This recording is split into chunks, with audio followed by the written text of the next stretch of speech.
पिता मेरे श्री राम, इन दोनों के चरणन में मेरा कोटि कोटि प्रणाम, मेरा कोटि कोटि प्रणाम। सिया राम सब जग जाने, करहूं प्रणाम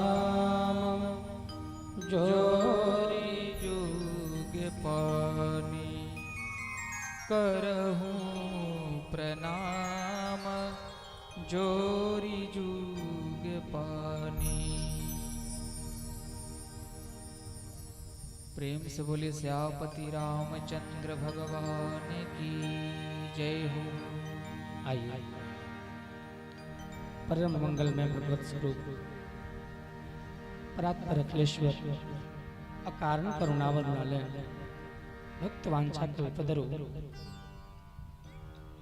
जो सरयू जी के तट पे नित्य मां जानकी जी के संग में विचरण करते रहते हैं, जिनको भक्त वत्सल कहा गया, करुणा निधान कहा गया, दीन बंधु कहा गया, ऐसे हमारे परम इष्ट आराध्य देव श्री कनक बिहारी सरकार जी के श्री चरणों में बारंबार नमन और वंदन करते हुए श्रद्धा और विश्वास की प्रतिमूर्ति मां पार्वती और बाबा भोलेनाथ जी के चरणों में बारंबार नमन और वंदन करते हुए साथ ही साथ कथा के रसिक अनंत बलवंत श्री हनुमंत लाल जी के श्री चरणों में बारंबार नमन और वंदन करते हुए एवं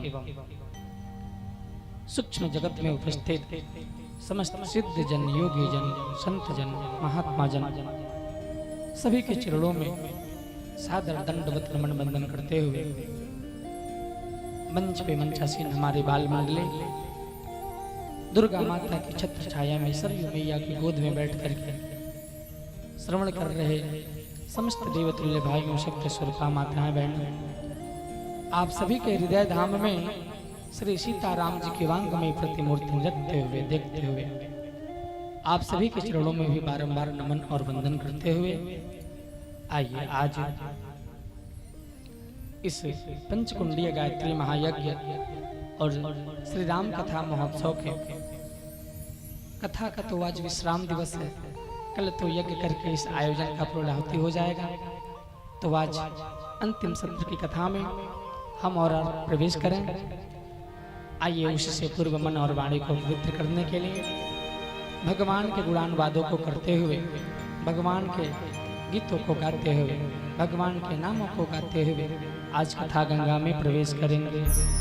उससे पूर्व निवेदन कि जहाँ जहाँ तक हमारी आवाज जा रही है, आप सभी लोग अपने अपने 5 मजबूत कदमों से चल करके कथा पंडाल में उपस्थित हों और प्रेम से चलते फिरते प्रयाग में डुबकी लगा करके अपने जीवन को धन्य बनाएं। आइए सभी लोग ताली की सेवा करते हुए भगवान के गुणों को गाएंगे। श्री राम जय राम, जय जय राम, श्री राम जय राम, जय जय राम, श्री राम जय राम, जय जय राम,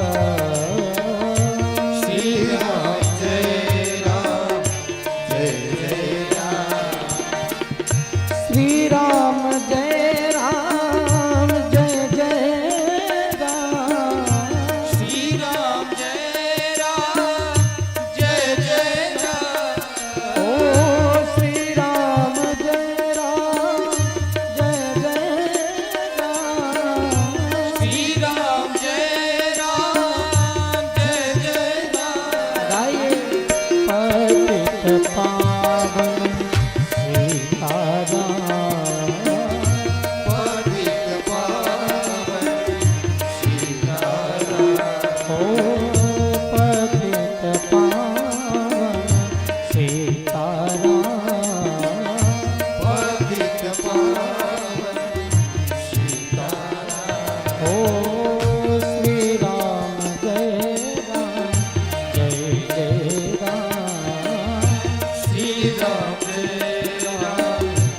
सभी भाव से गाते रहे जय हो।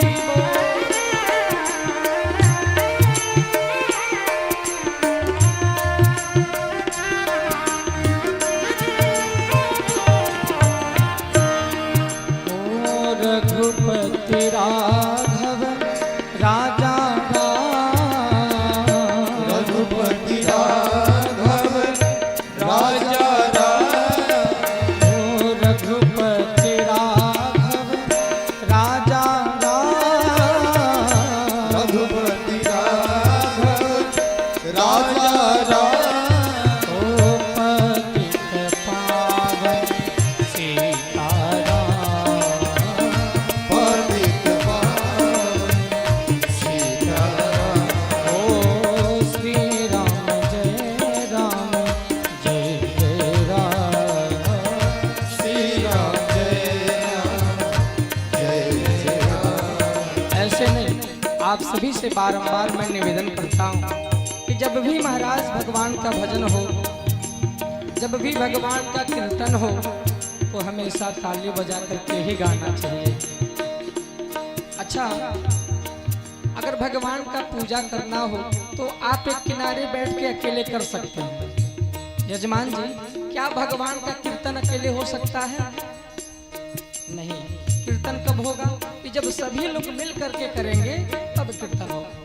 भजन कब होगा? अरे भ का मतलब होता है भजना और जन का मतलब लोग। जब सब लोग मिल के भजन करेंगे, सब लोग मिल के करेंगे तब तो होगा। तो आप सभी से निवेदन है कि जब जब भगवान का कीर्तन हो तो दोनों हाथ ऊपर करते हुए और ताली की सेवा करते हुए भगवान के नामों को गाना चाहिए। हाँ, लेकिन एक बात और, जिससे हमारे भगवान का मुकदमा चलता हो वो नहीं गाएगा। जिससे भगवान का प्रेम हो, संबंध हो, तो आप सभी प्रेम से गाते हुए हमारे साथ आगे बढ़ते रहेंगे। ओ श्री राम जय राम जय जय राम, श्री राम जय राम जय जय राम, ओ श्री राम जय राम जय जय राम, श्री राम जय राम जय जय राम। ओ जय जय विघ्न हरण हनुमान, जय जय वीर हर हनुमान। ओ श्री राम जय जय राम, श्री राम जय जय राम। हरे कृष्णा कृष्णा कृष्णा हरे हरे, हरे राम राम राम हरे हरे, हरे कृष्णा कृष्ण कृष्ण हरे हरे, हरे राम राम राम हरे हरे, हरे कृष्णा कृष्णा हरे हरे, हरे राम राम राम हरे हरे, हरे कृष्णा हरे कृष्णा हरे राम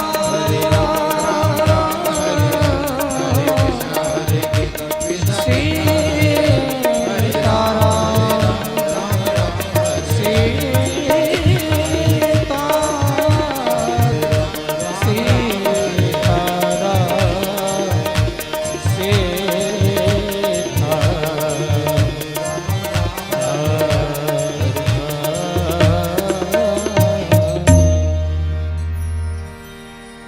श्री राम जय राम जय जय राम, श्री राम जय राम जय जय।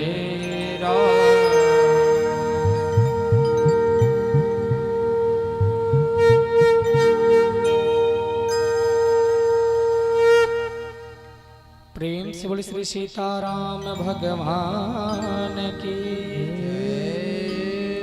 बोल पवन सुत हनुमान की, बोल जगत जननी माँ जगदम्बा की। जय जय श्री सीताराम, जय जय श्री राधे श्याम। ओम नमः पार्वती पतये हर हर महादेव।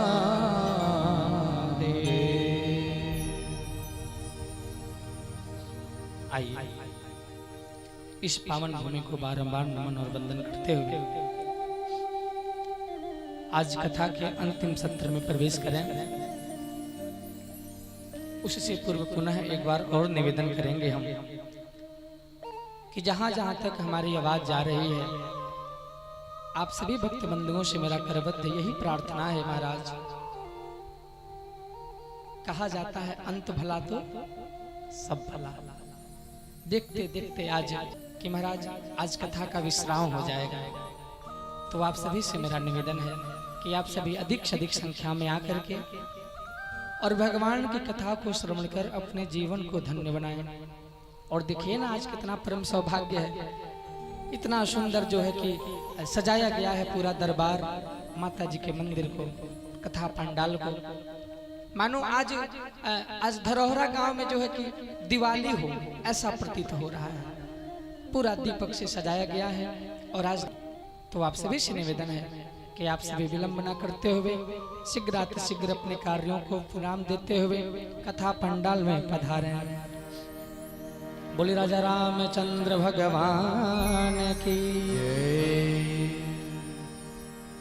अच्छा, एक बार माता पार्वती जी शंकर जी से पूछी कि प्रभु बहुत सारे नाम हैं, यद्यपि प्रभु के नाम अनेक, भगवान के बहुत सारे नाम हैं, लेकिन ये बस राम नाम ही जपनीय क्यों माना गया? मान लीजिए भगवान के तो राघव भी नाम है, करुणा निधान भी नाम है, दीनबंधु भी नाम है, कन्हैया नाम है, श्याम नाम है, ना पता नहीं कितना नाम है। यद्यपि प्रभु के नाम अनेक, लेकिन ये राम नाम ही भजनीय क्यों है? क्यों आप बस राम राम ही जपते हैं? ये पद्म पुराण की कथा है। शंकर जी कहे देखो पार्वती, ये जो राम नाम है, एक राम नाम ही ऐसा नाम है जिसको कहने में ना कोई कठिनाई है, ना कोई परेशानी है, मतलब आफत विपत मुसीबत ये तीनों नहीं है राम नाम कहने। अच्छा, कृष्ण नाम कहना रहे, अब मान लीजिए दांत दो चार को टूट जाए, कृष्ण कहिए, देखिए जीभ कैसा बन रहा है, कृष्ण टेढ़ा मेढ़ा हो जा रहा है, गोविंद ये भी कितना बड़ा हो जा रहा है, नारायण ये भी इतना बड़ा हो जा रहा है। महाराज दांत रहे या जीभ, अरे नहीं राम लाम निकलेगा, आम निकलेगा, लेकिन राम से मिलता जुलता अवश्य ही निकलेगा। पार्वती मैया एकादशी का व्रत रखी थी। कौन सा व्रत? एकादशी। आप लोग करते हैं कि नहीं? आज व्यासपीठ से निवेदन है, आप कोई भी व्रत करें या ना करें, लेकिन महाराज एकादशी व्रत जरूर रखना चाहिए।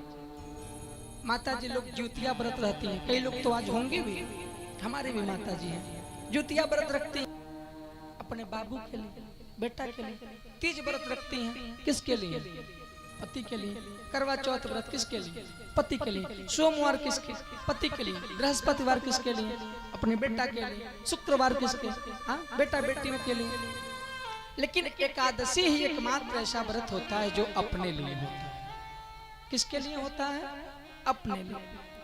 ऐसे एक जगह कथा गा रहे थे तो एक मैया जी खड़ी हो गई, बोली बाबा बाबा हम अनहरिया वाला ना रहे नहीं, आज हजरिया वाला रहे नहीं, मतलब शुक्ल पक्ष वाला, कृष्ण पक्ष वाला नहीं। हम कहें अरे मैया जी 15 दिन में तो एक बार आता है, एहू में अनहरिया हजरिया बनाइए मत, एकादशी जब जब पड़े तब तब करिए। एकादशी व्रत का बहुत बड़ा महत्व है। तो वही एकादशी व्रत एक दिन पार्वती मैया की थी।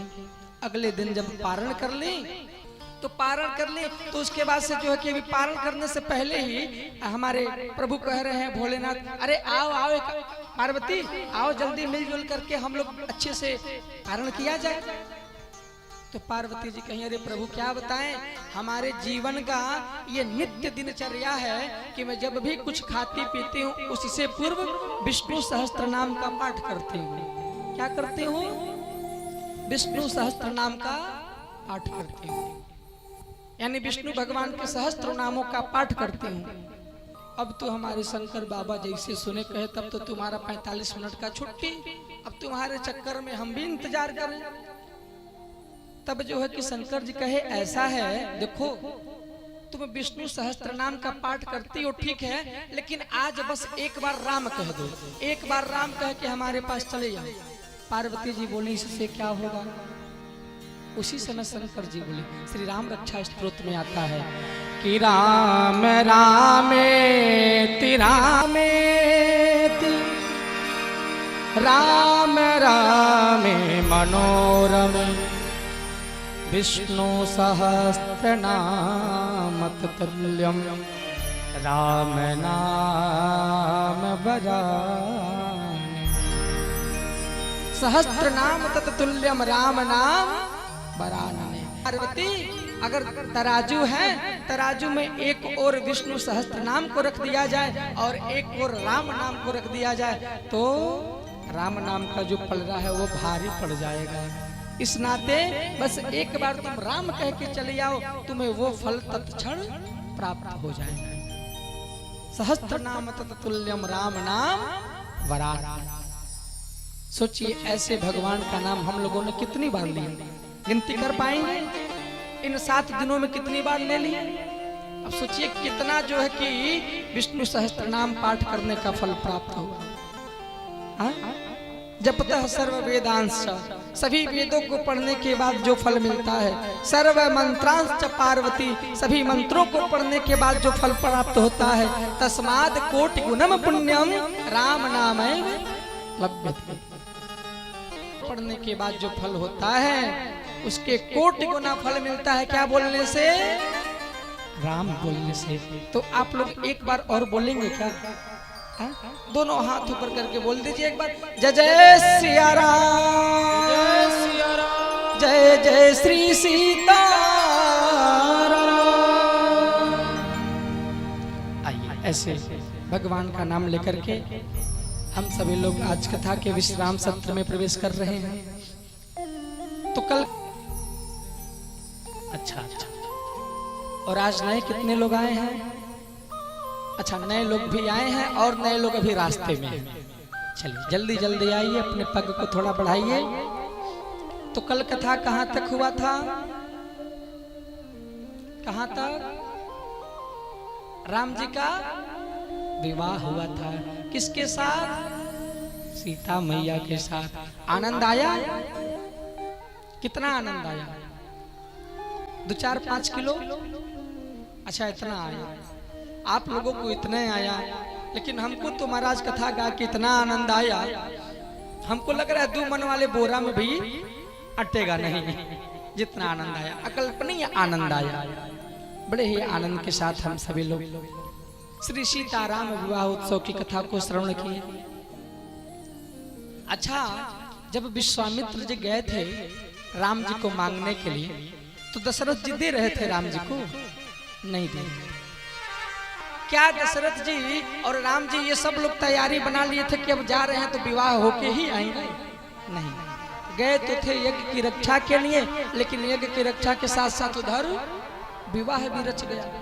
और विवाह भी रचा तो महाराज अद्भुत आनंद के साथ। न न्योता छपाया, न हल्दी का गांठ बटाया, न कुछ हुआ, ससुराल में जाके माटी कोड़ाया, हल्दी लगा। आप लोग तो कल देखे सुने। विवाह भी हुआ तो चलो भैया, अगर राम जी का ही बस हुआ रहता तो भी ठीक रहता, लेकिन उधर भी 4 लोग और इधर भी 4 लोग। जनक जी की सीता माता थी, उनको पाले, लेकिन जनक जी के भैया भाई कुशध्वज जी उनकी 3 बेटियां, उर्मिला, मांडवी और कौन बनेगा करोड़पति? तीसरी कौन बताएंगे? श्रुतकीर्ति। इन तीनों बेटियां का भी लगे हाथ विवाह हो गया। किसके साथ? किसका विवाह? राम जी का विवाह किसके साथ? सीता जी के साथ। और लक्ष्मण जी का विवाह उर्मिला जी के साथ हुआ। भरत जी का विवाह जी के साथ हुआ। और श्रुतकीर्ति जी का विवाह शत्रुघ्न जी के साथ हुआ। सभी बेटियों का विदाई हुआ। सभी लोग जो है कि अयोध्या जी में आ गए। खूब प्रेम से अयोध्या जी में मंगल बधाई बज रहा है, मंगल उत्सव चल रहा है। एक दिन दशरथ जी बैठे बैठे विचार किए कि अगर विश्वामित्र जी मांगने आए थे उस समय अगर हम मना कर दिए होते तो क्या ये परम सुख आज हमारे अयोध्या में होता? नहीं होता। देखो देखो दशरथ, तुम कितना मूढ़ता पूर्वक काम करने वाले थे। तुम कुछ समय के लिए तो भूल गए थे। अपने मन को कह रहे हैं क्या कि जिस यज्ञ नारायण की कृपा से तुम राम, भरत, लक्ष्मण, शत्रुघ्न को पाए, उस यज्ञ की रक्षा के लिए अगर कोई ऋषि महात्मा मांगने आए तो तुम मना कर रहे थे। अगर उस यज्ञ की रक्षा के लिए नहीं भेजे होते तो हमारे घर में ये सुख नहीं आया होता। अब दशरथ जी अपने पूरे परिकरों के साथ, अपने पूरे घर परिवार के साथ विश्वामित्र जी के पास जाते हैं और हाथ जोड़ लेते हैं। कहते प्रभु, आज ये जो अयोध्या में खुशहाली मचा हुआ है ये सब आपके कृपा से मचा हुआ है। गोस्वामी जी लिखते हैं, अरे नाथ सकल संपदा तुम्हारे, नाथ सकल संपदा तुम्हारी, ओ नाथ सकल संपदा तुम्हारी, ओ नाथ सकल संपदा तुम्हारी, ओ नाथ सकल संपदा तुम्हारी, सकल संपदा हमारी, ओ नाथ सकल संपदा तुम्हारी, नाथ सकल संपदा हमारी। अरे मैं सेवक समेत सुत नारी, मैं सेवक समेत सुत नारी, ओ मैं सेवक समेत सुत नारी। आज दशरथ जी अपने पूरे परिवार के साथ विश्वामित्र जी के पास गए और हाथ जोड़ लिए और चरणों में गिर के बोले, अरे नाथ सकल संपदा तुम्हारी। आज ये जो भी संपदा प्राप्त हुआ है प्रभु, ये दशरथ का नहीं है, ये तो सब आपका है। और मैं सेवक समेत सुत नारी, मैं तो आपके चरणों का दास और अकेले नहीं हूँ, समेत सुत नारी, अपने पूरे बेटों के साथ और अपने रानियों के साथ मैं तो आपके चरणों का दास हूँ। प्रभु क्षमा कर दीजिएगा, आपने जब मांगने आया तो हमने कुछ समय के लिए मैं मोह में फंस गया, अपने बेटे के मोह में। मैं तो भूल ही गया था कि जिस यज्ञ नारायण भगवान की कृपा से मुझे ये परम सुख प्राप्त हुआ, उस यज्ञ की रक्षा के लिए हम मना कर रहे हैं। प्रभु क्षमा कर दीजिएगा। आज दशरथ आपसे कुछ और विनती करना चाहता है भगवान, कि जिस प्रकार आज आपने हमारे इस परिवार पे करुणा बरसाया है, ये करुणा हमेशा बनाए रखिएगा, अपनी कृपा दृष्टि सदैव बनाए रखिएगा। महाराज, जब तक मैं जीवित हूँ तब तक यदा कदा आकर के अपना दर्शन भी देते रहिएगा, और मेरे चले जाने के बाद मेरे बेटों को, मेरे इस परिवार को भी देखते रहिए। करब सदा लरिकन प्रछो, हमेशा इन बच्चों पर अपनी कृपा दृष्टि बनाए रखिए। इस प्रकार से चरण में पड़ करके खूब प्रेम से बच्चों के साथ, रानियों के साथ दशरथ जी विश्वामित्र जी के चरणों में प्रणिपात निवेदित करते हुए अनेक प्रकार से आशीर्वाद लिए अब विश्वामित्र जी अपने आश्रम को प्रस्थान करते हैं। गोस्वामी जी यहीं पे बालकांड की कथा को समाप्त तो नहीं कहा जा सकता, क्योंकि हरि अनंत हरि कथा है।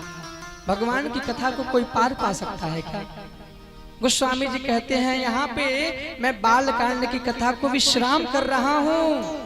और एक बात बताऊं, जो इस बालकांड की कथा में भगवान के प्राकट्य उत्सव की कथा को सुनता है, चूड़ा कर्म संस्कार की कथा को सुनता है, यज्ञोपवीत संस्कार की कथा को सुनता है, और साथ ही साथ भगवान के मंगल विवाह उत्सव की कथा सुनता है, उसके जीवन में कभी अमंगल नहीं होता है, सदैव मंगल ही मंगल होता है।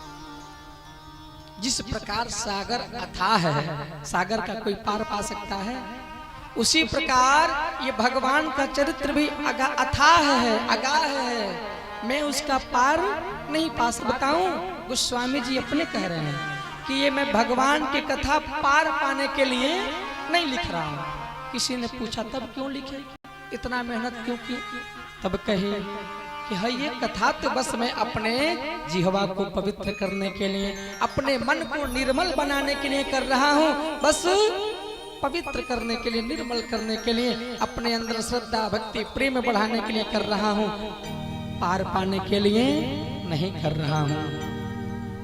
खूब प्रेम से इस प्रकार से करते हुए गोस्वामी जी यहीं पे बालकांड की कथा को विश्राम करते हैं। बोले श्री सीताराम भगवान की पुनः अयोध्या कांड में कथा प्रवेश करती है। हाँ देखिए, अगर वो बाबू लोगों का विचार ठीक हो तो थोड़ा बैठाया जाए, नहीं तो घाव लग जाए। तुमकर मम्मी कही है कि बताओ हमारे यहाँ तो गायत्री यज्ञ सहबा नहीं करेला, बहुत विडम्बना है। गलती करेंगे लोग, कुछ दिक्कत में कमी हो जाएगा तो जो है कि दोषी बनाते हैं। बोले यज्ञ नारायण भगवान की जय। आइए बालकांड में प्रवेश करें। उससे पूर्व सभी लोग ताली बजाते हुए 2 बार भगवत नाम का आश्रय लेंगे। अरे गाए जा भगवान के गुण गाए जा, गाए जा भगवान के गुण गाए जा, गाए जा भगवान के गुण गाए जा, गाए जा भगवान के गुण गाए। हो सुबह शाम इसमें हो, सुबह शाम इस मन मंदिर में झाड़ू रोज लगाए जा, गाए जा भगवान के गुण गाए जा, गाए जा भगवान के गुण गाए। जय हो।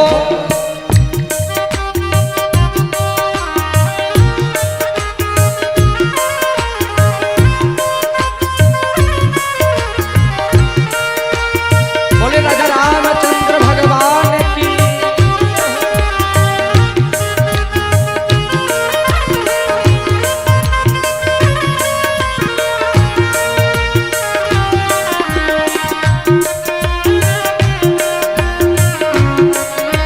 हरि बोल।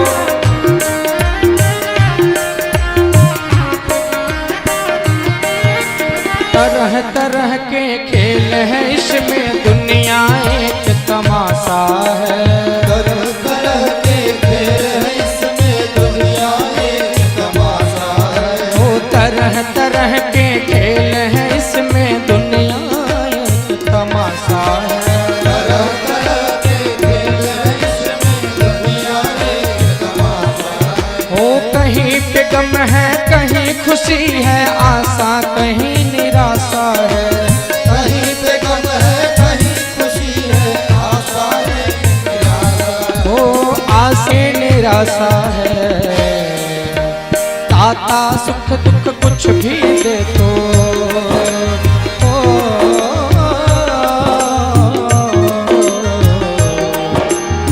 दाता सुख दुख कुछ भी दे तो, अपना फर्ज निभाए जा, गाए जा गाए जा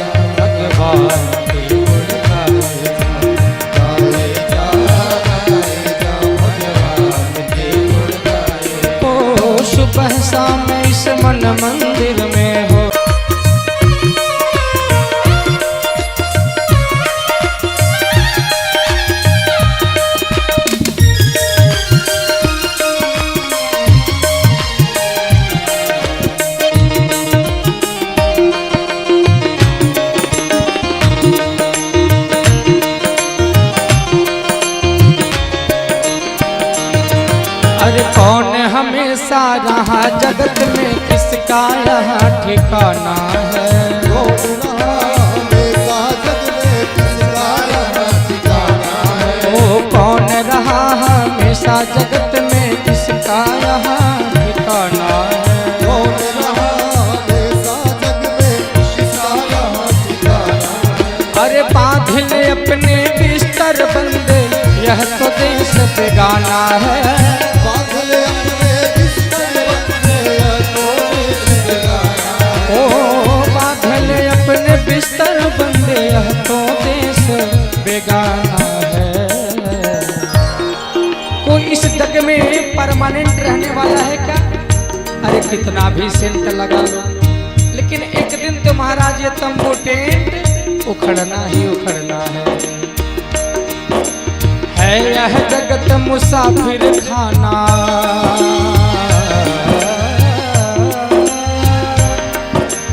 है यह जगत मुसाफिर खाना, पथिक यही समझाएगा।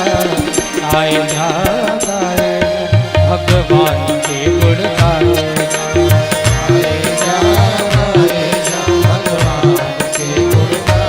ओ सुबह शाम इस मन मंदिर में हो, सुबह शाम इस मन मंदिर में झाड़ू रोज लगाए जाए। भगवान के गुण गाए।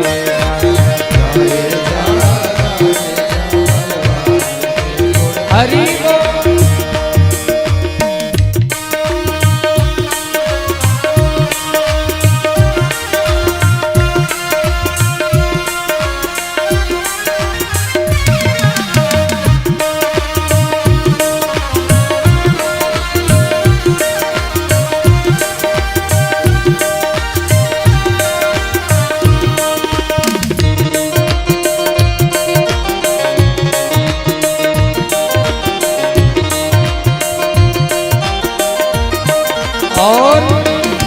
चिंता और चिता इस जग में दोनों एक कहती है। चिंता और चिता इस जग में दोनों एक कहती है। अरे चिंता और चिता इस जग में, देखिए दो शब्द होता है, एक शब्द चिंता और दूसरा चिता।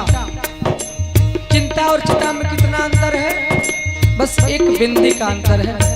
हमारे गुरु जी कहते हैं बाबू, चिंता और चिता में बस एक का अंतर है, लेकिन दोनों का अर्थ देखा जाए तो जो दोनों काम एक भी करता है, दोनों काम करता है क्या? जलाने का। चिंता भी जलाता और चिता भी जलाता। लेकिन महाराज चिता तो जो होता है वो मरने के बाद जो पार्थिव शरीर होता है उस शरीर को जलाता है, लेकिन जो चिंता होता है वो जी के जी जलाता है। चिता मरने के बाद जलाता है, चिंता जी के जी जलाता है। हमारे भगवान बड़े सुंदर कहते हैं क्या? अरे चिंता और चिता इस जग में दोनों एक कहते हैं। चिता इस जग में दोनों एक कहते हैं। एक जिंदे को एक मुर्दे को दोनों सहज जलाते हैं। एक जिंदे को एक मुर्दे को दोनों सहज जलाते हैं, दोनों सहज जलाते हैं। मालिक पर विश्वास यदि रख,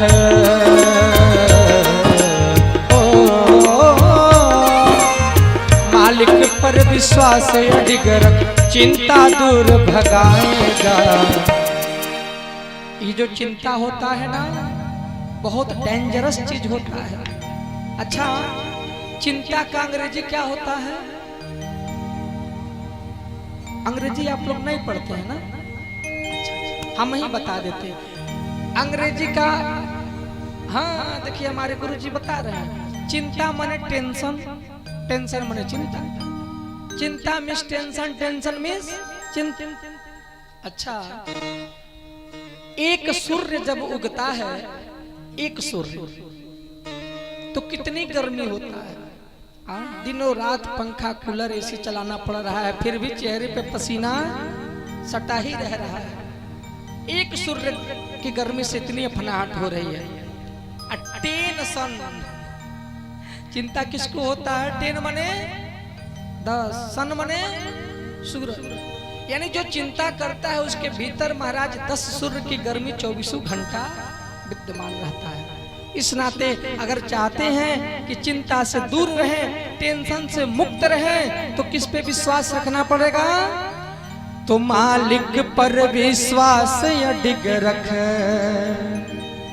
मेरे राम जी पे विश्वास अडिग रख, और इस चिंता को दूर भगाए जा।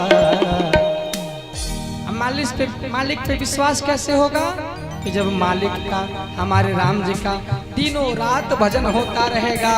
इस नाते दोनों हाथ ऊपर करते हुए और सभी लोग ताली बजाते हुए गाएंगे क्या?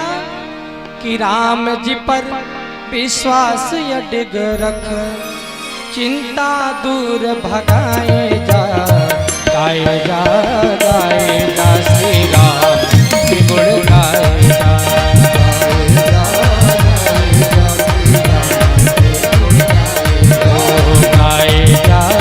गाए जा भगवान के गुण गाए जा।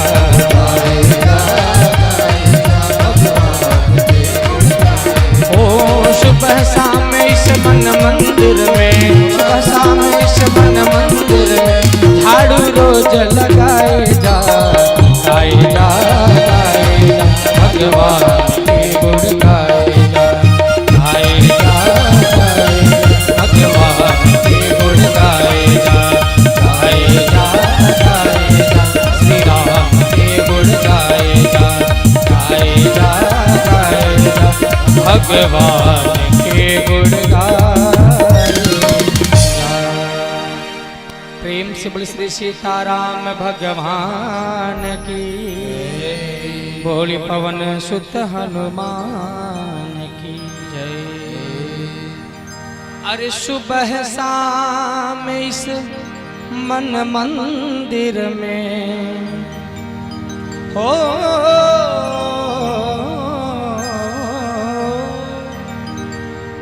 सुबह शाम इस मन मंदिर में क्या करना है?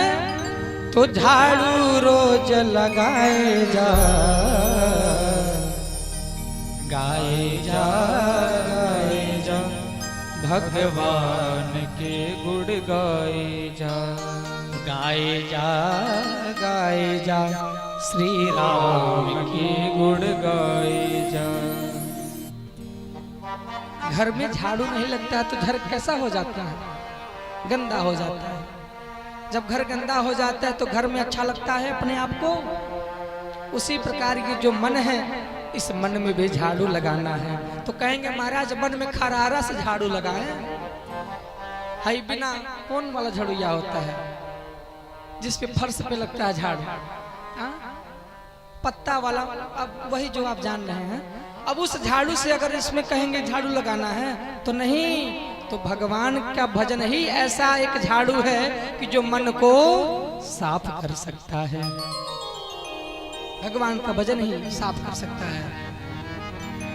किसी साधक ने कहा है कि ना मन में मिलेगा, ये जो भगवान है ना मन में मिलेंगे ना नमन में मिलेंगे महाराज। इतना ही नहीं, ना पाताल में मिलेंगे ना गगन में मिलेंगे। नारद की बीड़ा कहती युगों से, अगर मेरे राम को पाना है तो मेरे राम भजन में मिलेंगे, मेरे राम भजन में मिलेंगे। तो आप सभी से निवेदन है कि भजन को अपने जीवन का सार बनाते हुए और खूब प्रेम से अपने जीवन के आनंदित क्षणों को जीते रहिए, तभी आनंद मिलने वाला है। बोले राजा रामचंद्र भगवान की जय। गोस्वामी श्री तुलसीदास जी महाराज अब इस पूरे कथा को मानस के दूसरे कांड में, उस कांड का क्या नाम, क्या नाम हमने पहले दिन ही निवेदन किया था। श्री रामचरितमानस में कुल कितने कांड हैं? कौन कौन? बाल कांड, फिर दूसरा अयोध्या कांड, तीसरा अरण्य कांड, चौथा किष्किंधा कांड, पांचवा सुंदर कांड, छठवां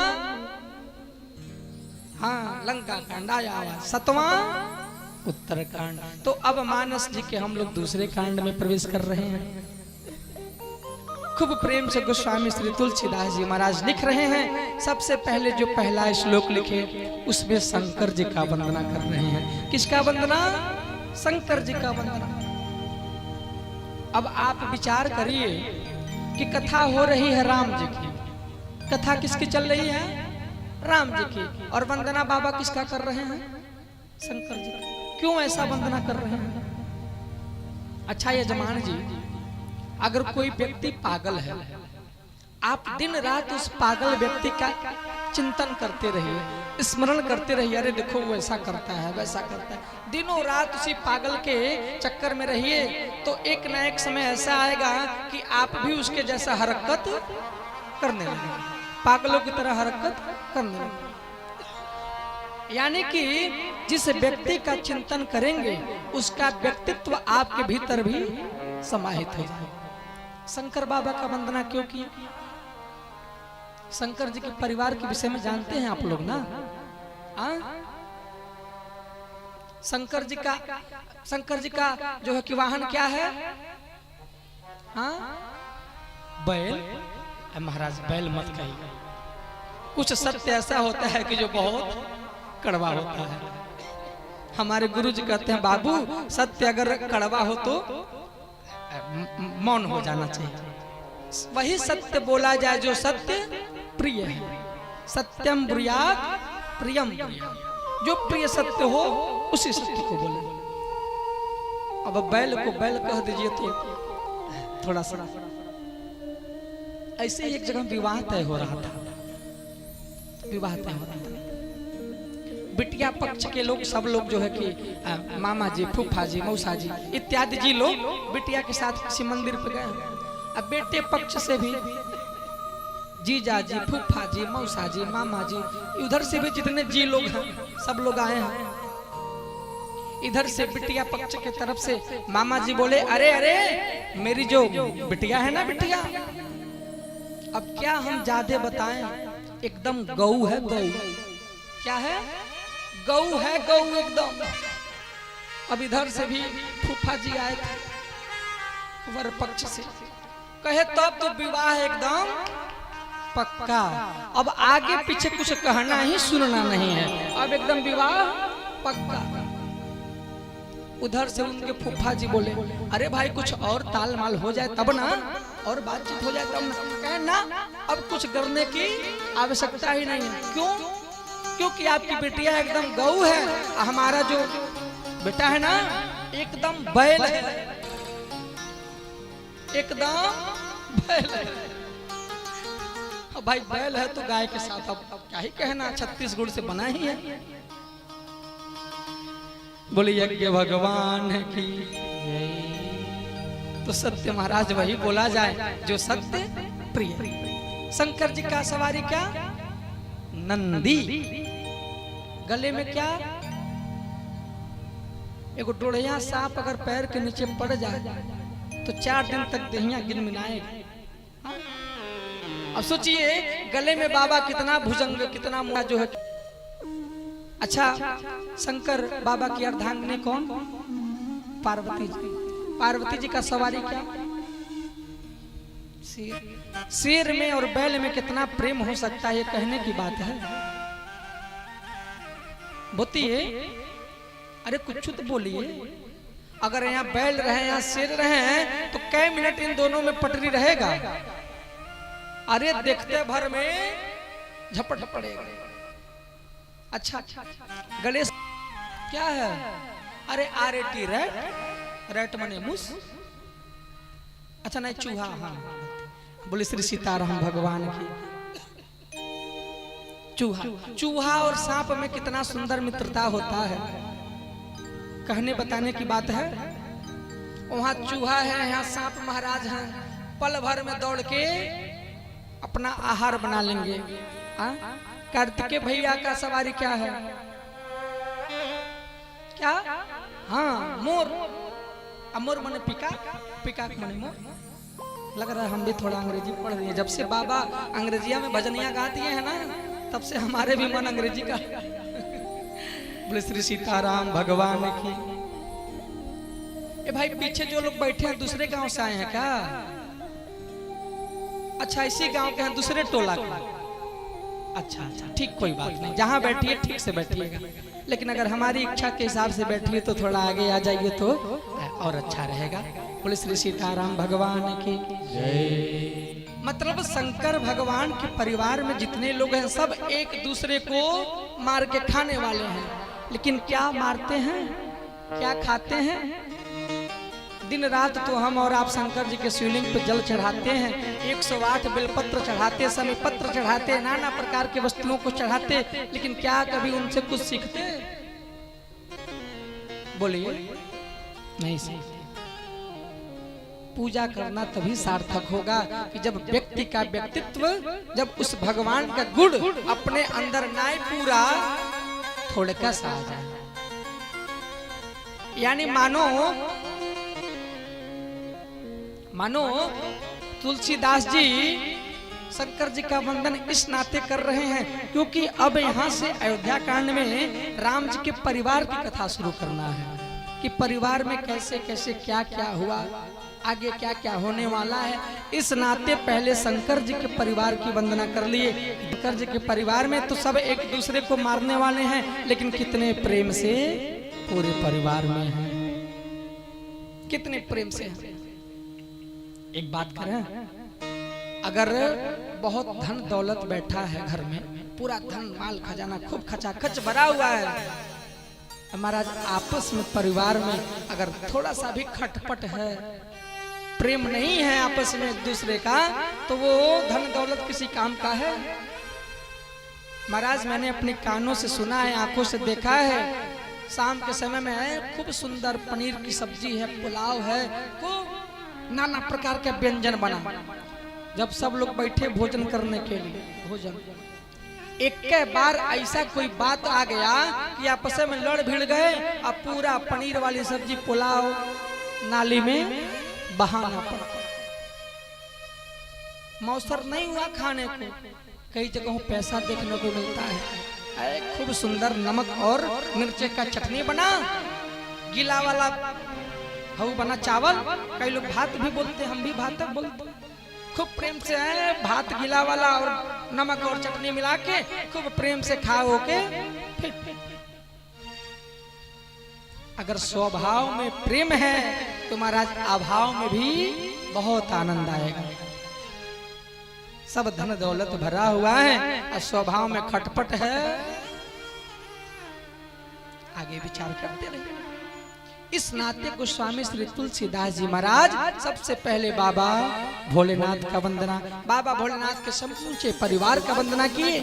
दूसरे श्लोक में जो है कि खूब प्रेम से हमारे जो है कि शंकर भगवान का वंदना करते हुए दूसरे श्लोक में भगवान राम का वंदना किए। और भगवान राम का कैसा वंदना किए? जिसे सुन करके प्रसन्न हुए। देखो देखो हमारे भगवान ऐसे हैं कि जो 14 वर्ष का वनवास मिल जाने के बाद चेहरे पे थोड़ा दुखी भी नहीं हुए, राम राजा बनेंगे बहुत ज्यादा खुश भी नहीं हुए। ऐसा कोई हो सकता है राम जी को छोड़ के? तनिक विचार करिए। आप जानते हैं कि अरे अरे अगले दिन हमारी नौकरी की पेशी है, नौकरी मिल जाएगा, ज्वाइन लेटर आने वाला है। अब कुछ ऐसा काल चक्र चल गया कि ज्वाइन लेटर रास्ते में ही सीताराम हो गया। जब ज्वाइनिंग लेटर का खबर आता है तो कितने प्रसन्न होते हैं, अरे लड्डू मिठाई दुका दुका। और जब खबर सुन गया कि अरे थोड़ा सा रह गया तो चेहरे में कई लोग तो रोते रोते आंख फुला लेते हैं, कई लोग तो आत्महत्या कर लेते हैं। लेकिन राम जी क्या देखे कि अरे अरे अगले दिन हमको राजा बनना है, बहुत खुश भी नहीं हुए। पल भर में वनवास का यात्रा करने का अवसर आ गया, बहुत ज्यादा दुख भी नहीं।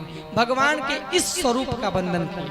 फिर उसके बाद से हमारे गोस्वामी जी तीसरे श्लोक में खूब प्रेम से हमारे राम जी के नीले नीले कमल की तरह जो श्यामल कोमल जिनके अंग हैं, श्री सीता जी जिनके वामांग में हैं विराजमान और हाथों में धनुष है, हाथों में बाण है, ऐसे हमारे राम जी सीता जी के संग में राज दरबार में सिंहासन पर आसीन हैं। भगवान की इस स्वरूप का वंदन किया। फिर दोहा के क्रम में सबसे पहला दोहा लिखे, श्री गुरु चरण सरोज रज निज मन मुकुर सुधार, बरनौ रघुबर बिमल जसो जो दायक फल चार।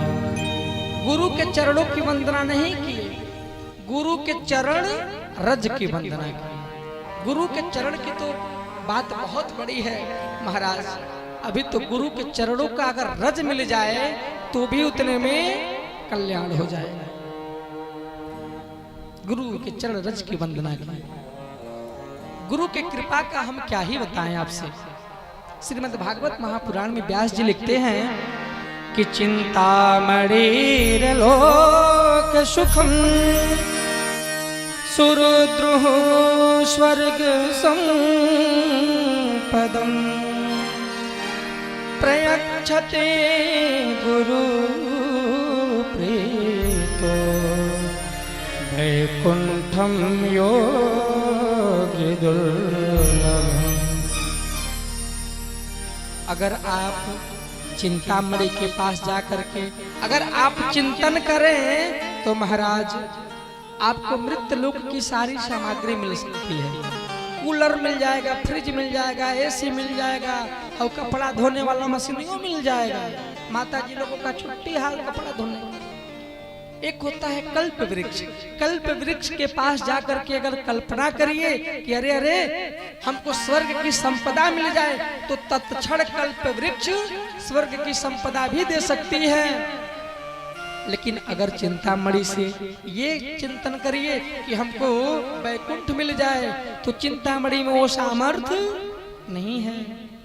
कल्प वृक्ष के पास जाकर के कल्पना करिए कि हमको जो है कि स्वर्ग की संपदा मिल जाए, हमको जो है कि वैकुंठ मिल जाए तो कल्प वृक्ष में भी वो सामर्थ्य नहीं है कि वो कल्प वैकुंठ दे पाए। लेकिन जब गुरु के कहे हुए कार्यों को करेंगे। ऐसा एक बार एक गुरु जी थे और उनके एक चेला थे। चेला जो थे अपने गुरु जी के कहे हुए सब काम को करते थे। जितना उनके गुरु जी कहते थे बस उतना ही करते थे। खूब कड़ाके का धूप लगा हो और गुरु जी कह दे ये चेला वहां खड़ा रहो तो वो ये नहीं देखते थे कि धूप है कि वर्षा है कि घाम है कि बतास है चाहे कुछ है, कह दिए तो खड़े के खड़े रहे। इतने आज्ञाकारी थे। देखते देखते सावन का महीना आ गया और सावन के महीना में रुद्राभिषेक बड़ी चरण सीमा पे होता है। आजकल तो हमारे पंडित जी लोग 2-2-3-3 जगह लोग करा दे रहे हैं। हम तो कभी कभी बड़ा विचार करते हैं कैसे हो जाता है 3-3 जगह। एक जगह में हम लोग कहीं कहीं जाते कराने 5 घंटा 6 घंटा लग जाता है। और बहुत लोग जो है कि एक दिन में 3 जगह से 4 जगह करा देते हैं। अब राम जी मालिक हो सकता हो उनकी विद्वता कुछ अलग लेवल का हो। बोले श्री सीताराम भगवान की। अब गुरु जी सावन का महीना आ गया। गुरु जी के आश्रम में एक घोड़ा रहता था। गुरु जी को जहाँ भी जाना रहता था उसी घोड़े पे बैठते थे और खूब प्रेम से चेला घोड़ा को पकड़ता था। गुरु जी बैठ के चेला पैदल पैदल जाते थे लोग। अब सावन का रुद्राभिषेक कराने के लिए गुरु जी तैयार हुए। अपना श्रृंगी है, अपना जो है कि कमंडलू है, शंख है, अपना जो है कि पोथी पत्रा कुल सामग्री रखे और गुरु जी घोड़ा पे बैठ गए। बोले कि चेला चलो। खूब प्रेम से श्री सीताराम गाते हुए गुरु और चेला दोनों जना यजमान के घर जा रहे हैं।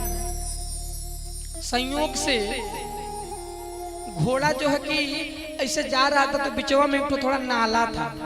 अब वो नालवा जब कूदा घोड़वा तो गुरु जी का जो पोथी पत्रा वाला झोलिया था वो झोलिया उसी में गिर गया। उसी झोली में नाली में गिर गया। अभी चेला देख रहा है कि गिरा है लेकिन कुछ बोल नहीं रहा है, उठा के रख भी नहीं रहा है, उठा के रख भी नहीं रहा है। अब गुरु जी यजमान जी के घर पहुंच गए। अब जब पहुंचे तो देखे अरे पोथी पत्रा तो हमारा नहीं है। चेला से पूछे अरे चेला पोथी पत्रा क्या हुआ, तुम देखे हो? तो बोला हाँ गुरुजी देखे, रास्ते में गिरा हुआ है। कहे अरे मूर्ख, जब रास्ते में गिर गया तो तुमको उठाना चाहिए ना। बोला गुरुजी क्षमा करिएगा, हम तो आपके आज्ञाकारी शिष्य हैं, जितना आप कहते हैं बस उतना ही करते हैं। आप जो आज्ञा देते हैं बस उतना ही कार्य करते हैं, बाकी सब नहीं। कहे अरे राम जी धन्य हो तो। कहे चलो चलो ठीक है, अब ध्यान रखना जो जो गिरेगा रास्ते में वो सब उठा के लेना। जो जो रास्ते में गिरेगा वो सब कुछ उठा लेना। अब वहाँ किसी तरह काम चला। फिर गुरु जी आश्रम में आए। फिर अगले दिन कहीं और जाना था। संयोग से वो रोडवा फ्रेश था, कहीं नाला वाला नहीं था, गड्ढा गुच्ची नहीं। अब भाई घोड़ा है तो घोड़ा है, अब घोड़ा है तो जरूर कभी रास्ते में चलते चलते कुछ कर देगा। तो संयोग से घोड़ा रास्ते में गोबर कर दिया। अभी गुरु जी क्या कहे थे कि जो जो रास्ते में गिरेगा सब उठा के लाना। भाई आज्ञाकारी शिष्य है, अब गोबरा उठा लिया और गोबर उठा के रख लिया। जैसे यजमान जी के घर पहुंचे दोनों लोग, गुरुजी आज ना आज देखिए रास्ते में ये गिरा था, ले जाके गुरुजी के सामने हाजिर कर दी। गुरुजी जब देखे कि गोबर है, कहे अरे मूर्ख तुमको हम गोबर उठाने के लिए बोले थे। कहे क्षमा करिएगा गुरुजी, आपने तो ये बोला था कि जो जो गिरेगा सब ले आना। ऐसा है गुरुजी, देखिए एक बार कहते हैं जो जो गिरेगा सब लाना है, एक बार कहते हैं कि गोबर नहीं लाना है। ऐसा करिए कि जो जो उठाना है रास्ते में गिरेगा उसका एक लिस्ट बना दीजिए कि रास्ते में अगर गिरेगा तो वो चीज हम जो है कि लाएंगे। अब गुरुजी लिस्ट बनाए, पंचपात्र, आचमनी, शंख, श्रृंगी, पोथी, पत्रा, जितना सामग्री था सब सामग्री का नाम लिख दिए। फिर लोग आश्रम पे गए, विश्राम किए। अगले दिन किसी दूसरे यजमान के घर जाना था। संयोग से उस भी रास्ते में एक बहुत सुंदर पुल बन रहा था। अभी पुलवा अभी निर्माण चल रहा था। अब जब घोड़ा जब चढ़ा पुल पे तो ऐसा थोड़ा सा डगमगा गया कि गुरु जी भी अपना पोथी पत्रा लेके सारा सामान लेके उसी में गिर गए। अब गुरु जी गिर गए तो अभी तो यहाँ पुलवा बन रहा था, थोड़ा कीचड़ था, कीचड़वा में फंस। अभी चला पैदल था, पॉकेट में से निकाला लिस्ट अपना, लिस्ट में मिलाया क्या क्या गुरु जी लिखे हैं। अरे महाराज, पंचपात्र, आचमनी, शंख, पोथी, पत्रा, जितना सामान गुरु जी लिखे थे सब सामान निकाल करके किनारे चुपचाप बैठा है। जानते हैं क्यों बैठा है? कि गुरु जी भी जागे तब चला जाए। देखते देखते 3-4 घंटा बाद गुरु जी को होश आया। गुरु जी को होश आया तो बोले अरे अरे चला आओ आओ, देखो फंस गए हैं, उठाओ। अब गया उठाया। गुरु जी बोले कि क्या हो गया था?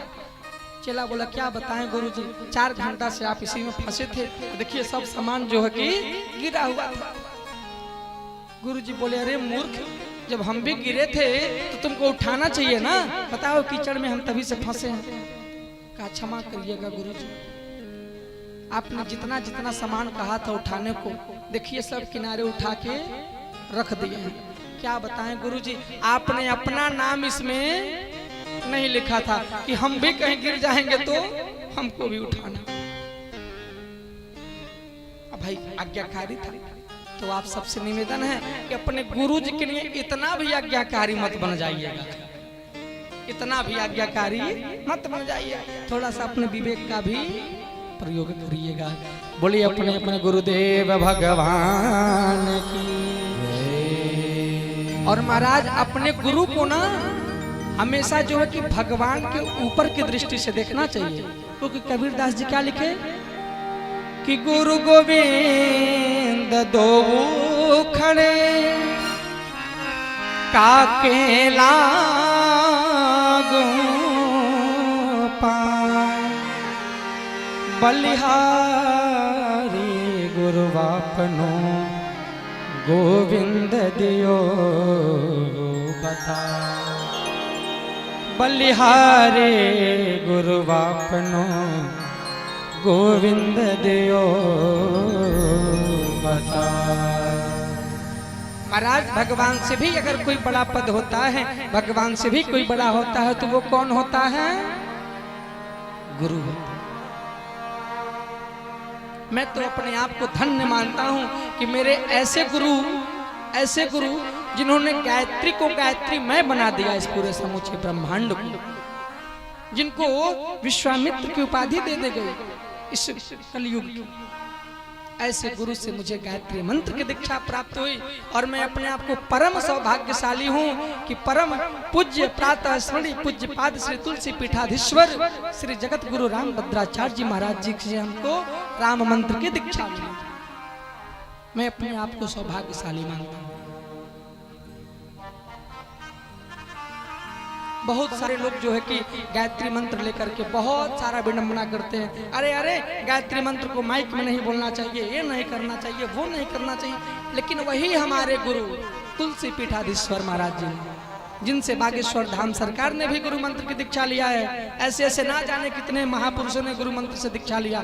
वही हमारे गुरु अपने चल रही कथा में लाखों को भीड़ में गायत्री मंत्र को गा करके इस भ्रम को दूर कर दिए।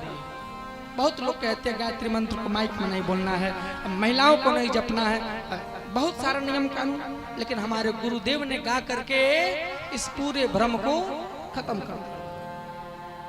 मैं तो अपने गुरुदेव को जो है कि अपना प्राण मानता हूँ। प्राण से भी प्रिय जो वस्तु होते हैं वो मानते हैं। आप लोग क्या मानते हैं अपने गुरु जी को? क्या मानते हैं? कद जे बाबा बहन तो हम गुरुआ नहीं बनौले बानी। क्षमा करिएगा, जब तक जीवन में आप लोगों ने अपने गुरु का वर्ण नहीं किया, अगर 1 रुपया यहाँ दान करने आएंगे ना, उस दान का भी फल आपको प्राप्त होने वाला नहीं है। कई लोग तो जया बेटी का विवाह करना रहता है, कन्यादान करना रहता है, अफला तफला में जल्दी जल्दी गुरु मंत्र लेते हैं कि नहीं लेते हैं? आप सभी से निवेदन है, चटपट में काम नहीं, व्यवस्थित हो करके और महाराज गुरु मंत्र जरूर ले लीजिए। कल जो है कि गुरु दीक्षा का भी कार्यक्रम हवन के साथ हम कराएंगे। जिनको जो है कि हमारे गुरुदेव से गायत्री मंत्र की दीक्षा लेना रहेगा, आप लोग जो है कि आइएगा, आप लोगों को गायत्री मंत्र का दीक्षा दिया जाएगा और अपने जीवन को धन्य बनाइएगा। जुड़ के तो देखिए, बहाल आ जाएगा, आनंद आ जाएगा। अरे हमारे गुरु जी जैसे हमरो परनमा, अरे पिजड़ा के भीतर, पिजड़ा के भीतर जैसे बैठल सुगनवा। और जो लोग अपने गुरु जी को प्राण मानते हैं, जो गुरु ग्रहण किया है, दोनों हाथ ऊपर करते हुए ताली बजाते हुए गाएंगे कैसे? हमारे गुरु जी जैसे हमरो परनमा, हमारे गुरु जी जैसे हमरो परनमा, हमारे गुरु जी जैसे हमरो परनमा, हमारे गुरु जी जैसे हमरो परनमा, हमरो परनमा, हमरो परनमा, ओ हमरो परनमा, हमरो परनमा, हमरो गुरु जी जैसे हमरो परनमा, हमारे गुरु जी जैसे हरि बोल।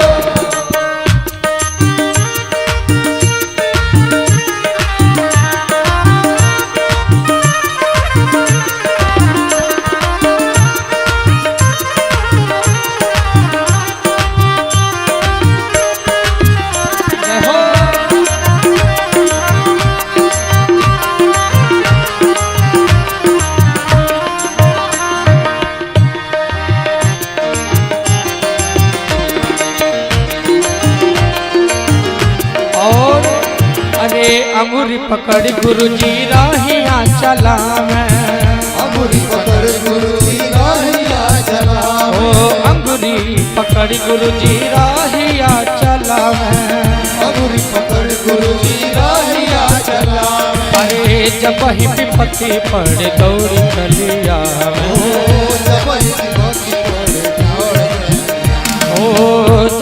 विपत्ति पड़ दौड़ चलिया, अरे पाई के तरस धन, पाई के तरस धन्य हो गए नयनवा। हमारे गुरु जी जैसे हमरो परनमा, हमारे गुरु जी जैसे हमरो परनमा,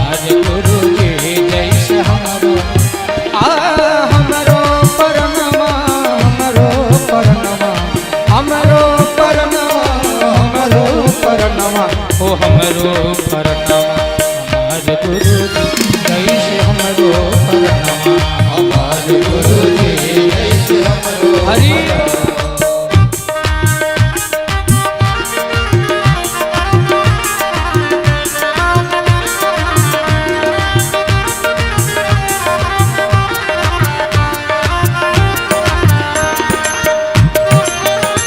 भाव से सभी ताली की सेवा करते हुए गाते रहे।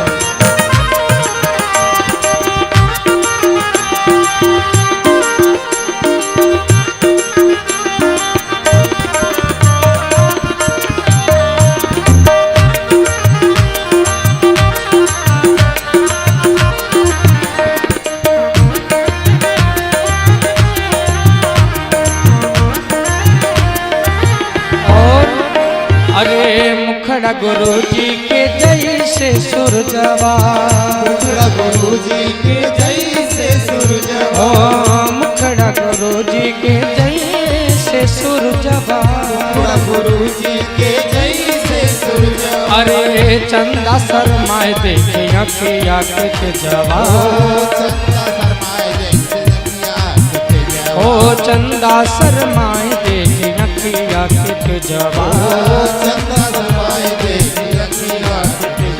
अरे दहिया पे सोहे उनके दहिया पे सोहे उनके खादी के बसनवा हमारे गुरु जी जैसे हमरो परनमा हमारे गुरु जी हमारे गुरु जी जैसे हमरो परनमा हमारे गुरु जी जय हो जय हो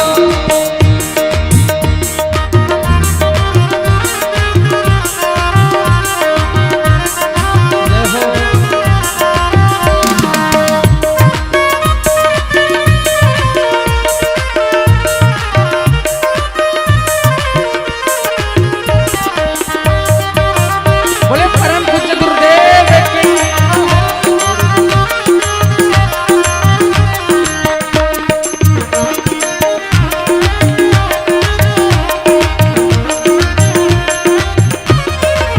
और ये जो हमारे गुरु जी है ना जानते हैं किसके अवतारी हैं अरे हमारे गुरु जी के प्रज्ञा अवतरवा हमारे गुरु जी के प्रज्ञा अवतार अरे हमारे गुरु जी के प्रज्ञा अवतरवा गुरु जी के प्रज्ञा अवतार ओ जिनके चरण पूजे सारा संसरवा चरण पूजे सारा संसार अरे जिनके चरण पूजे सारा संसरवा चरण पूजे सारा संसार हाय बलिहारी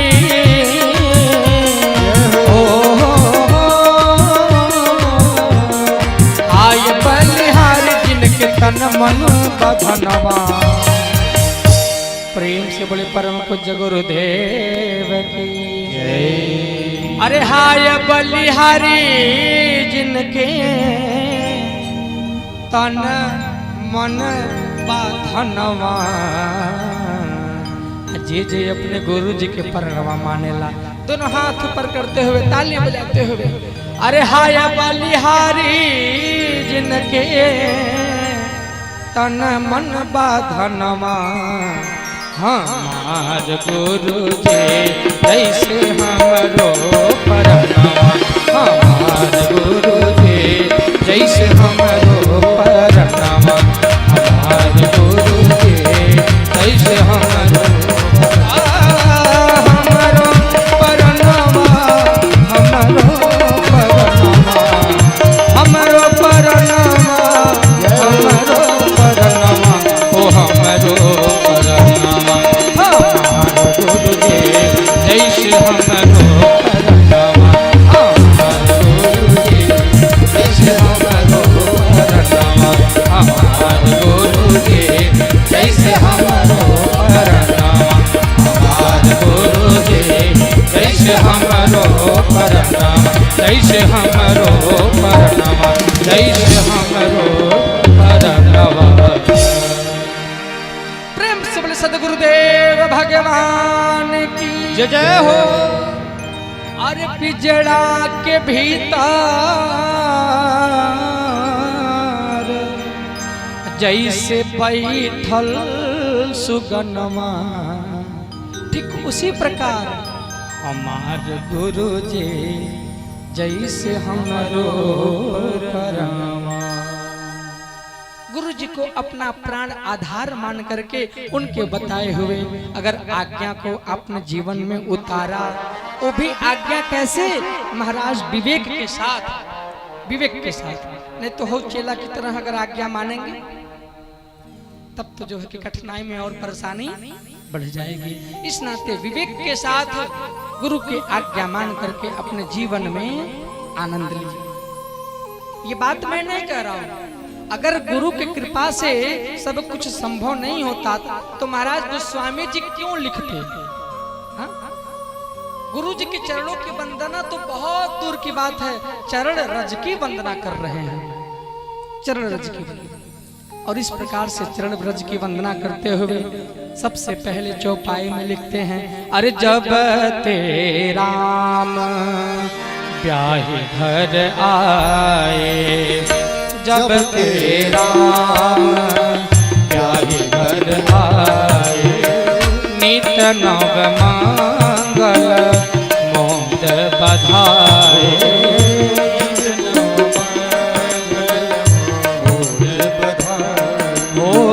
भुवन चारे दस भूधर भारी, भुवन चारे दस भूधर भारी, ओ सुकृत मेघ बरसहि सुख बारी,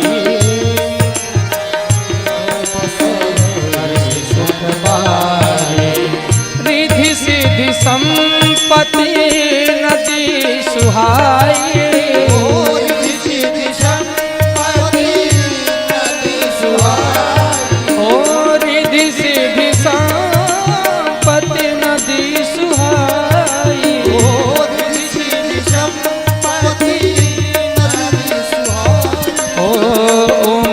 अवध आंबोधे कही आई, उमग अवध आंबोधे कही आई, श्री राम जय राम जय जय राम, श्री राम जय जय जय राम।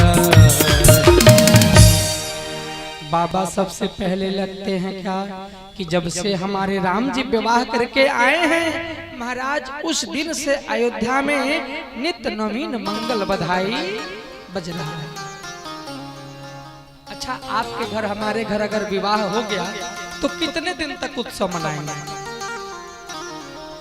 अरे तब कुछ 1 2 4 10 15 जितना मन में आवे उतना बोलिए कुछ। देखिए, एक मैं निवेदन करूं, अब मेरी बुरी आदत समझिए या अच्छी आदत समझिए, या आप स्वतंत्र हैं जो समझने के लिए। मेरी सबसे बड़ी हम तो अपना कमियां मानते हैं, क्योंकि कई लोग परेशान हो जाते हैं, जितना कहते हैं उतना पूछते भी हैं, और हम कथा को सुनाते नहीं हैं, कथा पे चर्चा करते हैं। सुनाना तो क्या होता कि आंख बंद कर लिए कह रहे हैं तू सुना चाहे, लेकिन हमसे ये हो नहीं पाता, क्यों? पचता नहीं है। हम चाहते हैं कि हम जो कहें वो थोड़ा थोड़ा कुछ कुछ आप भी कहिए, क्योंकि गोस्वामी जी क्या लिखते हैं, अरे हरे अनंत हरे कथा अनंता, कहीं सुनहि बहु विधि सब संता। आनंद तो तब आता है कि जब कुछ तुम बोलो कुछ हम बोले। आनंद तो तभी आएगा कि जब कुछ आप बोलिए कुछ हम बोले। तो आप लोग बोलिए, कितने दिन तक उत्सव मनाएंगे? 2 दिन तक, हाँ, जब तक सभी रिश्तेदार अपने अपने घर न चले। लेकिन महाराज आज अयोध्या जी में नित्य नवीन मंगल बधाई बज रहा है। जानते हैं कितने वर्षों तक? अब उस वर्ष की कल्पना नहीं किया जा सकता कि कितने वर्षों तक। 11 वर्षों तक उत्सव मना है। कितने वर्षों तक? और माता जी कह रहे तो 10 मुरिया कहीं दिखा रहे हैं। अच्छा चलिए एक और बढ़ा दे रहे हैं, 11 वर्षों तक। 11 वर्षों तक जो है कि उत्सव मन रहा है, उत्सव मन रहा है। एक दिन क्या हुआ कि दशरथ जी का जो मुकुट है थोड़ा सा टेढ़ा हो गया, थोड़ा सा टेढ़ा हो गया।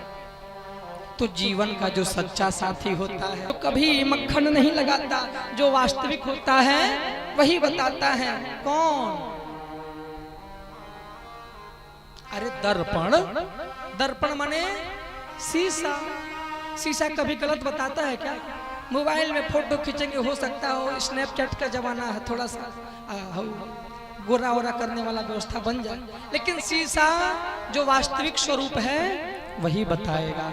हमारे दशरथ जी शीशा को मंगाए और खूब प्रेम से अपने मुकुट को सीधा किए।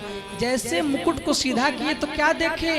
अरे अरे, कान के पास एक बाल सफेद हो गया, कान के पास बाल सफेद।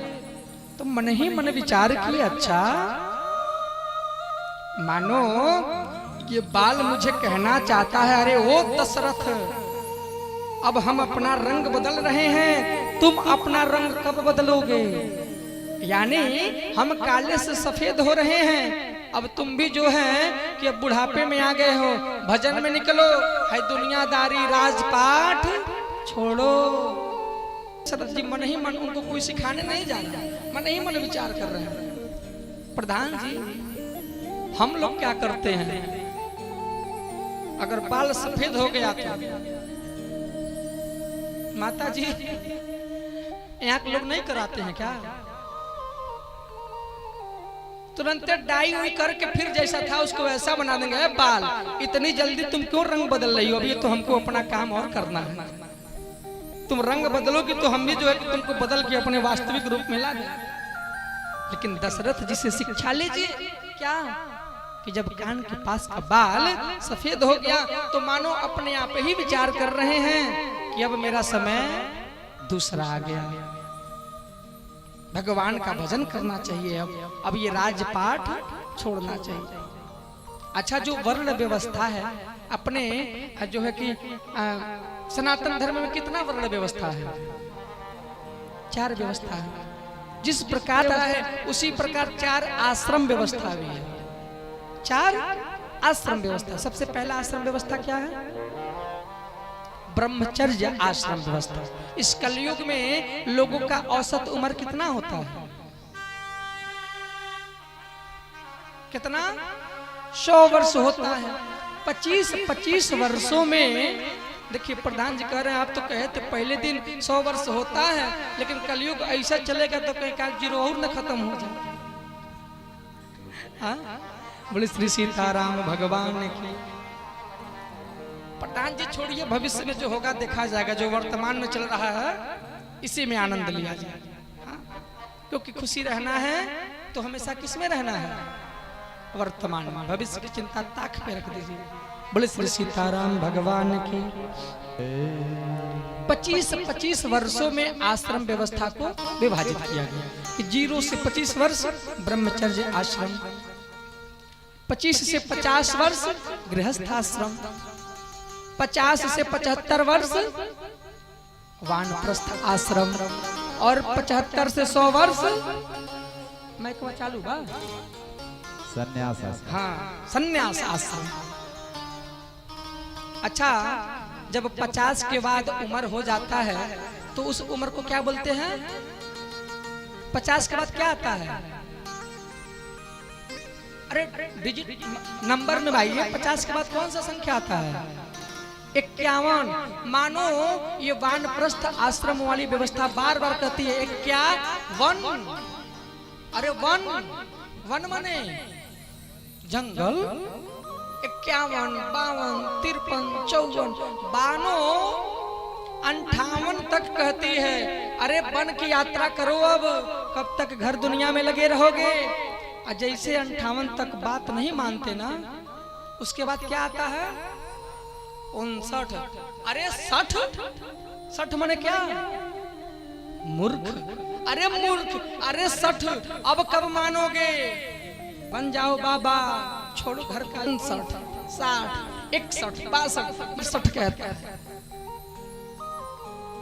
आज वही चीज दशरथ जी भी अपने ऊपर, आज वही चीज दशरथ जी भी अपने ऊपर सोच रहे हैं। देखो देखो ये संकेत दे रहा है कि अब हमको जो है कि भगवान का भजन करना चाहिए और अपने जीते जी ये जो मेरा राज्य पाठ है, जो ये जो मेरा राज्य है, इस राज्य के युवराज को घोषित कर देना चाहिए। किसको?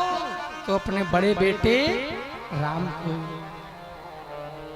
जिस समय ऐसा मन में भाव आया उसी समय तत्क्षण जो है कि दशरथ जी पहुंच गए वशिष्ठ जी के पास और जाके कहे, प्रभु प्रभु हमारे मन में एक कठोर इच्छा है कि मैं अपने जीते जी अपने आंख से अपने बड़े बेटे, अपने प्रिय बेटे राम को युवराज बनते हुए देख लें, युवराज बनते हुए देख लें।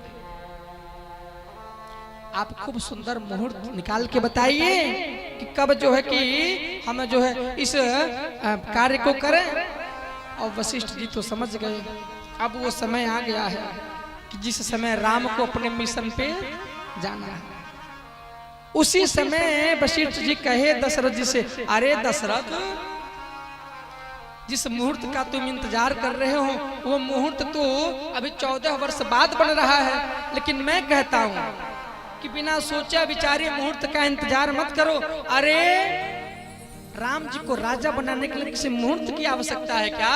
जिस समय राम जी राजा बन जाएंगे वही सबसे सुंदर मुहूर्त होगा। याद करिए वो समय, जनवरी का महीना, दिनांक 22 जनवरी, जिस समय हमारे श्री धाम अयोध्या जी में हमारे राम जी का स्थापना हुआ। बहुत सारे शंकराचार्यों ने जो है कि तमाम प्रकार की टिप्पणियां किया, अरे मुहूर्त नहीं है, ये लग्न नहीं है, वो योग नहीं है, वो करण नहीं है, प्रधानमंत्री जी जो है कि पूजन करवा रहे हैं, सपत्निक नहीं है, तमाम प्रकार के जो है कि शंकराचार्यों ने कमेंट किया।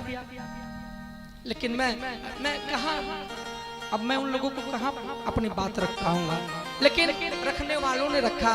अरे सठो, ये मैं नहीं कह रहा, गोस्वामी जी ही लिखते हैं कि जिस समय राम जी राजा बनेंगे वही मुहूर्त समय सबसे सुंदर समय हो जाएगा। सुदीन सुमंगल जब ही अजब राम हो युवराज, वो समय ही सबसे सुंदर मुहूर्त है जिस समय हमारे राम जी राजा। अच्छा, वशिष्ठ जी दशरथ जी से कब कहे राजा बनाने को कि बिना सोचे विचारे अभी जो है कि काम हो जाए। लेकिन दशरथ जी क्या किए, क्या ऐसा है अब राम राजा बनेंगे, ऐसा थोड़ी ना बना दिया जाएगा। अब सब है कृष्ण जी थोड़ी ना बन पाएगा कि जब बने तब विवाह हो जाए, साँझ शाम तक कोई चर्चा नहीं और रात्रि में बहुरानी भी कहना, ऐसे नहीं होगा। पूरे अयोध्या में दुदंभी बच गया कि अरे अरे कल राम राजा बनेंगे, जितनी आवश्यक सामग्री थी सभी सामग्रियों को मंगवा लिया गया। दशरथ जी वशिष्ठ जी से कहे कि प्रभु आप जाके राम जी को बता दीजिए कि कैसे कैसे किस किस नियमों का पालन करना है। अब जो कि खूब प्रेम से हमारे वशिष्ठ जी राम जी के आश्रम महल में चले गए और महल में जाके राम जी से वार्तालाप किए कि ऐसा है राम, अगर विधाता का चाह रहे, मानो वशिष्ठ जी संकेत देना चाह रहे हैं कि विधाता की अगर इच्छा रही, विधाता की चाह रही तो कल आप राजा बन जाएंगे। मानो वशिष्ठ जी के मन में थोड़ा सा संशय पहले से ही बना होना, क्योंकि वो जानते हैं कि अब कल वो समय आ गया कि राम राजा नहीं, राम वनवासी नहीं। किसी कवि ने लिखा है कि नर सोचे नहीं होते हैं, हरि सोचे तत्काल। नर सोचे नहीं होते हैं, हरि सोचे तत्काल। बल चाहत बैकुंठ करे, प्रभु पठे पाता। नर के सोचने से कुछ होने जाने वाला नहीं है। हरि की इच्छा तो कुछ और है। हरि क्या चाहते हैं आगे के प्रसंग में आएगा, भाई हरि क्या चाहते हैं। वशिष्ठ जी कहे राम ऐसा है कि तुम बस पयः स्नान करना, पयः पान करना, कुछ अन्न मत खाना, जमीन पे सोना, ब्रह्मचर्य का पालन करना, क्योंकि कल तुमको राजा बनना है। लेकिन कब राजा बनना है? जब विधाता का साथ रहेगा, विधाता का कृपा रहेगा। अब इस प्रकार से जो है कि इस प्रकार से वशिष्ठ जी आज्ञा दिए, घंटी बजाए, सभी देवी देवताओं को बुलाए, बुला के कहे आप लोग कुछ ऐसा करिए कि हम जो गद्दी मिलने वाला है गद्दी ना मिले, नहीं तो सारा काम चौपट हो जाएगा। सभी देवी देवता सरस्वती माता के पास गए, सरस्वती माता से कहीं कि अरे मैया आप कुछ करिए कि हमारे राम जी राजा न बन की यात्रा करें। सरस्वती मैया कहीं तुम लोग जितना पाप होता है सब हमसे ही करवाता है, ये सुंदर उत्सव तुम लोग को देखना पच नहीं रहा है क्या?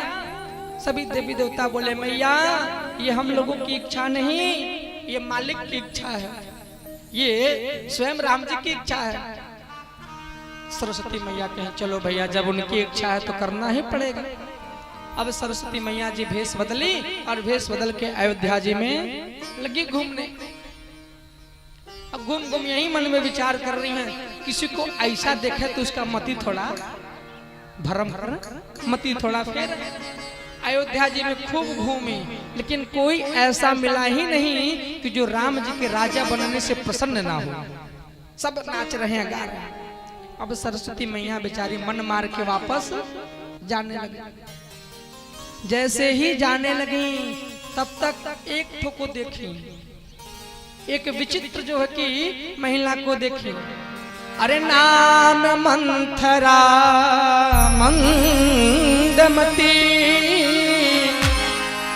चेर के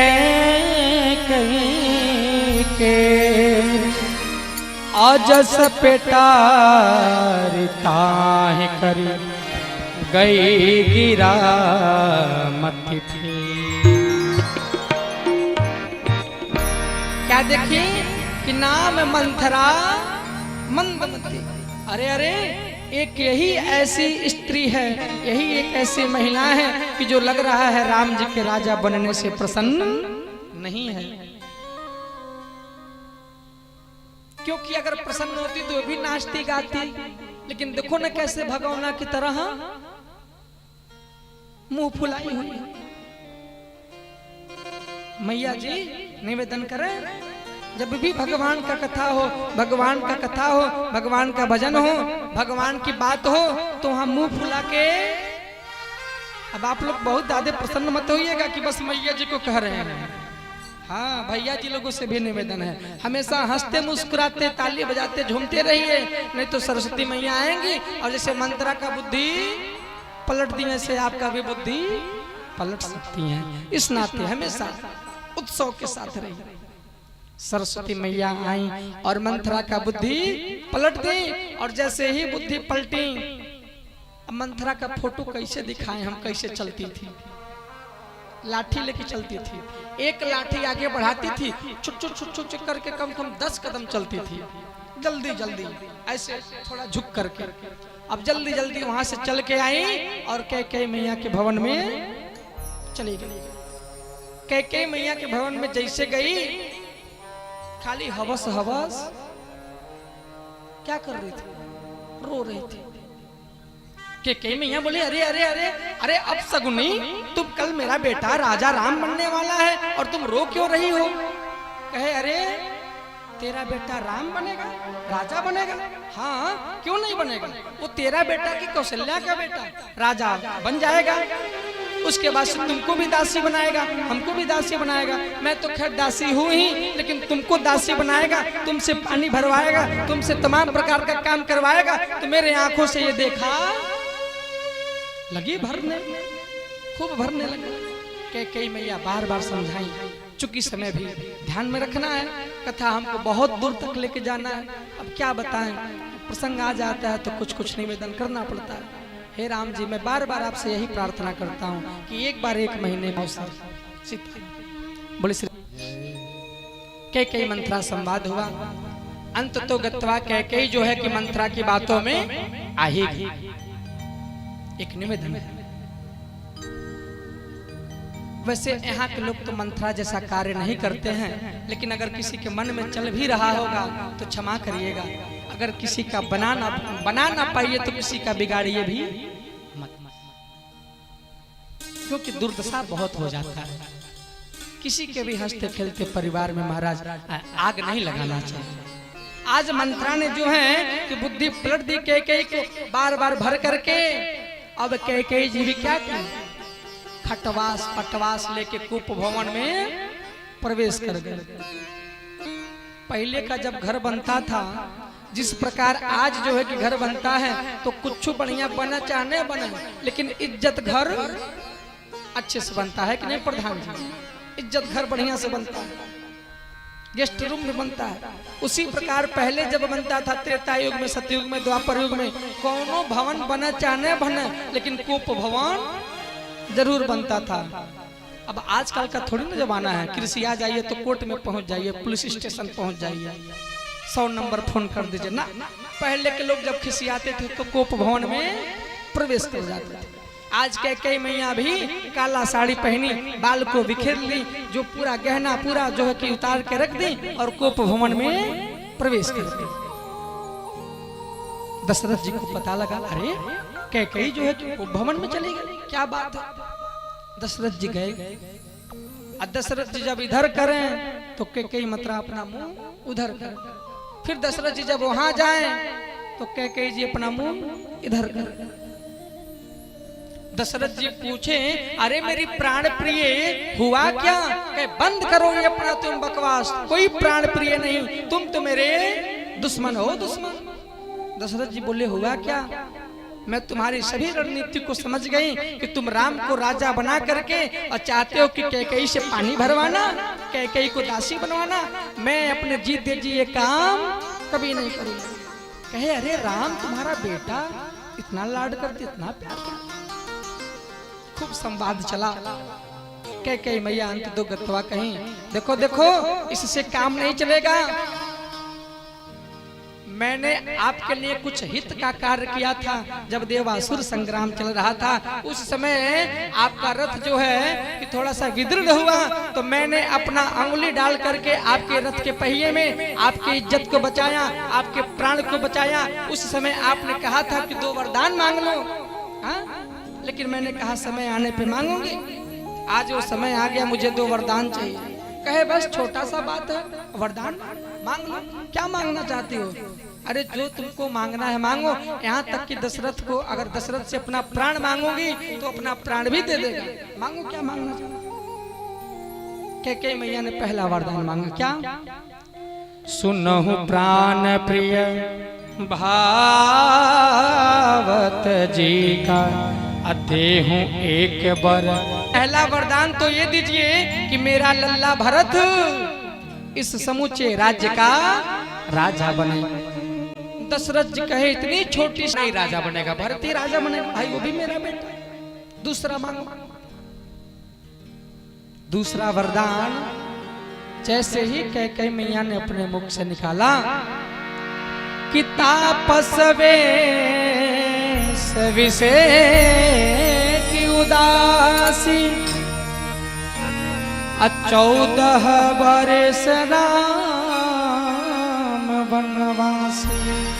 दशरथ जी सुने, क्या बोली? कैकेयी फिर बोली कि तापस विषे की उदासी 14 बरस राम वनवास। 14 बरस राम वनवास। जैसे ही इतना बात सुने महाराज दशरथ जी तुरंत, जिस प्रकार केला का अगर पेड़ हो, केले को पेड़ को अगर नीचे से काटा जाए, बिना कहीं से घूमे, बिना कहीं से मुड़े, धड़ाम से गिर जाता है। जिस प्रकार एक लाठी को छोड़ दिया जाए जैसे गिर जाता है, ठीक उसी प्रकार दशरथ जी भी आज गिर गए। दशरथ जी गिर गए। गिर करके हाय राम कहते कहते मारो, बहुत ज्यादा रोए। कैकेयी हंस हंस के बार बार बोल रही है, अरे अरे बोलो बोलो, वरदान दे रहे हो कि नहीं दे रहे हो? दे रहे हो कि नहीं दे रहे हो? मत करो, नहीं तो दशरथ मर जाएगा। राम के बिना दशरथ मर जाएगा। कैकेयी जी ने क्या बोला? कि आज मरना तो तय है, आज मरना तो तय है। क्या मरना, किसका मरना? अगर राम को वनवास नहीं भेजी तो आज कैकेयी जो है कि मरेगी, राम वनवास जाएंगे तो आप मरेंगे। मरना तो तय है। विचार करिए महाराज कि कौन मरेगा, याद रखिएगा। अगर कैकेयी मर जाएगी तो कलंक लगेगा आपको, और आप पुरुष हैं, अगर पुरुष कलंकी हो जाए तो पुरुष को तो महाराज समाज में आना जाना पड़ता है, वो जी नहीं पाएगा। अगर काजल से भी कुछ काला होता है तो क्या होता है? कलंक होता है। काजल से काला कुछ होता है तो कलंक। याद रखिएगा महाराज, अगर आज जो है कि कैकेयी मर गई नागा, और आप अगर आपने जो है कि वरदान नहीं दिया तो कैकेयी मरेगी, राम वनवास जाएंगे तो आप मरे। और रो पड़े, पूछे मैया से कि क्या बात हुआ। मैया जो है बोला कि अरे क्या बताऊं, 2 वरदान देना। कि अरे क्या बताऊं, 2 वरदान देने को बोले थे, मैंने वो 2 वरदान मांग लिए, और मानो को बोले थे, मैंने वो 2 वरदान मांग लिए, और महाराज आज देने से विमुख हो रहे हैं। महाराज आज देने से विमुख हो रहे हैं। महाराज देने से विमुख, महाराज देने से विमुख हो रहे हैं। राम जी पूछे कि बताओ मैया वो वरदान क्या मांगी? तो यही तो मांगे कि भरत को जो है कि राजा बना दीजिए और राम को वनवास भेज दीजिए। जब इतना बात राम जी सुने तो मन ही मन बहुत प्रसन्न हुए, बहुत प्रसन्न हुए। और दशरथ जी से कहे अरे पिताजी, इसमें रोने की क्या बात है, इसमें चिंतित होने की क्या बात है? 14 वर्ष की तो बात है, जाएंगे चले आएंगे, परेशान मत होइए। बार बार दशरथ जी और वियोग में रो रहे हैं और रो रहे हैं। राम जी कहे दशरथ जी से, अरे पिताजी, मैया ने तो मेरे साथ न्याय कर दिया। न्याय? क्या न्याय कर दिया? अच्छा, राम जी अगर उम्र में बड़े हैं भरत जी से, तो लंबाई में भी थोड़ा बड़े होंगे कि नहीं होंगे? लंबाई में भी थोड़ा बड़े होंगे। दशरथ जी ने पूछा कैसा न्याय कर दिया? तो न्याय ये कर दिए। अच्छा ये बताइए पिताजी, हम जब राजा बनते तो हमारे माथे पे क्या पहनाया जाता? मुकुट पहनाया जाता। जब मुकुट पहनाया जाता तो हम मुकुट पहनाया जाता। जब मुकुट पहनाया जाता तो हम और बड़े होते कि और छोटे होते, और बड़े हो जाते। अभी वैसे ही बड़े हैं। अब भरत जब हमारे सामने आता है तो देखता है तो ऐसे करके देखना पड़ता है। लेकिन माता जी ने तो मेरे साथ न्याय कर दिया कि जो भरत ऐसे करके देखता था, वो भरत जब उसके सिर पे मुकुट पहन जाएगा तो हम दोनों का लंबाई बराबर हो जाएगा। ये मेरे राम जी के सिवा कोई और नहीं कर सकता, जो इस महादुख के अवस्था में भी सुखी पूर्वक, प्रसन्नता पूर्वक ऐसे ऐसे उपदेश को दे रहे हैं। अपने माता जी से कह रहे कि अरे मैया, अरे सुनो जाननी सोई सुत बाड़ भारी, अजो पीतु मात बचन अनुरागी। अरे मैया, वो बेटा तो धन्य होता है कि जो अपने माता पिता के वचन में अनुराग रखता है, जो अपने माता पिता के शब्दों से प्रेम करता है, अपने माता पिता के कहे गए वाक्यों से प्रेम कहता है। आज राम जी ये नहीं करें कि जो अपने माता पिता से प्रेम करता हो। सुबह उठिए, खूब प्रेम से प्रणाम कर लीजिए, मम्मी को भी प्रणाम कर लीजिए। अब मम्मी पापा दिन भर जितना कहना कहे को मानिए मत। उस प्रणाम करने का कोई मतलब है, कोई अर्थ है? राम जी कह रहे हैं, अरे सुनु जननी सोई सुत बड़ भागी, जो पितु मात वचन अनुरागी। वो सुत, वो पुत्र तो बड़ा भागी होता है कि जो अपने माता पिता के वचनों में अनुराग रखता है। मैं तो बड़ा भागी हूँ कि आज मुझे अपने माता पिता के वचन का पालन करने का अवसर मिला। राम जी कहे कोई बात नहीं, मैं जाऊं। कौशल्या मैया से मिले, सुमित्रा मैया से मिले। धीरे धीरे धीरे धीरे ये बात पता चल गया सीता मैया को भी अच्छा, राम जी बन जाने वाले हैं। धन्य है सीता माँ, धन्य है वो सीता माँ कि जो तो अगर उनके घर में एक फूल भी अगर गिरा होता है ना, तो उनके दास दासी लोग फूल हटा देते हैं, कहीं सीता माता के चरणों में वो फूल का पंखुड़ी न चुभ जाए। इतना कोमल चरण जिनका है, आज वो भी राम जी के साथ जाने के लिए तैयार हो रहे हैं। आज की माताएं बहनें होती तो क्या बोलती, तुम जाओ इधर और मैं क्या चले जाऊंगी, तुम देखते रह जाओ। लेकिन धन्य है सीता मैया कि राम जी से बार बार कहते कि प्रभु हम भी चलेंगे आपके साथ, हमको भी लेके चलिएगा। राम जी कह रहे अरे नहीं, तुम घर पे रहो, सासू जी का ससुर जी का अपना माता पिता मान कर की सेवा करना, इनकी सेवा करना, इनकी सेवा में ही मेरी सेवा समझना, इसी महल में रहो। लेकिन सीता जी क्या बोली कि नहीं नहीं, अरे प्रभु ये बताइए, खूब बड़ा नदी हो और उस नदी में जल ना हो तो उस नदी का कोई मतलब है? खूब चकाचक व्यवस्था के साथ सुंदर शरीर हो, इस शरीर में प्राण ना रहे तो उस प्राण का शरीर का कोई मतलब है? ठीक उसी प्रकार दिखने में तो ये सीता है, लेकिन इस सीता के हृदय में तो आप बसे हैं। और जब आप ही चले जाएंगे तो महाराज ये नश्वर शरीर यहाँ रह के क्या करेगा? सीता जी क्या बोली, अरे जिय बिनु दे है नदी बिन पार, जिय बिनु दे है नदी बिन पार, नाथ पुरुष बिन नारी, ऐसी अनाथ पुरुष बिन। हे प्रभु, देह में अगर प्राण नहीं है तो जो गति इस देह का होता है, उसी प्रकार अगर आज आप छोड़ के अकेले चले जाएंगे तो सीता का भी वही दशा होगा। प्रभु मैं आपको उम्मीद दिलाती हूँ, आशा दिलाती हूँ कि मैं आपको परेशान नहीं करूंगी, राजमहलों का सुख नहीं खोजूंगी। अरे पाय पखार बैठ तरु छाहे, अकहूँ बा मुदित मन माही। मैं सदैव आपकी पांव को पखारूंगी, आपकी चरणों की सेवा करते हुए मैं अपने वनवास के समय को भोगूंगी।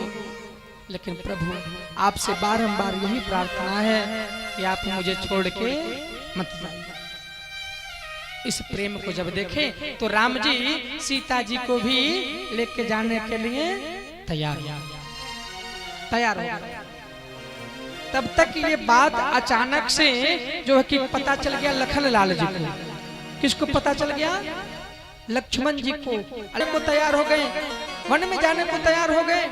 महाराज जैसे ही सुने, रोते हुए, गिड़गिड़ाते हुए, कांपते हुए, रोते रोते आ रहे हैं, राम जी के पास खड़े हो जा रहे हैं और खड़े होकर के अपने पैर के अंगूठा से धरती को निखोड़ रहे हैं।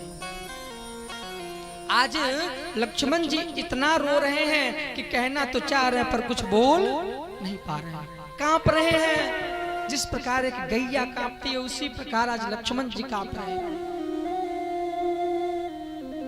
राम जी पूछे अरे हुआ क्या भाई, बोलो तो क्या हुआ, रो क्यों रहे? कहे प्रभु पहले आप कहिए कि हाँ मैं जो कहने वाला हूँ आप मेरी बात मानेंगे तब मैं बोलूं, तब मैं बोलूं। राम जी बोले बताओ तो क्या? भैया अगर आप हमसे थोड़ा सा भी प्रेम करते हैं ना तो वन में आप भी मेरे साथ, हमको अपने साथ लेके चलिएगा, आप अपने साथ लेके चलिएगा। राम जी जब इतना बात सुने कहे अरे बाबू वनवास बस मेरा हुआ है, तुम मत जाओ, घर में रहो। घर में रह के माता पिता सबके, माता पिता कैसे माता पिता, कौन है हमारे माता पिता, कौन है मेरे माता पिता? मैं किसी माता पिता को नहीं जानता। महाराज आप तो मेरे सर्वस्व हैं। अरे तुम ही मेरी माईया, तुम ही मेरी। आज लक्ष्मण जी कह रहे हैं कि मेरे माता पिता सब कुछ। ये जीवन के जो माता पिता है ना महाराज, ये बस इस लोक तक है। अगर वास्तव में कोई माता पिता है तो वो भगवान। आज लक्ष्मण जी कह रहे हैं कि प्रभु आप मेरे सर्वस्व हैं, आप मेरे माता हैं, आप मेरे पिता हैं, और मैं चाहता हूं कि आपकी चरणों की सेवा करते हुए हम भी आपके साथ चलें। राम जी बार बार मना कर रहे हैं, लेकिन लक्ष्मण जी कहे नहीं हम चलेंगे तो चलेंगे, जिद पे अड़ गए। कहे जाओ अपने मैया सुमित्रा से पूछ के आओ। सुमित्रा जी के पास लक्ष्मण जी गए। धन्य है वो सुमित्रा माँ कि जो अपने बेटे को आदेश दे दी कि जाओ जाओ। अरे कौन कहता कि राम वनवास जा रहे हैं, राम अयोध्या का त्याग कर रहे हैं। अयोध्या से राम नहीं है, राम जी से अयोध्या। आपसे पूछें कि सूर्य किस दिशा मुख है तो आप क्या बोलेंगे? अरे कहिए पूरब दिशा से सूर्य हैं। अगर कल को सूर्य पश्चिम से उग जाए तो पूरब आप किसको मानेंगे? उसी पश्चिम को पूर्व मान लेंगे। जिस प्रकार पूरब से सूर्य नहीं, सूर्य से पूरब है, उसी प्रकार अयोध्या से राम नहीं बल्कि राम से अयोध्या है। जाओ लक्ष्मण अपने भैया की सेवा करना। और इस प्रकार से आज्ञा मन करे आज राम लक्ष्मण सीता तीनों वनवासी का भेष बना करके माता पिता को प्रणाम करके, ब्राह्मणों को प्रणाम करके, गौ माता को प्रणाम करके, दान पुण्य करके आज जो है कि सब वनवासी का भेष बना करके अरे सजे बन साजु समाजु सब हो बनिता बंधो समेत, अबंदे विप्र गुरु चरण प्रभु चल कर सब ही अचेत। सबको अचेत करके आज राम जी लक्ष्मण जी और सीता माता वन की यात्रा प्रारंभ कर रहे हैं। जैसे ही राम जी लक्ष्मण जी सीता माता आगे बढ़े, दशरथ जी रोकना चाहते हैं लेकिन रोक नहीं पाते। सुमंत जी को बुलाए कहे आओ आओ रथ लेके आओ और रथ पे बैठा के 4 दिन जंगल घुमा के फिर वापस लेते आओ। सुमंत जी आए, रथ पे बैठाए। आज रथ आगे बढ़ने लगा। उन अयोध्या वासियों का स्थिति बना होगा तनिक कल्पना करिए। सब तैयार होके बैठे हैं क्या कि आज राम राजा बनेंगे, राम जी का टीका होगा। लेकिन हुआ क्या? आज पूरे अयोध्या में मानो मातम सा छा गया हो और उसी रथ के पीछे पीछे पूरे अयोध्यावासी भी जाने लगे। चलते चलते चलते चलते रात्रि हुआ। रात्रि तक जो है कि तमसा नदी के तट पे पहुंचे और उसी तमसा नदी के तट पे रात्रि विश्राम हुआ। जैसे ही मध्य रात्रि हुआ, राम जी सुमंत जी के पास गए और कहे कि जब कल प्रातः कालीन हम लोग चलेंगे तो ये अयोध्यावासी भी साथ में जाएंगे। इस नाते हे सुमंत जी मध्य रात्रि में ही हम लोग आगे की ओर बढ़ा जाएं। और ध्यान रखिएगा जो भी रथ का पहिया का निशान बनेगा ना, उस रथ के पहिए के निशान को मिटाते हुए आगे बढ़िएगा। सुमंत जी बोले क्यों? इस नाते कि रथ के पहिए को देख करके अयोध्यावासी फिर उसी स्थान पे पहुंच जाए। अब रथ के पहिए के निशान को मिटाते हुए आगे बढ़े। आगे बढ़ते बढ़ते बढ़ते बढ़ते श्रृंगवेरपुर पहुंचे। कहाँ पहुंचे? श्रृंगवेरपुर। आप लोग गए हैं? बहुत सुंदर रमणीक स्थान है। अभी तो 15 दिन पहले हम लोग गए थे, वहाँ रात्रि विश्राम हुआ। इतना सुंदर वहाँ पे राम और लक्ष्मण जी का 50 फीट का बहुत ऊंचा मूर्ति बना हुआ है, बहुत ऊंचा। सरकार ने उस स्थान पे लगभग कईयों अरबों रुपया खर्च किया है। वो लगभग 20 एकड़ में लगभग वो पार्क बना होगा वो स्थान, 20 एकड़ में। राम जी ने कैसे कैसे लीला किया, पूरे लीला को वहाँ पे दर्शाया गया है। सीता माता वनवास के समय में कैसी झोपड़ी में रहती थी, कैसी पर्णकुटी थी, सारी व्यवस्थाओं को बनाया गया है।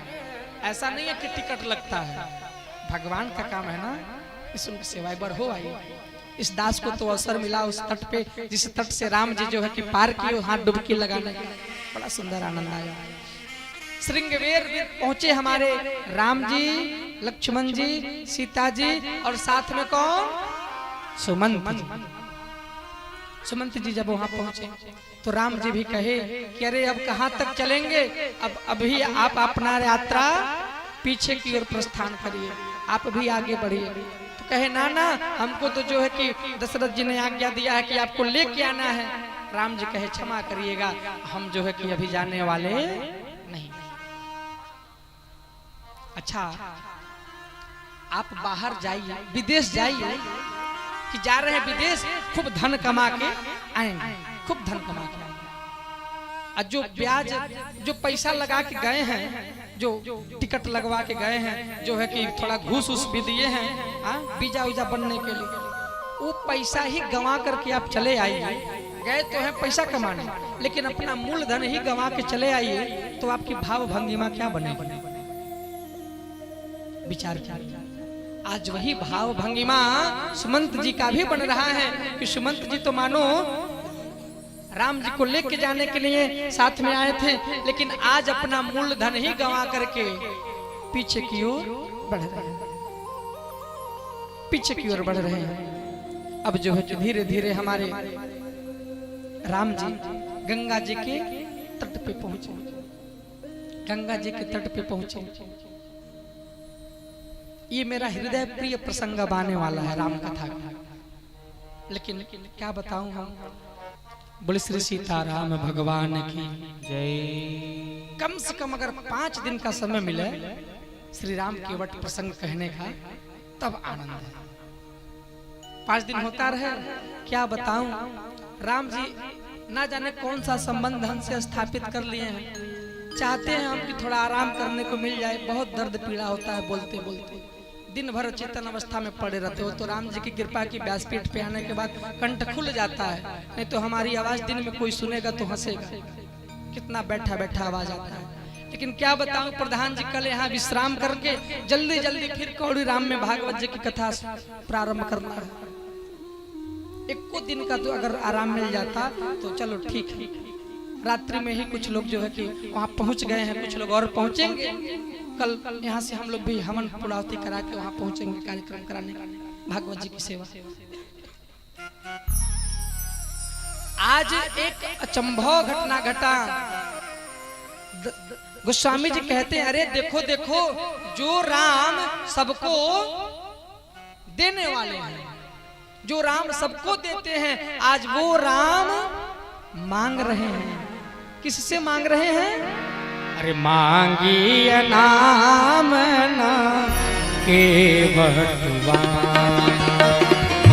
मांगी नाम ना के बटवा, कहीं तुम्हारे मरम में जाना, कहीं तुम्हारे मरम में चरण कमल रज कहूँ सब कहीं, मानुष करन मोर कछुआई, छुअत शिला भई नारी सुहाई, पान तेना काट कठिनाई, तारे व मुनि रे होई जाई, तारे व मुनि रे होई जाई, बाट पर मोरे नाव उड़ाए, एहि प्रति पायो सब परिवार, नहीं जानो कहो और कुबार। जो राम सबको देते हैं, आज वही राम एक केवट से मांग रहे हैं, एक केवट से मांग रहे हैं। उस केवट का तो भी भाग्य देखिए, जो सबको देने वाले हैं, आज एक से मांगते हैं। वो भी कहता है, मांगी नाम न केवट आनु। जो सबको देने वाले हैं आज मांग रहे हैं, लेकिन मांगने जो देने वाला उधर से बना है वो दे भी नहीं रहा है। उस केवट का भाग्य तो देखिए। अरे अरे, मैं आपको जानता हूँ, मैं आपको जानता हूँ, मैं आपको ये नाव देने वाला नहीं हूँ। पूछे क्यों? सब आपके मर्म को समझ रहे हैं। तो कौन सा मरम भैया? वही बगलिया में लक्ष्मण जी खड़े थे। कहे भैया आपके साथ जिंदगी भर से हम हैं, हम आपके एक मरम को नहीं समझे, आज पहली बार देख रहा है। कह रहा कि मैं आपके मरम को जानता हूँ। कौन मरम जानते हो? अरे अरे आपके चरणों की रज की मरम को जानता हूँ। आपका यही चरण है ना, पत्थर को छू दिया तो क्या हो गई? क्या हो गई थी? याद है आप लोगों को? जब राम जी विवाह करने के लिए जा रहे थे मिथिला में धनुष की रक्षा के लिए, तो रास्ते में एक शिला मिला था। शिला को छुए तो शिला में से क्या आ गई? नारी आ गई, अहिल्या जी आ गई। अरे हम तो आपके मरम को जानते हैं, आपके चरणों में पता नहीं कौन सा जादू है कि पत्थर पे अगर छू देते हैं तो वो पत्थर क्या बन जाती है? नारी। पत्थर कठोर की लकड़ी कठोर। अब हमारे चंदू भैया जी बताएंगे, पत्थर कठोर की लकड़ी कठोर। पत्थर केवट भैया बोले बताइए, वो पत्थर इतना कठोर है, वो छुए तो नारी बन गई, तो ये लकड़ी कौन खेत की? इसको तो तुरंत बन जाएगी। उसमें तो क्या सेकंड का समय भी लगा, इसमें तो पीको माइक्रो नैनो सेकंड लगेगा। ये तो तुरंत बन जाएगा। क्या बताऊं, गरीबी बहुत चरम सीमा पे है। अभी एक पत्नी का भार सहा नहीं जा रहा है। ये भी कहीं स्त्री बन गई तो कैसे हम दो दो ठो का पालन करेंगे? है कि नहीं? अभी ये कहीं का भरण पोषण करने पे हालत गंभीर हो जा रहा है। बोले श्री सीताराम भगवान की। बहुत लंबा प्रसंग है। राम जी पूछे क्या चाहते हो? तो मैं ये चाहता हूँ कि सबसे पहले आपके चरणों को धोऊं, ताकि आपके चरणों में जो भी रज लगा हुआ है वो धुल जाए, और जब धुल जाएगा तो आप हमारी नैया में बैठ जाइएगा, उस पार कर देंगे। अब राम जी कहे अच्छा अच्छा, तुम हमारा मरम क्या जानोगे, हम तो तुम्हारा मरम जान गए। तुम ये करना चाहते हो? कहे ठीक है करो। अब गया कठौता ले आया, अपने पूरे परिवार वालों से कहा कि चलो चलो सब लोग चलो, जिसका इंतजार था, जिसका था मुझे इंतजार, वो समय आ गया, वो घड़ी आ गया। अब सब जो है कि पूरा घर भर आए। अब खूब प्रेम से कठौता में पानी लिया, कठौता में पानी लेके राम जी के दाहिने पैर को रखा। अब खूब प्रेम से धो रहा है। जब धो रहा है तो राम जी थोड़ा हिल डुल रहे हैं। जब हिल डुल रहे हैं तब वहाँ कोई खम्मा उम्मा थोड़ी न गाड़ा था, कोई पोल नहीं था पकड़ने के लिए। कहा ये प्रभु काहे चकमका रहे हैं? अरे हमारे कपड़ा पे हथवा रख लीजिए, सहारा मिलेगा आपको। कहे अच्छा तुम हमको सहारा दे रहे हो? कहे हम तो तुम्हारे मरम को समझ गए, तुम सहारा देना नहीं सहारा लेना चाहते हो। सो हमारे राम जी तुरंत हाथ उसके सर पे रख दीजिए। देखिए केवट का भाव कि जिस राम जी को पाने के लिए सिद्ध जन, मुनि जन, योगी जन, संत जन दिनों रात तपस्या करते हैं, ध्यान धारणा में चढ़ते नहीं है। आज केवट का भाग्य तो दर्शन करिए। हाथ से चरण धो रहा है और ऊपर से हाथ राम जी का उसके सर पे लगा हुआ। अच्छा, गंगा जी के तट पे थोड़ा बालू जैसा वातावरण रहता है, रेता जैसा। दाहिना पैर धोया, अब धो के वहाँ चट्टी बोरा तो बिछाया नहीं, फिर जो है कि उसी पे रख दिया। अभी बायां वाला धोने लगा, और जब बायां धो के साफ किया तो देखा कि कहा तो फिर से जो है कि दाहिना वाले में फिर दाहिना वाले को धोया, बायां वाला निकाल के बाहर रखा, फिर उसमें भी इस प्रक्रिया से करते करते कई बार दाहिना बायां करके धुल रहा। अब लक्ष्मण जी उतना ही वहाँ गुस्सा रहे हैं। लक्ष्मण जी कह रहे अरे तुम क्या कर रहे हो, क्या कर रहे हो? राम जी कहे करने दो, करने दो। वो केवट जानते हैं कौन था पूर्व जन्म का। देखिए जो राम जी की कथा है और जो भी कथाएं हैं ये सब कल्प कल्प की कथा होती है, कल्प कल्प का बात होता है। पहले त्रेता युग आता है कि पहले द्वापर युग? पहले त्रेता युग आता है ना। लेकिन त्रेता युग में केवट चरण धुल रहा है राम जी का, वो केवट उससे पहले द्वापर युग में सुदामा जी थे। क्या थे? सुदामा जी। सुदामा जी का चरण कौन धोआ था? कन्हैया जी। कन्हैया जी सुदामा जी का जब चरण धोए तो सुदामा जी कहे जैसे तुम हमारा धुल रहे हो, ऐसे हम भी एक न एक दिन तुम्हारा धुलेंगे, धुलवाना पड़ेगा। वही सुदामा जी इधर बने केवट, और कृष्ण जी ब्रह्म की अवतारी, वही ब्रह्म राम के रूप में आए। इधर फिर वो प्रक्रिया हो। अब सोचिए, पहले त्रेता की, पहले द्वापर। महाराज ये कल्प कल्प की बात होती है, ये मनमंत्रों की बात है। आप लोग संकल्प में सुनते होंगे, कल युगे कलि प्रथम चरणे, ये जो चल रहा है कल्पना, इसका नाम है वाराह कल्प। आप संकल्प में सुनते होंगे वाराह कल्प, अष्टाविंशति तमे कल युगे कलि प्रथम चरणे। इस प्रकार से सब कल्प कल्प की कथा है। बोले श्री सीताराम भगवान की जय। इस प्रकार से चरण जो है कि धुला। अब जो है कि राम लक्ष्मण सीता जी को खूब प्रेम से नाव में बैठाया, और नाव में बैठा करके भगवत नाम गाते हुए, गंगा मैया से वंदना करते हुए इस पार से उस पार लेके जा रहे हैं। अरे मेरी नैया में लक्ष्मण राम, गंगा मैया तेरे बहो, मेरी नैया में लक्ष्मण राम। अरे धीरे बहो धीरे बहो, धीरे बहो धीरे बहो धीरे बहो, धीरे बहो। ओ मेरी नैया में लक्ष्मण राम, गंगा मैया धीरे बहो।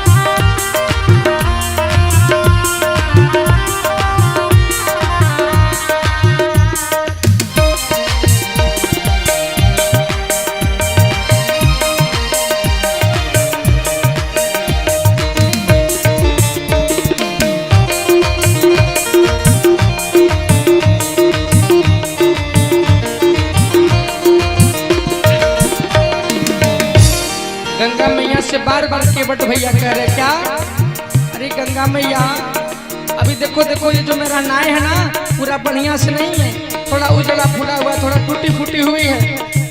अरे टूटी फूटी है काठ की नैया, टूटी है काठ की नैया, टूटी फूटी है, टूटी फूटी है हो काठ की नैया, टूटी है काठ की नैया। अरे तुम बिन मैया कौन खेवैया, तुम बिन मैया कौन खेवैया। मेरी नैया है पीछे मझधार, गंगा मैया धीरे बहो।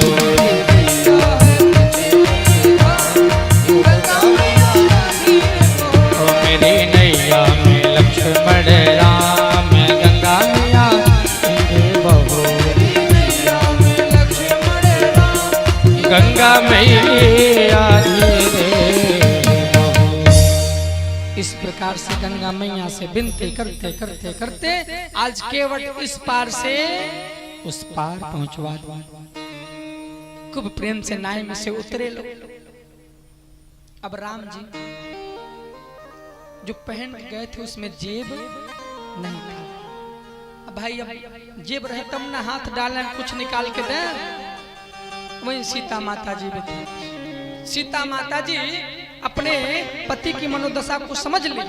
कहीं अच्छा प्रभु आप कुछ देना चाहते हैं पर कुछ है नहीं आपके पास देने को। कोई बात नहीं, आपके पास नहीं है पर मेरे पास। तुरंत अपनी एक स्वर्ण मुद्रिका पहनी हुई थी और निकाल के केवट भैया को दे रही है।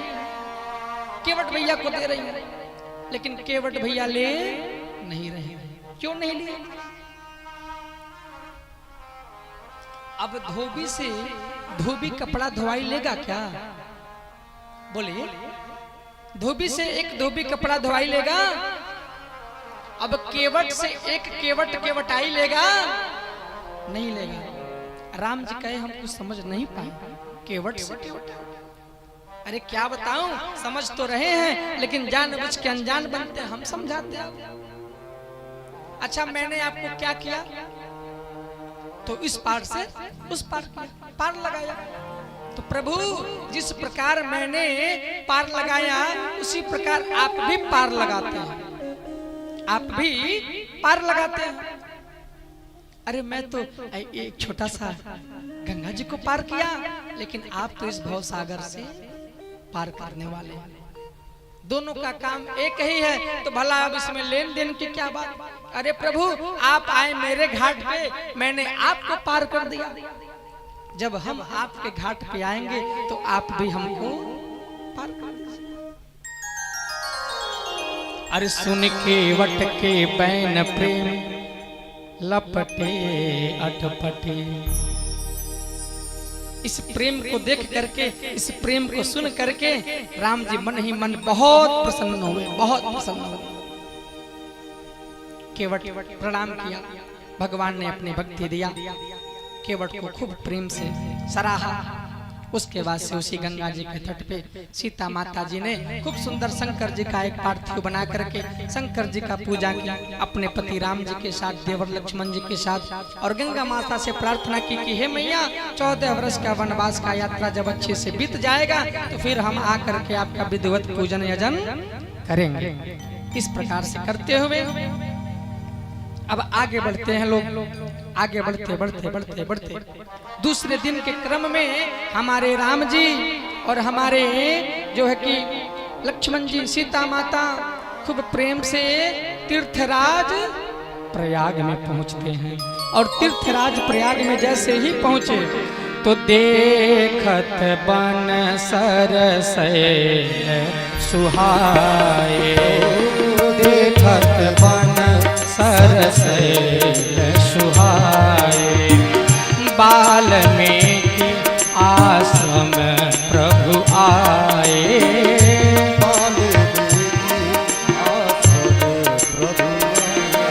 अरे राम दीठ मुनि बासु सुहावना।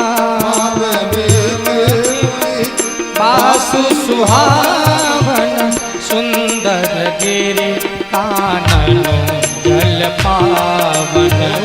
सुंदर गिरि हरि सुने सरोज विटप वन फूले। गुंजत मंजु मधुप रस फूल। खग मृग विपुल कोलाहल करहि। फिरहित बैर मुदित मन चरहि। यात्रा करते करते कहाँ पहुंचे, वाल्मीकि आश्रम की तीर्थराज प्रयाग में। और हमारे श्रीमान राहुल यादव जिला पंचायत सदस्य, ये भी जो है कि यात्रा करते करते कहाँ पहुंच गए, कहाँ पहुंच गए, बहुत सुंदर। जिस समय हमारे राम जी का आगमन हो रहा है तीर्थराज प्रयाग में, उसी समय आदरणीय श्रीमान जिला पंचायत सदस्य श्री राहुल यादव जी का भी आगमन हो गया। कहाँ, तो राम जी की कथा पंडाल। ये सब भगवान का बनाया हुआ एक सुंदर समय है, एक सुंदर संयोग है। बोले श्री सीताराम भगवान की। तो हम आदरणीय प्रधान जी से चाहेंगे अगर कुछ प्रक्रियाएं हों तो प्रक्रियाओं को पूरा करते हुए हम लोग जो है कि आगे की ओर बढ़ेंगे। बोले श्री सीताराम भगवान की।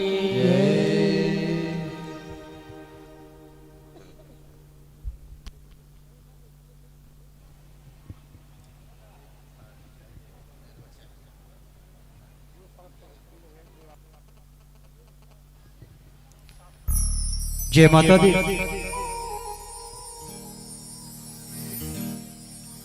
हम सबके बीच में किसी पहचान के मोहताज नहीं, हर समय हर जगह अपनी एक मजबूत उपस्थिति के साथ हर जगह पे आपका एक सकारात्मक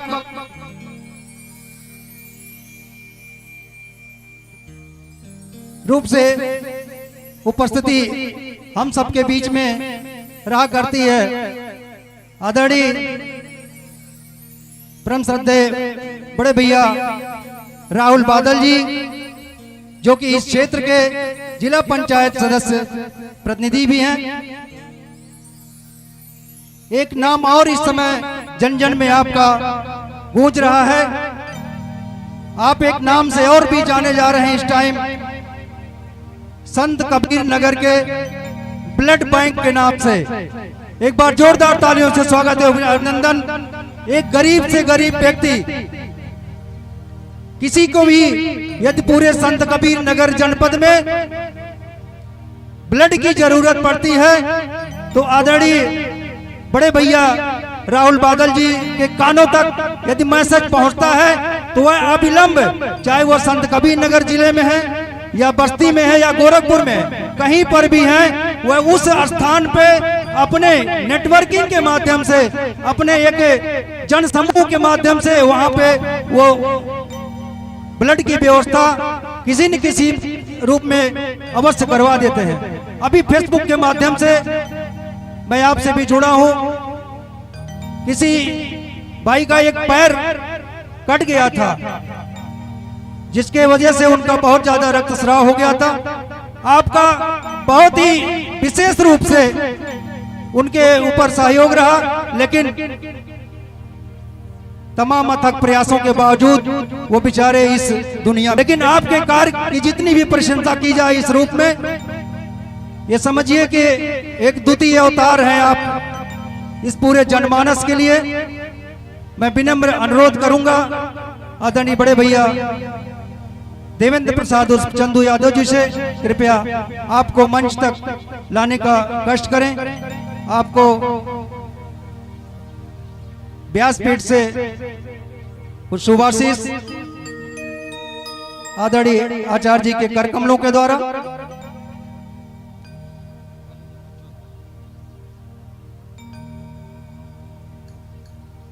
एक बार जोरदार तालियों से स्वागत।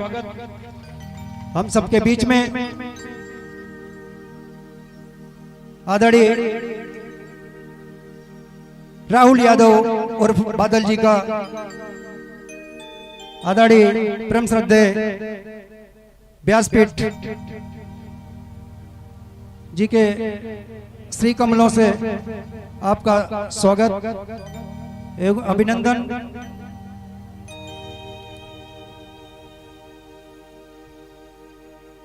सर्वप्रथम चंदन लगा करके आपका सुस्वागतम। चंदनस्य महत्वपूर्णं पवित्रं पापनाशनम् आपदां हरते नित्यं लक्ष्मी तिष्ठति सर्वदा, लक्ष्मी तिष्ठति सर्वदा।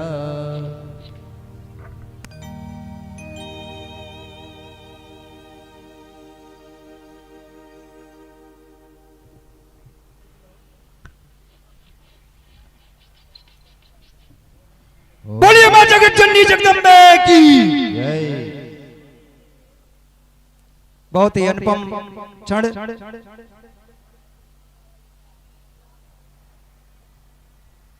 पुनः आध्यात्मिक पुस्तक जिसकी कथा आप लोगों के बीच में अनवरत चल रहा है, श्री रामचरितमानस।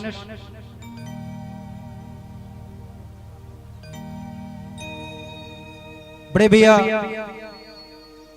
श्रीमान राहुल यादव जी से निवेदन है, कृपया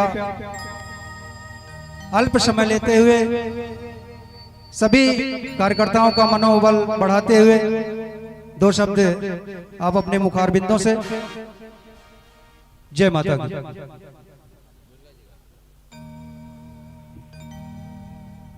बहुत बहुत धन्यवाद आदरणीय संचालक महोदय। आज ग्राम सभा धौरारा की इस पावन और पवित्र धरती पर माता दुर्गा जी के मंदिर के प्रांगण में आयोजित इस पंचकुंडी गायत्री महायज्ञ एवं संगीतमय श्री राम कथा महोत्सव के आयोजक कर्तागण, यजमानगण, इस गांव की सम्मानित जनता, माताओं, बहनों, बड़े बुजुर्गों, नौजवान साथियों, सबसे पहले मैं आप सब लोगों को पावन पर्व नवरात्रि की बहुत बहुत बधाई और शुभकामनाएं प्रेषित करता हूं। मैं स्वागत करता हूं अपने क्षेत्र में आदरणीय गुरुजी का, जो यहाँ पर एक कथावाचक के रूप में आपको समाज और सनातन के बारे में बताने आए हैं। पूरे गांव की तरफ से, हम सब की तरफ से धौरारा की इस पावन धरती पर हम आपका भी स्वागत और अभिनंदन करते हैं। हम धन्यवाद ज्ञापित करते हैं इस गांव के प्रधान आदरणीय उदयराज अग्रहरी जी का, हम लोगों के अग्रज श्री देवेंद्र उर्फ चंदू यादव जी का, छोटे भाई शैलेश यादव जी का, और यहाँ पर उपस्थित हमारी सम्मानित जनता का, आयोजक मंडल के लोगों का, और बाबा कुबेरनाथ जो बहुत ही पौराणिक स्थल है, हम लोगों की आस्था का केंद्र है, उसके भी तमाम आयोजक मंडल के लोग यहाँ पर आयोजन कर रहे हैं। हम उनका भी स्वागत और अभिनंदन करते हैं। हमें भाषण नहीं देना, हमें कोई बात आपसे इस तरह की राजनीतिक नहीं करनी, ये धार्मिक मंच है। अभी एक जगह से आ रहा था, वहां नवरात्रि मनो दुर्गा जी का पंडाल था, वहां हम लोग गए थे। एक पंडित जी थे, अपने श्री वचनों से कुछ कह रहे थे, मैं उनकी बातों को सुन रहा था। हम कोई बहुत बड़े ज्ञानी नहीं है, बहुत बड़े वक्ता नहीं है, हम खाली नौजवानों से एक चीज कहना चाहते हैं। बस थोड़ी सी 1 मिनट की हमारी बात है, हमारी बात पूरी हो जाएगी, हम नीचे उतर जाएंगे। एक बार जितने नौजवान हैं, मैं उन लोगों से, हमारी चाहे माताएं, हमारी चाहे बहनें हो, चाहे हमारे भाई हो, एक बार की बात है, शंकर जी और पार्वती जी एक पहाड़ पर बैठे हुए थे, और शंकर जी और पार्वती जी के 2 बेटे थे, जिनकी पूजा दुर्गा जी के पंडालों में होती है, गणेश जी और कार्तिकेय जी। शंकर जी और पार्वती जी के सामने गणेश जी और कार्तिकेय जी खेल रहे थे, तो शंकर जी ने दोनों लोगों को बुलाया, कहा आप दोनों लोग हमारे पुत्र हैं, हमारे सामने आइए। दोनों लोग आ गए, और शंकर जी ने दोनों लोगों से कहा, जो हमारा पुत्र इस धरती और आसमान के 7 चक्कर लगाकर पहले हमारे सामने आ जाएगा, उसको हम बहुत बड़ा वरदान देने का काम करेंगे। तो कार्तिकेय जी और गणेश जी दोनों लोग सुने, और दोनों लोग अपने अपने बुद्धि विवेक से काम करने लगे। कार्तिकेय जी निकल गए, जल जंगल जमीन धरती पाताल एक करने लगे, और गणेश जी वहीं रुक गए। उन्होंने शंकर जी और पार्वती जी के बीचों बीच जहां वो लोग बैठे थे, उनके इर्द गिर्द 7 चक्कर लगाया, और आकर सामने खड़े हो गए, कहे प्रभु मेरी पूरी सृष्टि आप हैं, हमारे माता पिता ही हमारी पूरी सृष्टि। और उन्होंने कहा हमको दुनिया से कोई लेना देना नहीं, आप दोनों लोग हमारी पूरी सृष्टि हैं, हमारे माता पिता से बढ़कर ये सृष्टि नहीं हो सकती। 7 चक्कर उन्होंने अपने माता पिता का लगाया और सामने आकर खड़े हो गए। तब शंकर जी ने कहा मैं तुम्हारी बुद्धि की दाद देता हूं, तुमने बहुत बड़ा संदेश देने का काम किया, जाओ मैं तुम्हें ये वचन देता हूं, या मैं तुम्हें ये आशीर्वाद देता हूं, इस धरती पर जब भी कोई पुनीत और नेक कार्य किया जाएगा, सबसे पहले तुम्हारा नाम लिया जाएगा। मित्रों, दोस्तों, भाइयों, आज भी इस धरती पर जब भी कोई शुभ कार्य किया जाता है, तो सबसे पहले कहा जाता है श्री गणेशाय नमः। कहा जाता है कि नहीं कहा जाता? तो हम सभी अपने नौजवान साथियों से कहना चाहते हैं, कोई भी धर्म हो, वो हमको मानवता सिखाने का काम करता है। अपने जीवन में हमको अपने माता पिता को बहुत सम्मान देने की जरूरत है। अगर हमने अपने माता पिता का सम्मान कर लिया, तो इस सृष्टि पर कोई दूसरा काम पुण्य कमाने का नहीं है साथियों। यही बात हम आपसे कहना चाहते हैं। यही बात शंकर जी ने भी बताने का काम किया था। तो इन्हीं चंद शब्दों के साथ, जहां कहीं भी हम लोगों की जरूरत आप लोगों को पड़े, आधी रात को याद करेंगे, हम आपके बीच में पहुंचने का काम करेंगे। माँ दुर्गा से मेरी प्रार्थना है, चूंकि माँ दुर्गा तो साक्षात यहाँ पर विराजमान है, इस गांव की हमारी एक एक बहन दुर्गा के रूप में इस इलाके में, इस क्षेत्र में जिस भी शिक्षा के माध्यम से सरस्वती बन जाए, कहीं लक्ष्मी बन जाए, कहीं दुर्गा बन जाए, और इस गांव का नाम रोशन करने का काम करे, ऐसी हम लोग कामना करते हैं साथियों। तो इन्हीं चंद शब्दों के साथ आने वाले पर्व दशहरा की हम आपको बधाई देते हैं, आपको शुभकामनाएं प्रेषित करते हैं और अपनी बात को खत्म करते हैं। बहुत बहुत धन्यवाद।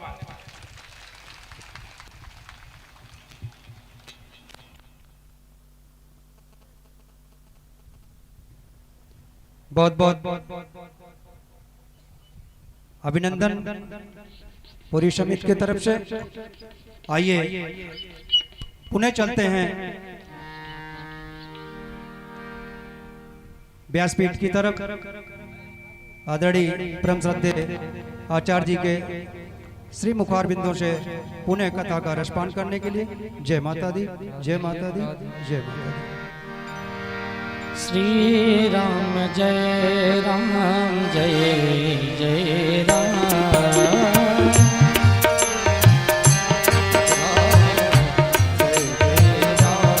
ओ श्री राम जय राम जय जय राम। श्री राम जय जय राम। ओ श्री राम जय राम जय जय राम। श्री राम जय जय राम। श्री राम जय जय राम। श्री राम जय और सभी दोनों हाथ ऊपर करते हुए गाते रहे। पतित पावन सीतारा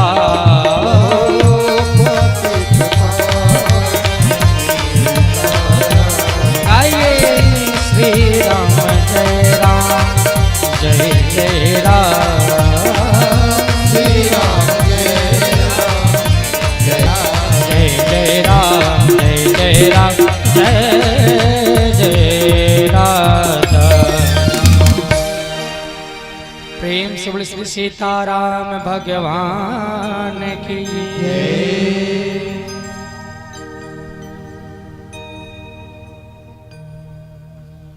आइए। वैसे हम तो जल्दी भगवान को छोड़ के किसी को धन्यवाद नहीं बोलते हैं, क्योंकि अगर कुछ देने में सामर्थ्य है तो बस भगवान ही है। लेकिन आज हम भी हृदय से धन्यवाद ज्ञापित करेंगे आदरणीय श्रीमान भैया जी को, जिन्होंने अभी मंच पे आया था। जानते हैं क्यों? क्योंकि एक ऐसा बला है कि जिस बात को हम जो है कि 7 दिन में सिखाते हैं, 9 दिन में सिखाते हैं, लेकिन इन्होंने बस कुछ समय में ही पूरे कथा का सार तत्व ही समझा दिया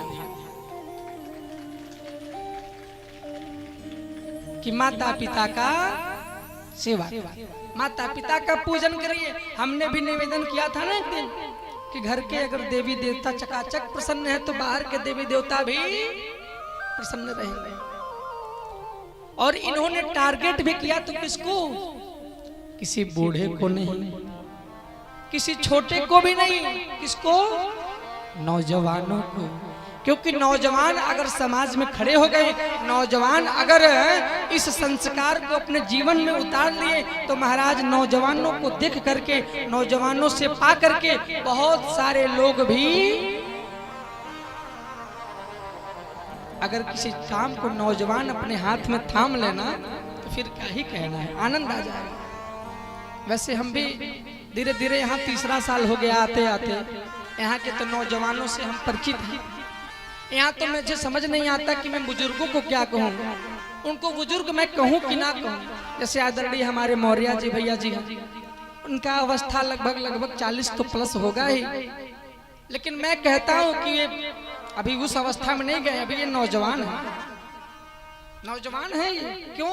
नौजवान कौन होता है? जो भाई काम को हमेशा करता रहे, जो सक्रियता में करता रहे। लेकिन यहाँ पे जितने नौजवान बैठे हैं, अगर अभी भी आप लोग बैठे हुए हैं तो आप सभी से मेरा बस एक ही प्रार्थना है कि नौजवानों उठो, वक्त ये कह रहा कि नौजवानों उठो, वक्त यह कह रहा, खुद को बदलो जमाना बदल जाएगा। नौजवानों उठो, वक्त यह कह रहा, खुद को बदलो जमाना बदल जाएगा। नौजवानों उठो, वक्त यह कह रहा, खुद को बदलो जमाना बदल जाएगा। नौजवानों उठो, वक्त यह कह रहा, खुद को बदलो नौजवानों उठो वक्त यह कह रहा, नौजवानों उठो वक्त ये कह रहा, खुद को बदलो जमाना बदल जाएगा, और शक्तियों को लगाओ सही कार्य में, शक्तियों को लगाओ सही कार्य में, देश का विश्व का भाग खुल जाएगा। शक्तियों को लगाओ सही काम में, देश का वैसे खुल जाए। ओ नौजवानों को वक्त यह कह रहा, खुद को बदलो जमाना बदल जाएगा। प्रेम से बोले श्री सीताराम भगवान की जय। जितने नौजवान हैं जागिए, और जो आपके अंदर शक्ति है, जो आपके अंदर सामर्थ्य है, उस काम को, उस शक्ति को, उस सामर्थ्य को अगर बहुत बल भगवान दिए तो किसी का मुंह फोड़ने में ना लगाया जाए। बल है तो महाराज, बल का सदुपयोग कब है कि जब खूब सुंदर बल है तो भगवान के काम में, देश के काम में लग जाए। बहुत सुंदर। उम्मीद करते हैं कि सभी नौजवान जागृत होंगे। प्रेम से बोले भारत माता की जय। कथा में कहाँ थे हम लोग? हम तो भूल गए, कौन याद दिलाएगा? हाँ, राम जी कहाँ गए? तीर्थराज प्रयाग में। आप लोग गए हैं ना? जो नहीं गए हो आइएगा। अच्छा, प्रयाग का नाम प्रयाग क्यों पड़ा? प्र का मतलब होता है प्रथम, याग का मतलब होता है यज्ञ। यानी कि जिस स्थान पे सर्वप्रथम यज्ञ हुआ हो उस स्थान का नाम क्या? प्रयाग है। प्रेम से बोले तीर्थराज प्रयाग की जय। खूब प्रेम से प्रयाग की धरती पर वाल्मीकि जी से वार्तालाप करते हुए भरद्वाज मुनि के आश्रम में पहुंचे। भरद्वाज मुनि के आश्रम में भी दर्शन देते हुए भरद्वाज जी खूब आदर सत्कार पूजन वंदन करते हुए आगे बढ़े राम जी।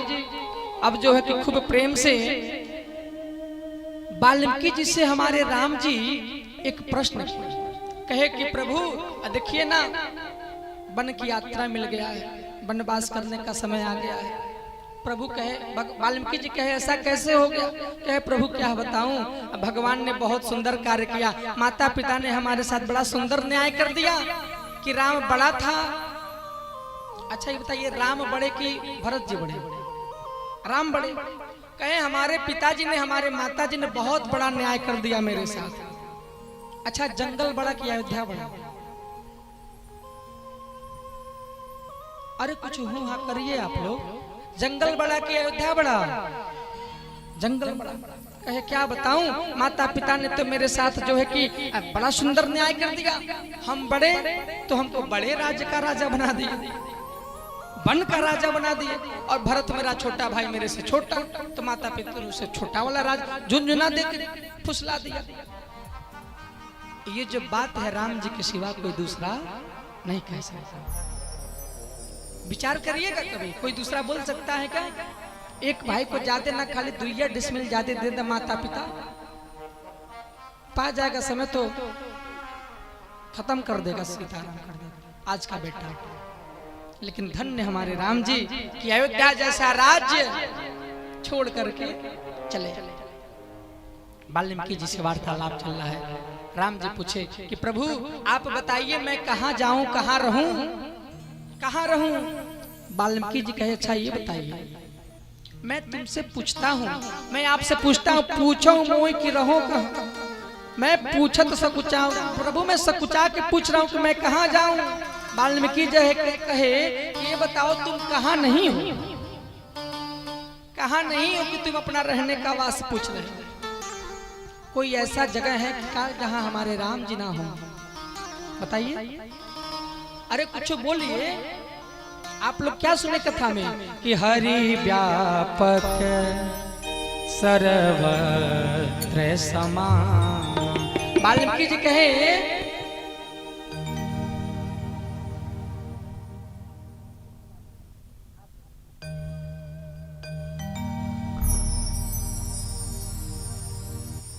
हेलो, जय माता दी। अभी हम सबके बीच में जिला पंचायत सदस्य प्रतिनिधि श्रीमान राहुल यादव उर्फ बादल जी का शुभागमन हुआ था। आपके तरफ से 2500 रुपए का श्रद्धा सुमन माता रानी के चरणों में अर्पित हुआ है। एक बार जोरदार तालियों से स्वागत हो, अभिनंदन श्रीमान राहुल यादव बादल जी का। जय माता दी।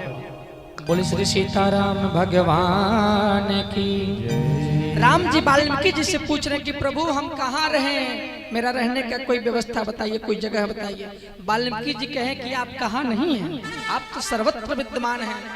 अरे अरे, जिनके श्रवण समुद्र समाना, कथा तुम्हारी सुभग सरिनाना, बरही निरंतर हो न पूरे, तिनके ही तुम करो गृह रूरे।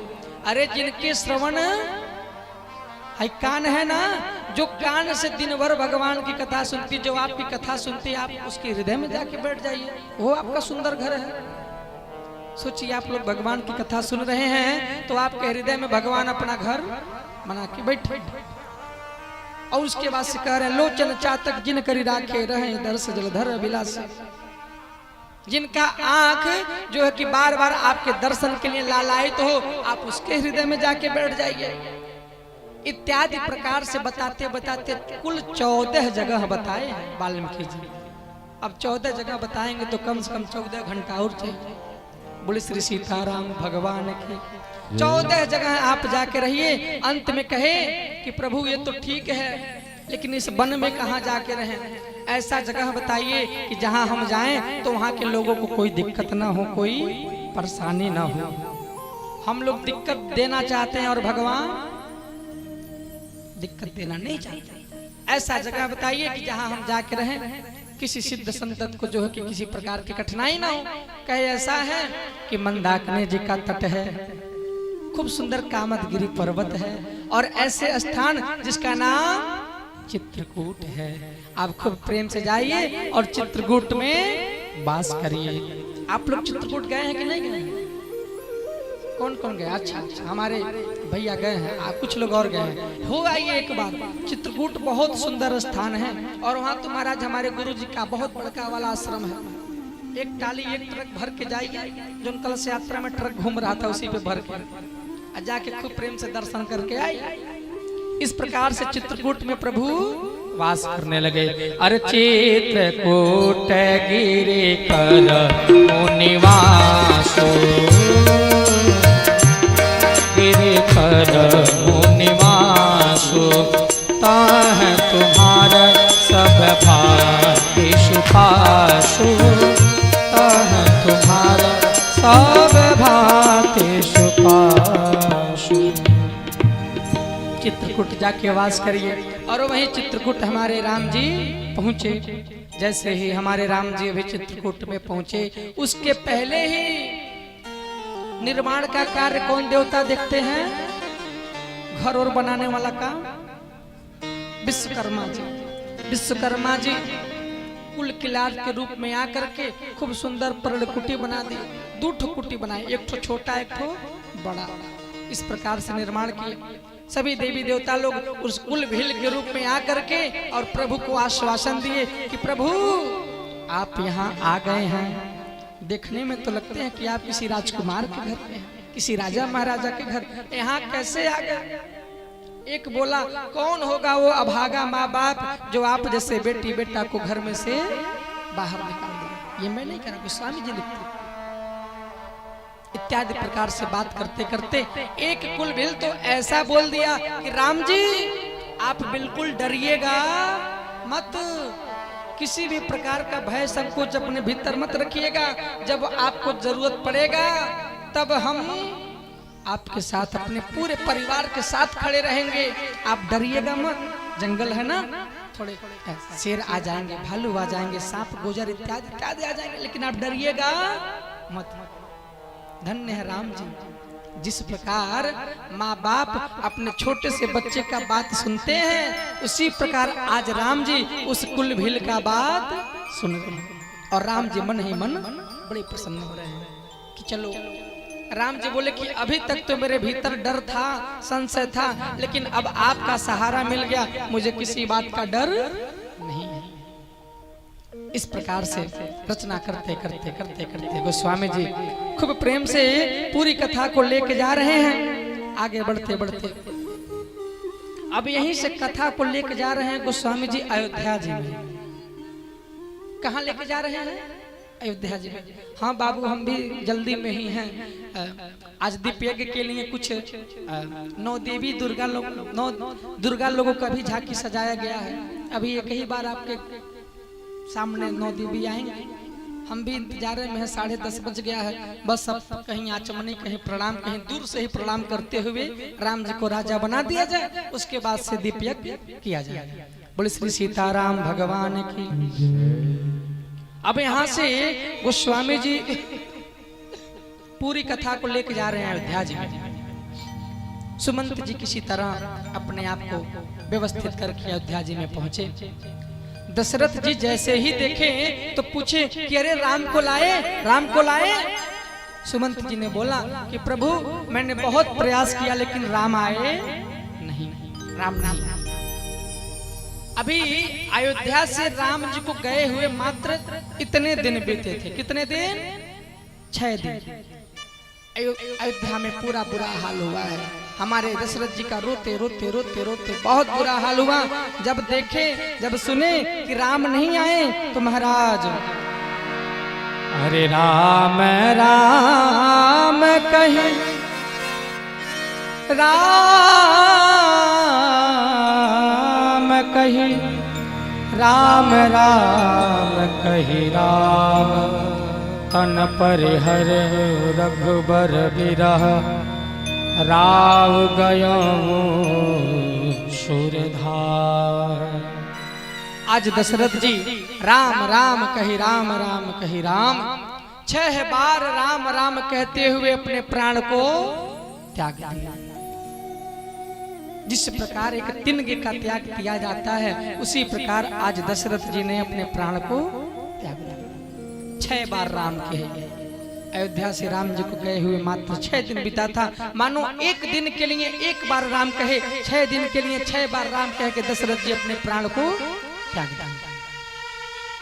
महाराज 2 ही तो भक्त हुए, 2 ही भक्त हुए। एक रामा अवतारी में दशरथ जी और एक कन्हैया जी के अवतारी में कुंती मैया, कि जो प्रभु के प्रिय को एक क्षण भी बर्दाश्त नहीं करता। दशरथ जी प्राण त्यागे। उस समय जो है कि भरत जी शत्रुघ्न जी घर पे नहीं थे, अपने नानी के घर गए थे। तत्क्षण जो है कि सूचना दिया गया। भरत जी आए, शत्रुघ्न जी आए। इस बात से परिचित नहीं थे वो दोनों लोग। आने के बाद जाने अपने माता के ऊपर बहुत भड़के, बहुत भरा बुला बोले। अंत तो गत्वा भरत जी शत्रुघ्न जी के द्वारा दशरथ जी का अंत्येष्टि संस्कार हुआ। ये हुआ कि भरत जी को राजा बनाया जाए राज्यपाट चलाने के लिए, लेकिन भरत जी कहे ना, इस राज्य के राजा जब बनेंगे तब राम ही बनेंगे। मैं तो दास हूँ, मैं दास होकर के राजा कैसे बनूंगा। तत्क्षण ऐसा जो है कि क्रिया बनाया गया, रचना बनाया गया कि भरत जी कहे कि अब हम जा रहे हैं भैया को मनाने, भैया को लेके आएंगे, वही राजा बनेंगे, नहीं तो हम मनने वाले नहीं। राम जी को लगा कि कहीं वो तो सब जान रहे हैं, राम जी सब देख रहे हैं। राम जी को लगा कि कहीं भरत आ जाए और भरत के प्रेम के वशीभूत होकर के हमको अपने नियम को ना बदलना पड़े, क्योंकि भगवान का क्या नियम है, प्रबल प्रेम के पाले पड़कर प्रभु को नियम बदलते देख। राम जी देवी देवताओं को बुलाए, कुछ करिए। देवी देवता सरस्वती मैया के पास, अरे भरत का मति फरम करिए, कहीं भरत के प्रेम में राम जी बिहवल ना हो जाए। सरस्वती मैया बोली कि मैं राम जी ने हमको बनाया है, लेकिन मैं राम जी के भी मति को फेरने का सामर्थ्य रखती हूँ, लेकिन क्षमा करना, मैं भरत के मति को नहीं बदल सकती। क्योंकि अगर कोई प्रेम का एक सच्चा प्रतिमूर्ति है तो महाराज भरत। भरत जी जो है कि राम जी को मनाने जा रहे हैं, पीछे पीछे शत्रुघ्न जी, उनके साथ साथ पूरे अयोध्यावासी भी जा रहे हैं, मैया भी जा रही हैं, सब लोग जा रहे हैं। चित्रकूट पे गए। जिस समय अब ये ऐसा प्रसंग है, हम क्या छोड़ें क्या पकड़ें। अब हम गहराई में पहुंचना चाह रहे हैं, लेकिन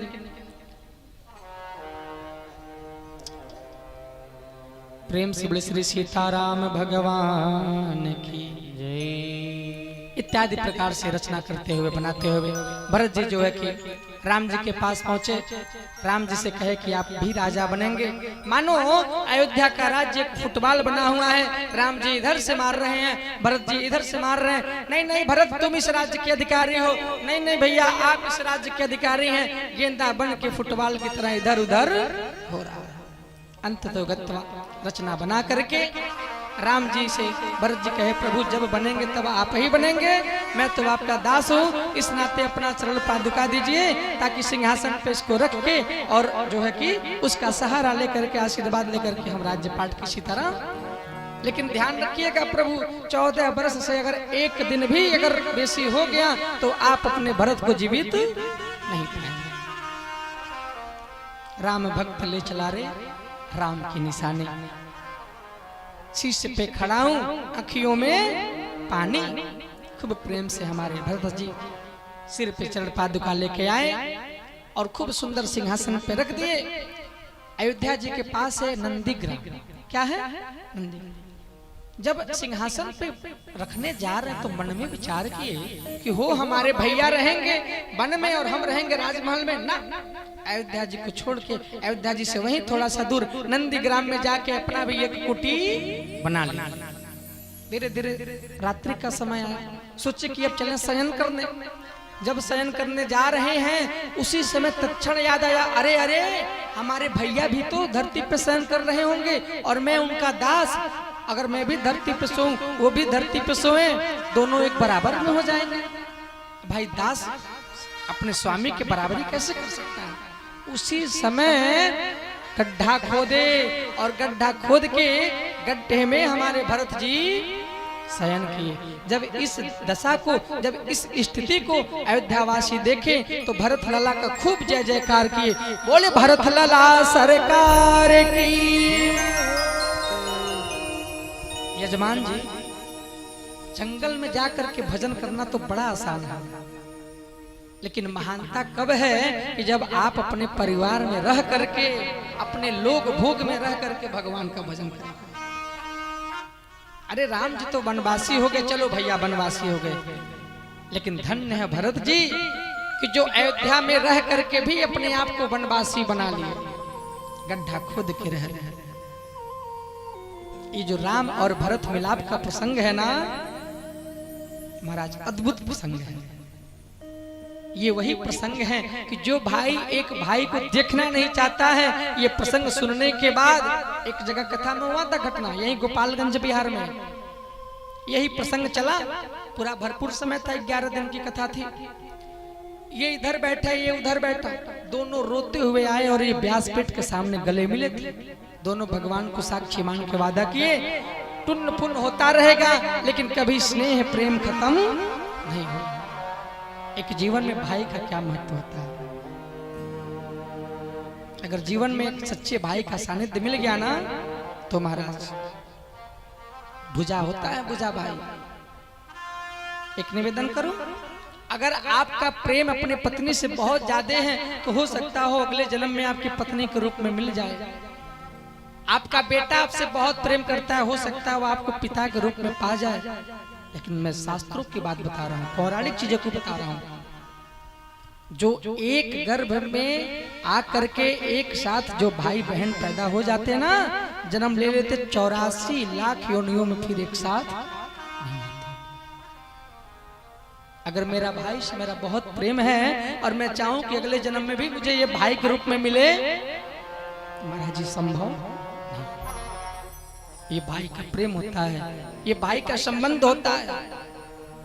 आज समाज में क्या बना हुआ है, एक बित्ता जमीन के लिए थोड़ा सा थोड़ा बात लेकर के एक भाई को मारने के लिए कुदाल लेके दौड़ जा रहा है, खंती से मार दे रहा है, जान ले रहा है, हत्या कर दे रहा है।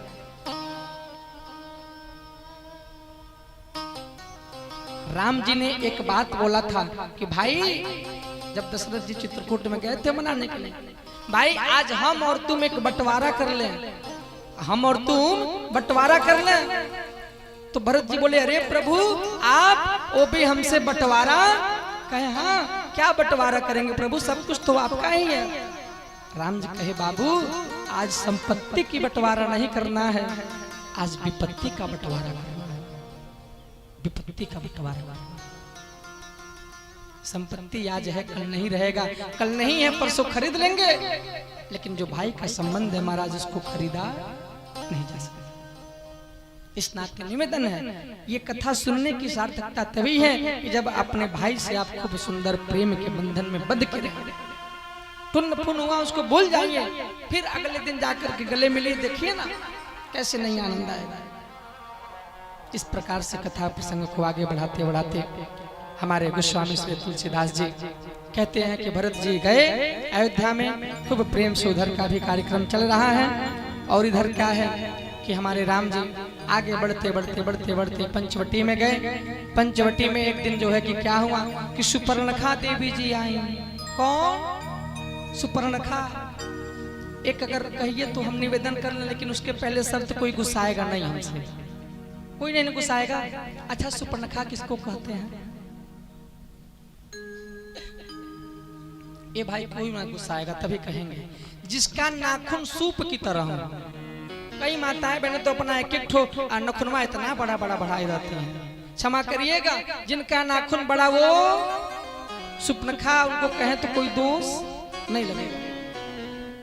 इस नाते नाखून उखून काट के फिट रखिए। सुपर्णखा जी गई और कहीं क्या, अरे तो सम पुरुष नमो सम नारी, अरे हमारे जैसी कोई नारी नहीं है, तुम्हारे तरह कोई पुरुष नहीं है, क्यों ना चल के हम दोनों लोग विवाह कर लिया जाए। राम जी से कहीं, राम जी कहे हमारा तो विवाह ठीक हो गया है, विवाह हमारी रानी है, अगर विवाह करना चाहते तो हमारा छोटका भाई है, जाके वहाँ उससे विवाह।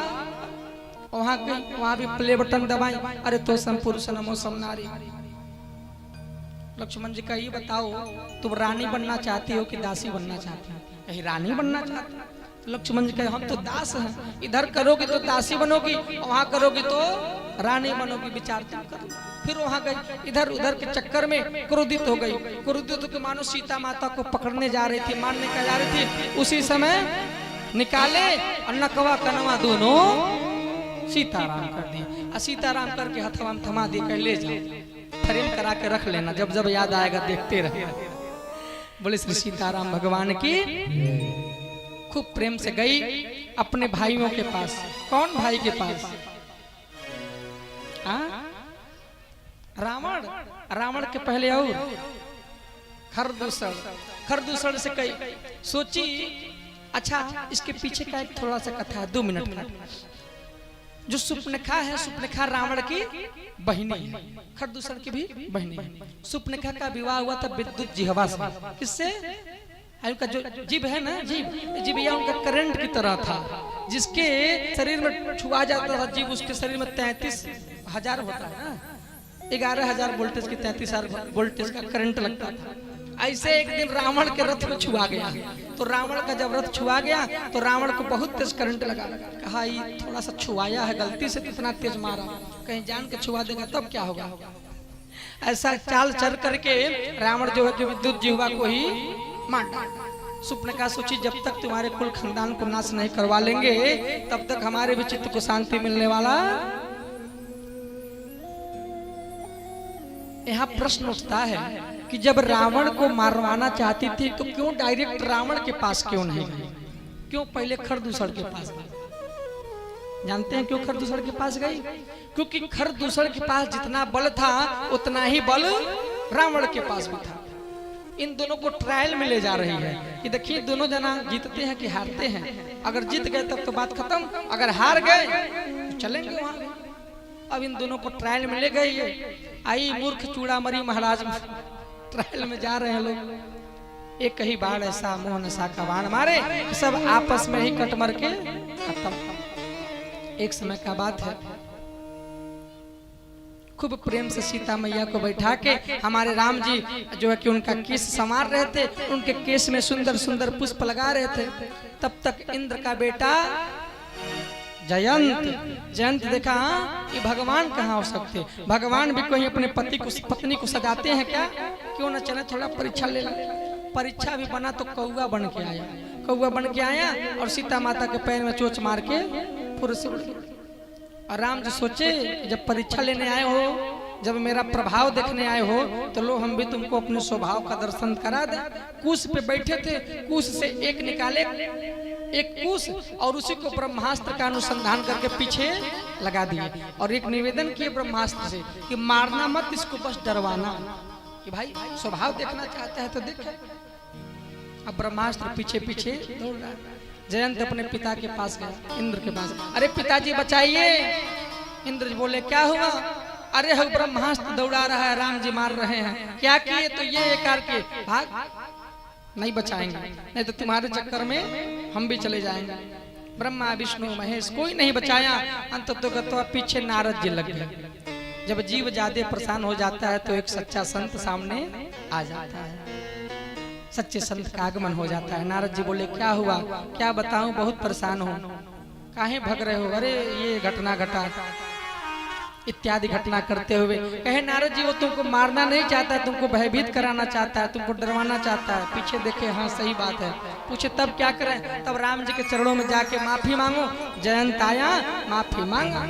इस प्रकार से घटना करते हुए अब एक समय ऐसा आया कि राम जी सीता मैया से कहे कि ऐसा है देवी, अब वो समय आ गया है कि जब हम लोगों को लीला करना है।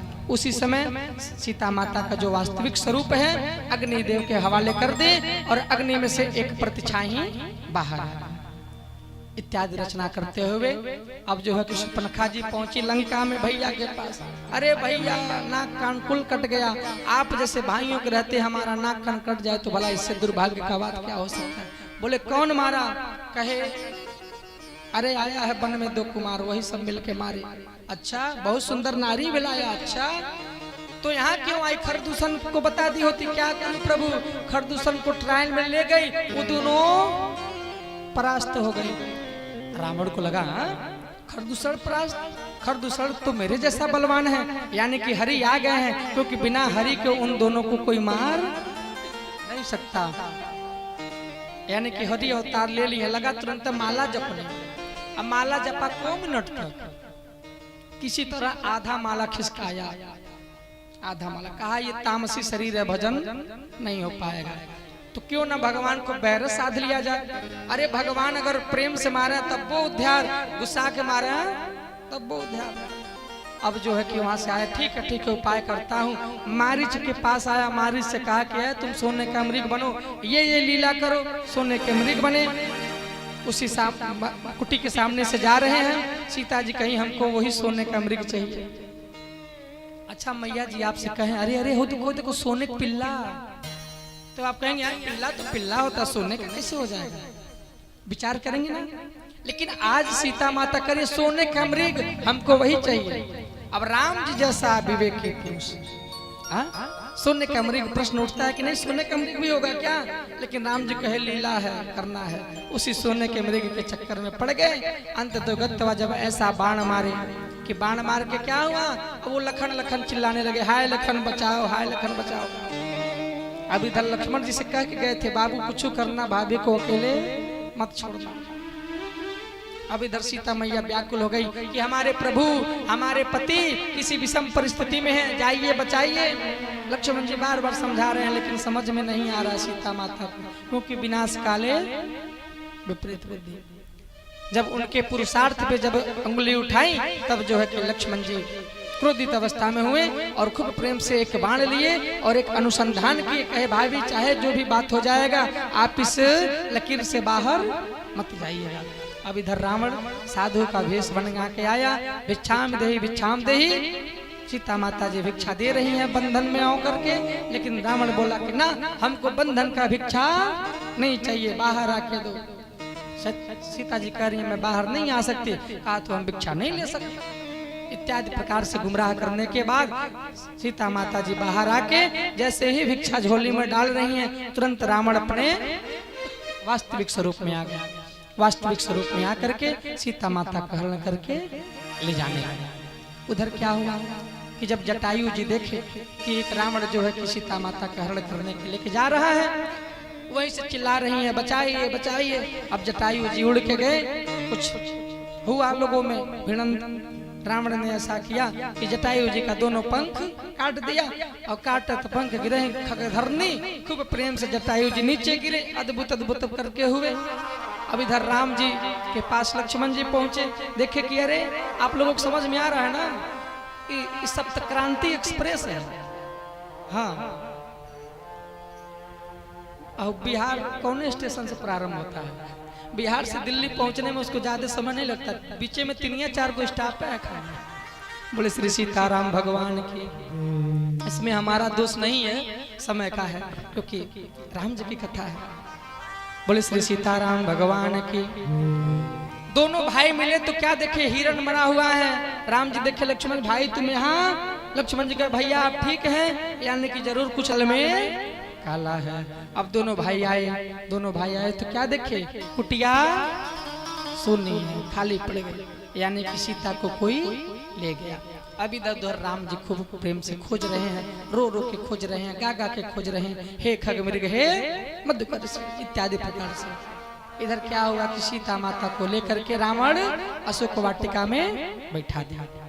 इधर राम जी खोजते खोजते खूब प्रेम से आगे बढ़े।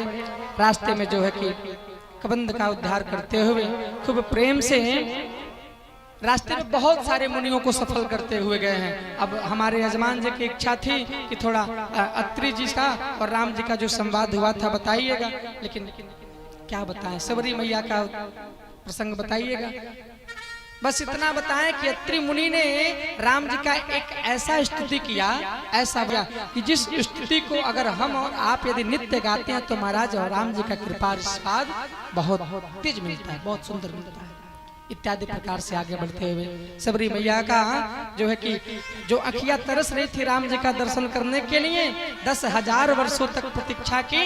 किसी ने बोला है अरे तुम बूढ़ी हो गई, लग रहा है तुम्हारे राम नहीं आएंगे। सबरी मैया बोली अरे भाई मैं बूढ़ी हो गई, लेकिन हमारी प्रतीक्षा नहीं बूढ़ी हुई है।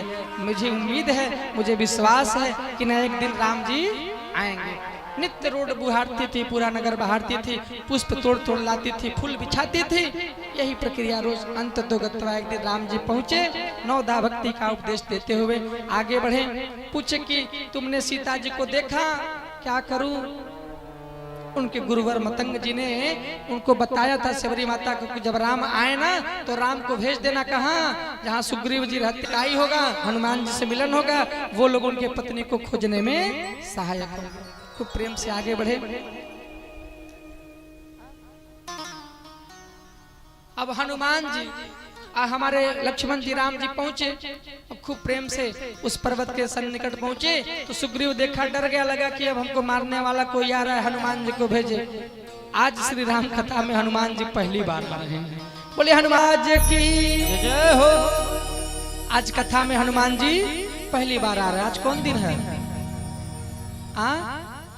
मंगलवार है। अरे वाह, हनुमान जी की पूजा किस दिन होती है? मंगलवार को ना। शंकर जी का पूजा कितने दिन होता है? एक दिन। कौन दिन? सोमवार का। लेकिन हम कहते हैं कि हर दिन होना चाहिए, लेकिन बनाने वालों ने बना दिया। नारायण भगवान का पूजा कितने दिन होता है? एक दिन। कौन दिन? बृहस्पतिवार। संतोषी माता का पूजा कौन दिन होता है? शुक्रवार। लेकिन एकमात्र हमारे हनुमान जी ऐसे हैं जिनका 2 दिन। कौन कौन? मंगलवार और शनिचरवार। शनिचरवार के शनिवार। बोले श्री सीताराम भगवान की। हमारे हनुमान जी कथा में पहली बार आ रहे हैं। अरे तू बलवनो हनुमनवो हमारे हनुमनवो, हनुमनवो हमारे हनुमनवो। तू त बड़ा बड़ा बलवनवो, तू त बड़ा बड़ा बलवनवो, हनुमनवो हमारे हनुमनवो।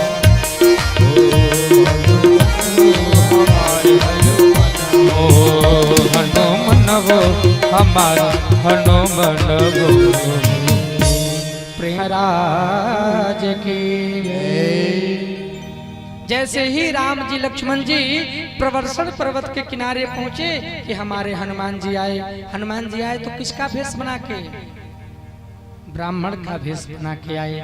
और जैसे ही ब्राह्मण का भेष बना के आए तो क्या देखे? सबसे पहले हनुमान जी का नगर राम जी के चरणों में पड़ा। अच्छा, जिस समय राम जी वहां पहुंचे थे एकदम गर्मी का समय था। अब गर्मी के समय में नंगे पांव, जहाँ कलश यात्रा में हम लोग गए थे जल भरने सरयू जी के तट पे, उसी रास्ते से अगर जाया जाए तो पैर में थोड़ा सा मुरझाएगा कि नहीं? अतनको हमारे यजमान जी की तरह सुकुवार पैर रहेगा तो झलको पड़ जाएगा। बोले श्री सीताराम भगवान की। जैसे ही ये हनुमान जी का नजर चरण पे पकड़ा, देखिए क्या, अरे भगवान के चरण तो थोड़ा सा भी मुरझाए नहीं है। लग रहा है कि जरूर कुछ न कुछ विशेष बात है। हनुमान जी पूछे राम जी से, हे प्रभु, आप देवी हैं कि देवता हैं? आप नर हैं कि नाग हैं? आप ब्रह्मा हैं कि विष्णु हैं कि महेश हैं? या आप सबको बनाने वाले पार ब्रह्म परमेश्वर हैं? राम जी मंद मंद मुस्कुरा रहे हैं, कह रहे हैं पहचान रहे हो? मन ही मन लक्ष्मण जी से, प्रभु यह हनुमान है। राम जी कहे कि आप अपना वास्तव क्यों बताएं? आप पहले जो हैं वो होइए, तब हम भी जो हैं तब वो हम। हनुमान जी अपने वास्तविक स्वरूप में आए। उसके बाद से राम जी भी बताए। बताना क्या है, हनुमान जी तो जन्मों का संबंध है जान गए।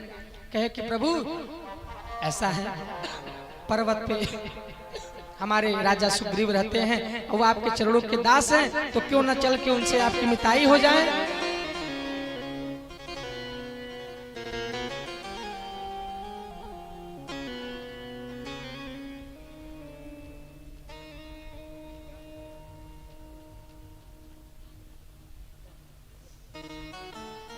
बोले श्री सीताराम भगवान की।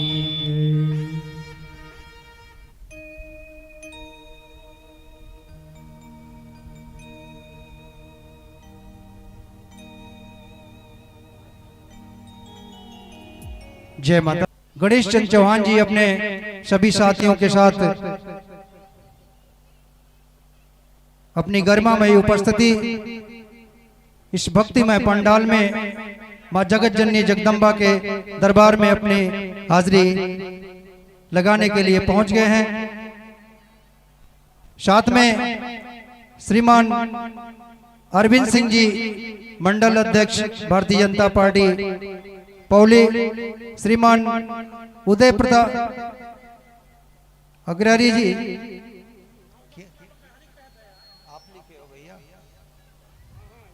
श्रीमान उदय राज अग्रहरी जी ग्राम प्रधान, अच्छा, श्रीमान उदय प्रताप अग्रहरी जी प्रधान जी, श्रीमान अंशुमान सिंह जी पूर्व अध्यक्ष छात्र संघ, श्रीमान संदीप उपाध्याय जी मंडल उपाध्यक्ष, श्रीमान जनार्दन जी जिला मंत्री पिछड़ा मोर्चा, श्रीमान शुभम पांडे जी, श्रीमान बबलू जायसवाल जी, श्रीमान अजय सिंह जी एवं तमाम चिरपरिचित साथियों के साथ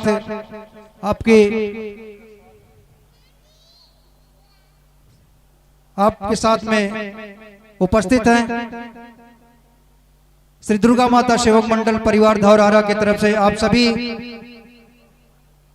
लोगों का बार बार अभिनंदन एवं वंदन एवं समस्त ग्रामवासियों के तरफ से आपका बार बार अभिवादन। जय माता दी।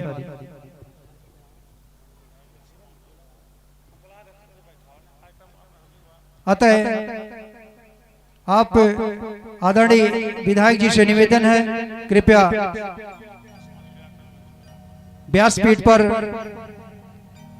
हमें और आदरणीय आचार्य जी से श्री कमलों से सप्रम भेंट कुछ शुभाशीष प्रदान करें। और समस्त साथ में आए हुए साथियों से निवेदन, कृपया आप लोग भी मंच के समीप आकर के अपना स्वागत कुछ विशेष व्यवस्था समिति के द्वारा है। आप सभी लोगों के लिए कृपया मंच पर आने का कष्ट करें।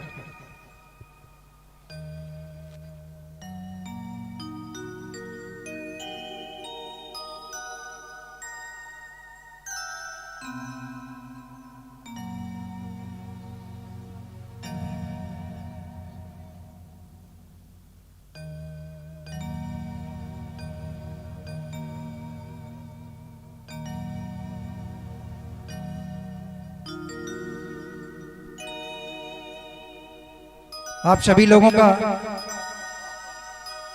श्री दुर्गा माता सेवक मंडल परिवार धौरारा की तरफ से बार बार अभिनंदन एवं वंदन।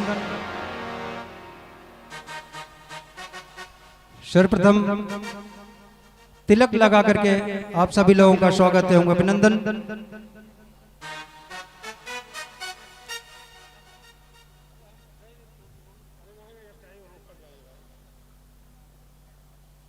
आदरणीय परम श्रद्धे व्यासपीठ पे विराजमान परम आदरणीय श्रीमान रितकानंद शास्त्री जी से निवेदन, कृपया आप सभी लोगों का चंदन लगाते हुए आप सभी लोगों का स्वागत एवं अभिनंदन करें। सर्वप्रथम आदरणीय विधायक जी का एक बार जोरदार तालियों से स्वागत एवं अभिनंदन आप सभी लोगों का।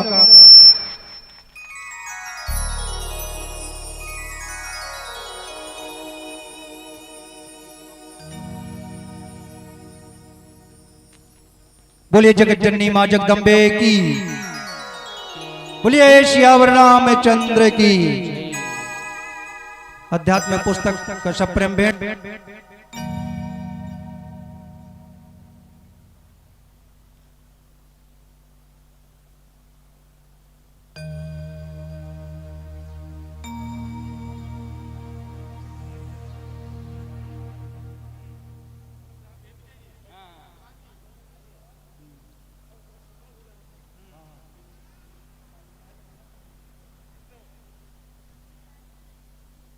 आप सभी लोगों का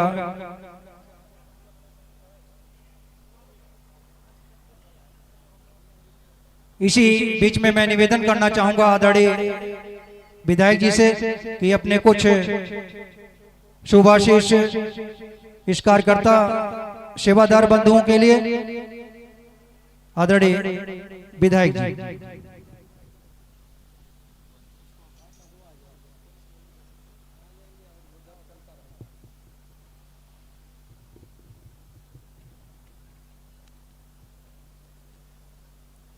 जय माता दी। आज मां जगत जननी के पावन दरबार धौरारा में हम सब उपस्थित हैं। नवरात्रि का पावन दिवस मां जगत जननी का हम सब जैसा कि देख रहे हैं कि विगत 7 दिनों से हर क्षेत्र में, हर नगर में, हर गली में माँ के प्रति लोगों की भक्ति भावना और किस प्रकार से प्रकटीकरण, सबकी उपस्थिति माँ के दरबार में अनवरत हो रही है। आत्मीय बंधुओं, यह नवरात्रि का समय, आने वाला विजयादशमी का समय हम सबको एक बड़ा मैसेज, बड़ा संदेश देता है।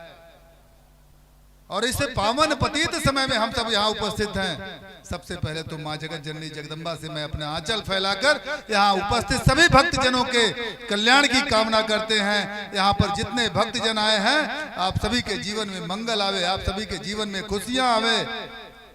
और खास करके इस कार्यक्रम की आयोजक मंडली, यहाँ के ओजस्वी प्रधान हमारे प्रिय साथी उदयराज जगरहरी जी इस कार्यक्रम में उपस्थिति दर्ज करा रहे। भारतीय जनता पार्टी के यहाँ के पौली मंडल के मंडल अध्यक्ष श्रीमान अरविंद सिंह जी इस कार्यक्रम में विशेष रूप से अपनी महत्वपूर्ण भूमिका निभा रहे हैं। गिरीश जी, बबलू जी, छात्र संघ के अध्यक्ष रहे हमारे प्रिय छोटे भाई, छोटे साथी अंशुमान सिंह जी सहित तमाम सारे साथी इस कार्यक्रम में प्रतिभाग करते हुए इस कार्यक्रम को सुचारू रूप से चलाने के लिए अनवरत दिन रात एक करके मेहनत करते हुए आप सबके बीच में इस कथा का, इस कार्यक्रम का संचालन ठीक प्रकार से कर रहे हैं। इन सभी साथियों का भी माता जी से, इन सभी साथियों के जीवन में सुमंगल आवे ऐसी कामना करते हुए अजय सिंह जी हैं, सभी साथियों का अभिवादन करते हुए मैं सीधा विषय पर आना चाहता हूं। आत्मीय बंधुओं, यह जो कार्यक्रम है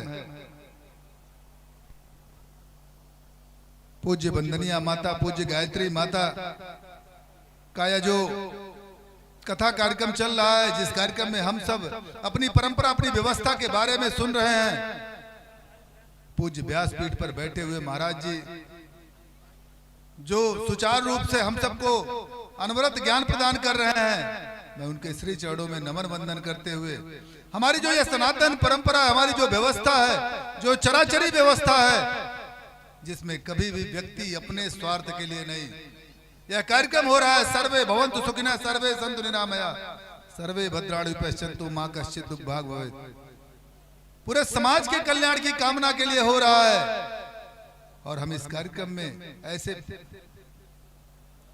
यज्ञ के माध्यम से, ऐसे आयोजनों के माध्यम से हम विश्व के कल्याण की कामना करते हैं। ऐसी हमारी सनातन परंपरा, ऐसी हमारी व्यवस्था है। अभी यह जो दीप यज्ञ होगा, यह पूरे चराचर जगत में प्रकाश फैलाने के लिए, यह पूरे सर्व समाज के कल्याण की कामना के साथ ये कार्यक्रम का आयोजन चल रहा है। हम जो हवन करते हैं, उससे हवन से निकलने वाला सकारात्मक ऊर्जा वह पूरे क्षेत्र के कल्याण की कामना के लिए होता है। हम हमेशा जब भी कार्यक्रम करते हैं, हमारी जो सनातन परंपरा की जो व्यवस्था है, वह लोक कल्याण की कामना की व्यवस्था है। और आत्मीय बंधुओं, इस व्यवस्था को ध्वस्त करने के लिए, इस व्यवस्था को तोड़ने के लिए कभी मुगलों ने, कभी हूणों ने, कभी अंग्रेजों ने इस परंपरा को तोड़ने के लिए अनवरत प्रयास किया, लेकिन हमारे पूर्वजों ने, हमारी परंपरा ने ऐसा हमें सद्बुद्धि दिया, ऐसा हमें ताकत दिया, ऐसा हमें प्रेरणा दिया। हम सब जैसा कि देख रहे हैं, आज जगह जगह रामलीला हो रहा है।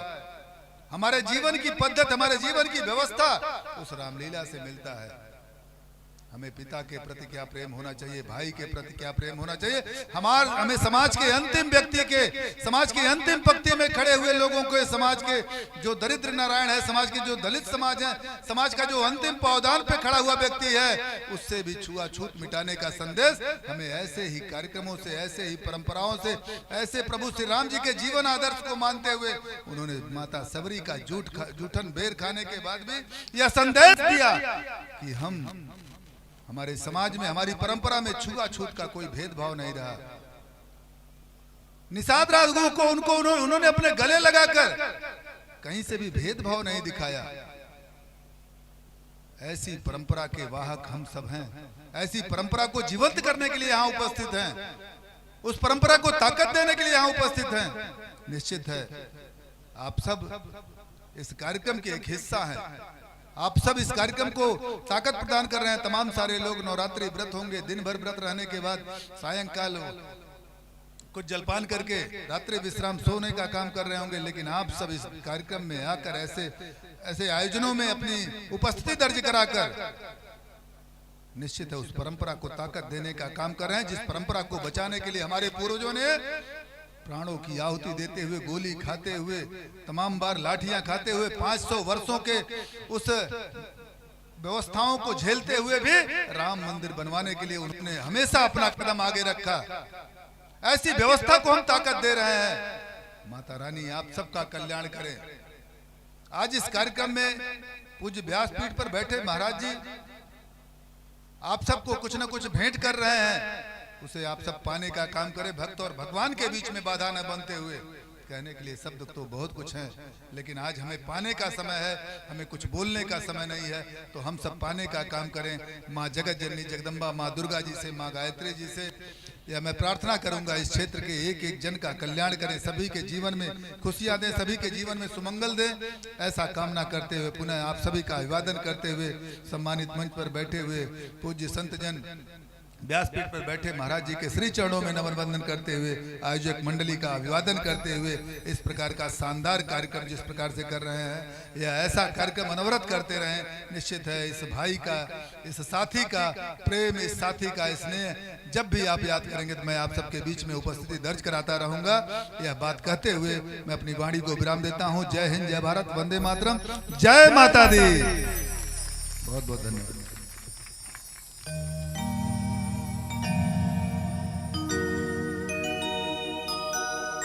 जय माता दी। एक बार पुनः सभी समस्त ग्रामवासी एवं समस्त सेवादार परिवार की तरफ से आप सभी लोगों का बार बार हार्दिक अभिनंदन एवं वंदन। इसी क्रम में इस ग्राम सभा के ऊपर आदरणीय विधायक जी का जो आशीर्वाद रहा है उसका संक्षिप्त परिचय आप लोगों के सामने। श्री रामकेश जी के घर से बबुआ जी के भट्टे तक इंटरलॉकिंग का कार्य आपके द्वारा करवाया गया है। मेन रोड से दिवाकर जी के खेत से होते हुए जूनियर स्कूल तक इंटरलॉकिंग का कार्य आपके दिए हुए निधि से हुआ है। एवं जो कार्य पुनः शुरू हो रहा है श्री राम जी के घर से श्री काली मंदिर तक आंगनबाड़ी तक होते हुए इंटरलॉकिंग का कार्य है। साथ में अनुसूचित बस्ती में नाली के साथ साथ आपके द्वारा सीसी रोड देने का भी आश्वासन मिला हुआ है।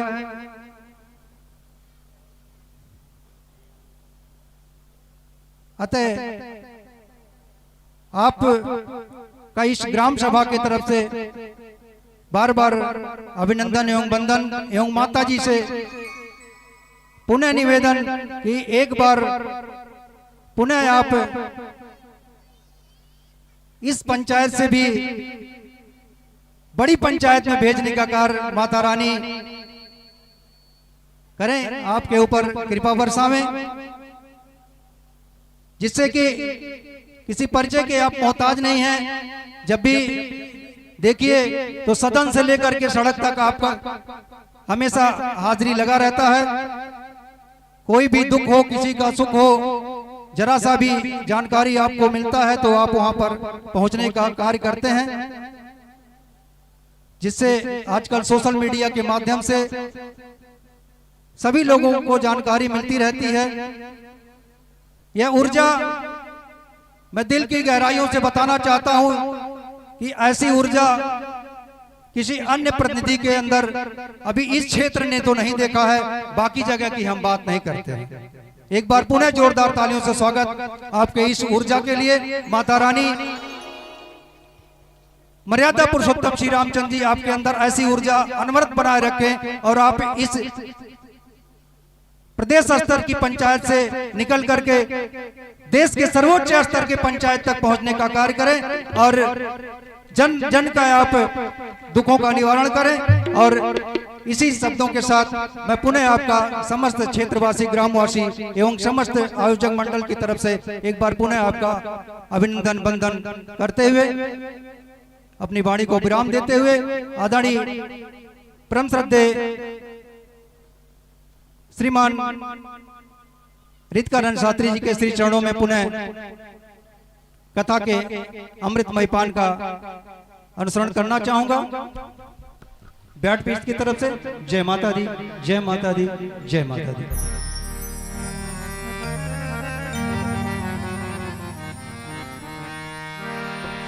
बोले श्री सीताराम भगवान की, बोले पवन सुत हनुमान की।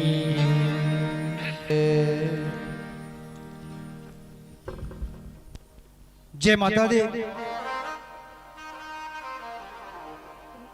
इसी क्रम में आदरणीय विधायक जी की तरफ से इस दिव्य और भव्य कार्यक्रम में 5100 रुपए का श्रद्धा सुमन अर्पित हुआ है। एक बार जोरदार तालियों से स्वागत और अभिनंदन आदरणीय विधायक जी का। जय माता दी। बोलो उमापति महादेव की। चलिए बहुत बहुत धन्यवाद विधायक जी को। कहाँ समय मिलता है इन लोगों को, बहुत जगहों पे जाना आना होता है, लेकिन अपने व्यस्ततम समय में से कुछ समय आप लोगों के लिए निकालें। ये समय उन्होंने आप लोगों के लिए नहीं बल्कि भगवान के लिए निकाले हैं, तो भगवान की तरफ से खूब खूब आशीर्वाद। बोले राजा रामचंद्र भगवान की। तो हम लोग कथा में कहाँ थे? हमारे राम जी हनुमान जी से मिले और हनुमान जी राम जी को लक्ष्मण जी को अपने कंधे पे बैठाए और बैठा के ले जाके सुग्रीव के संग मिताई करवा दिए। भगवान भी कहे कि सुग्रीव मैं आपको राजा बना के ही रहूंगा, और तमाम प्रकार का रचना बनाते हुए बाली को मार गिराए। उसके बाद से सुग्रीव को राजा बना दिए।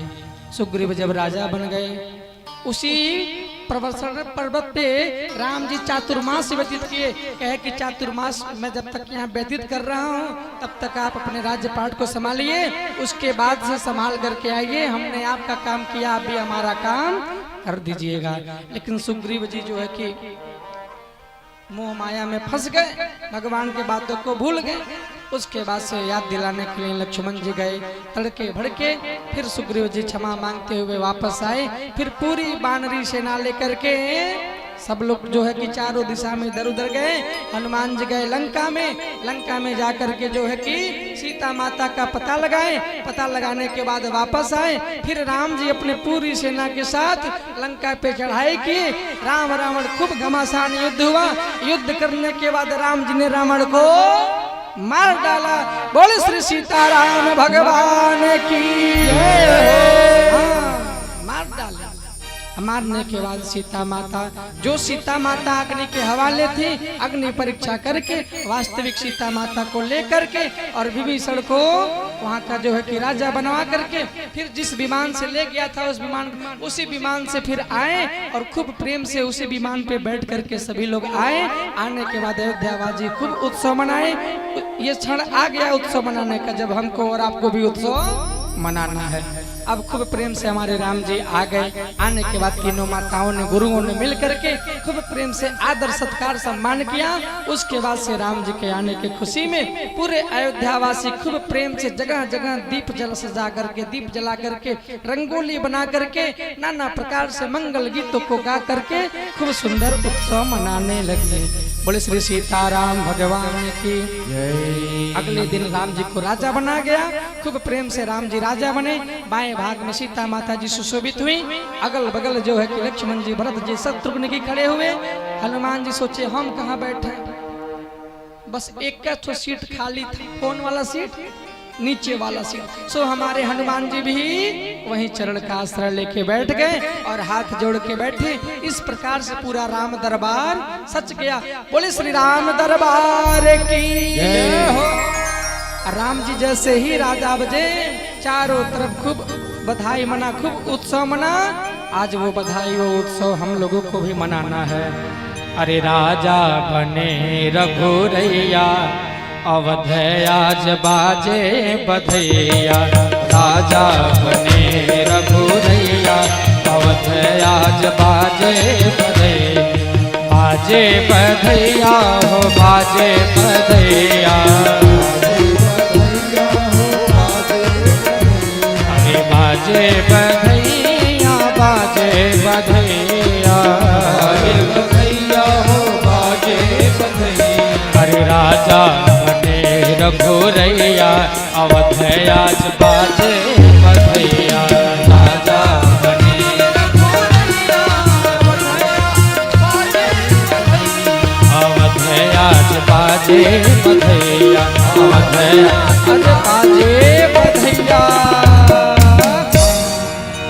बोले राजा रामचंद्र भगवान की जय हो। तो राम जी के आने की खुशी में, राम जी को राजा बनने की खुशी में हम और आप भी खूब सुंदर दीप सजा करके, दीप जला के भगवान का स्वागत करेंगे, भगवान का सम्मान करेंगे। चलिए अब दीप यज्ञ के कार्यक्रम में प्रवेश करें। दीप यज्ञ के लिए, पवित्रीकरण के लिए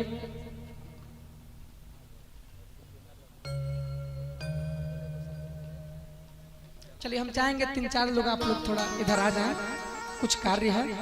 पवित्रीकरण की क्रिया, एक जल पात्र लेकर के जितने लोग बैठे हैं सबके ऊपर जो है कि जल छिड़कना है। वहां से एक कलश उठा लाइए। हाँ, कोई भी पूजन पाठ करने के लिए सबसे पहले क्या आवश्यकता है? तो महाराज पवित्र होना आवश्यकता है। अभी आप लोगों के ऊपर जल अभिसिंचित होगा, उससे पूर्व कुछ सूत्र हैं, आप लोग सूत्र को दोहराएंगे। बोलिए, हमारा शरीर धुल रहा है। जो नहीं बोलेगा उसका नहीं धुलेगा। हाँ, बोलिए, हमारा शरीर धुल रहा है, आचरण पवित्र हो रहा है, हमारा मन धुल रहा है, विचार पवित्र हो रहे हैं, हमारा हृदय धुल रहा है, भावनाएं शुद्ध हो रही हैं, पवित्र हो रही हैं। चलिए अब जो है कि जल छिड़किए सभी लोगों के ऊपर, ठीक है।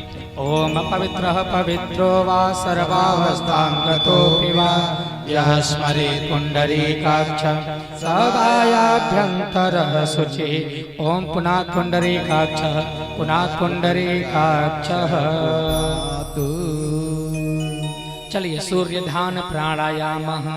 अब पवित्रीकरण के बाद सभी लोग खूब प्रेम से पलथी मार के बैठ जाइए।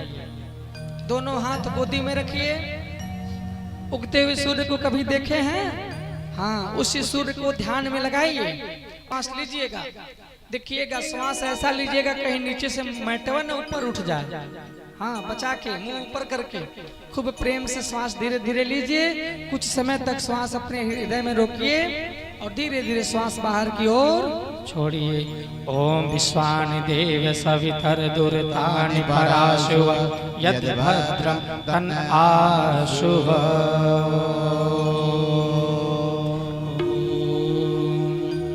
पृथ्वी पूजनम। चलिए अब सामान्य स्थिति में सब लोग आ जाइए। धरती माता को प्रणाम करिए, धरती माता से स्पर्श करिए धरती माता को। हाँ, ओम पृथ्वी त्वया धृता लोका देवी तम विष्णुना धृता त्वं च धारयमां देवी पवित्रं कुरु चासनं, पवित्रं कुरु चासनं। धरती माता को प्रणाम कर लीजिए।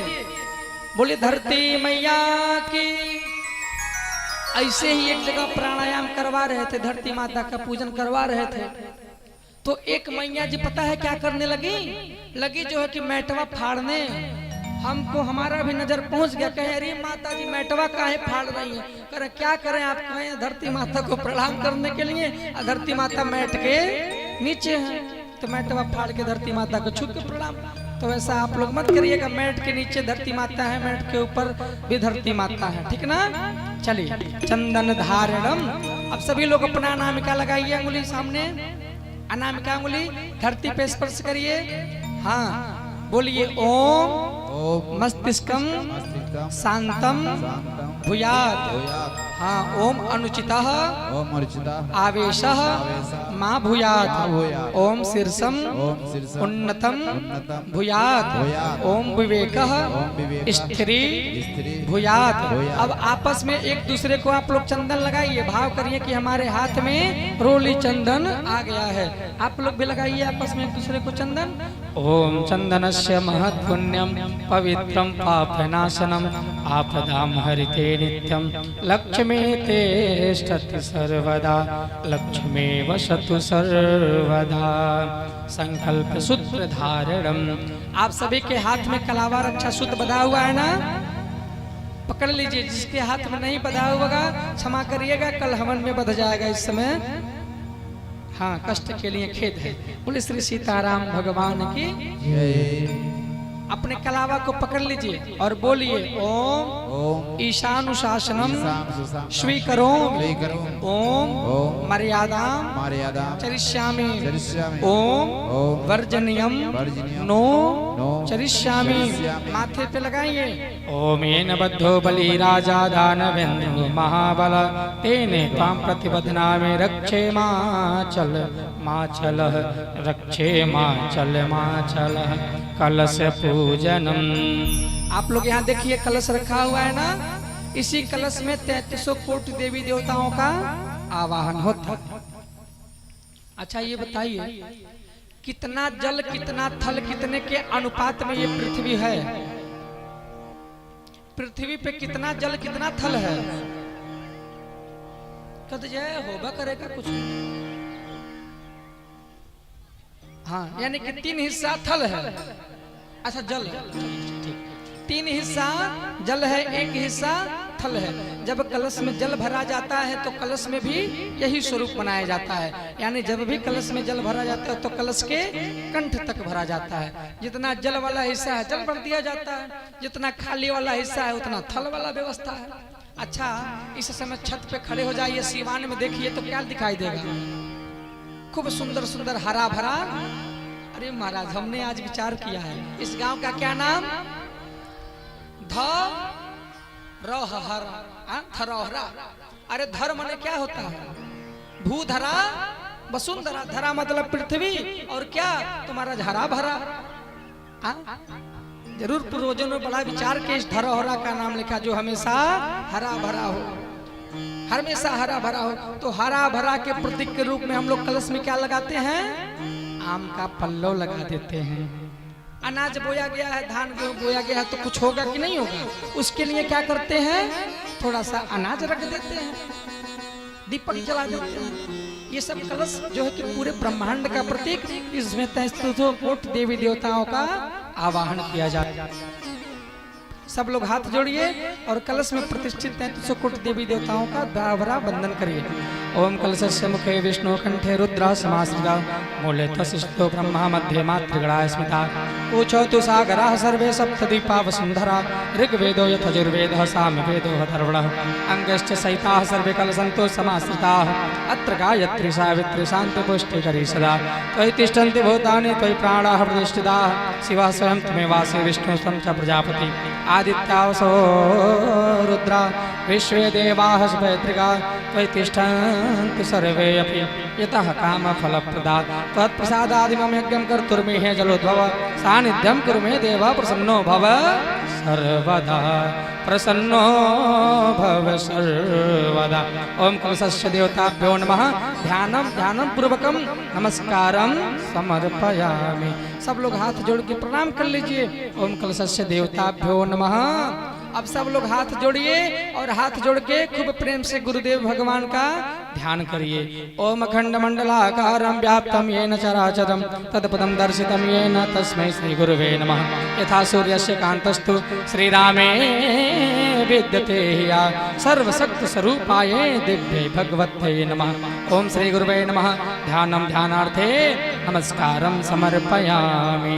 हाथ जोड़ के प्रणाम कर लीजिए। चलिए अब इस प्रकार से जितने भी देवी देवताओं का इस यज्ञ में आवाहन किया गया है, हाथ जोड़िए और मस्तक झुकाइए।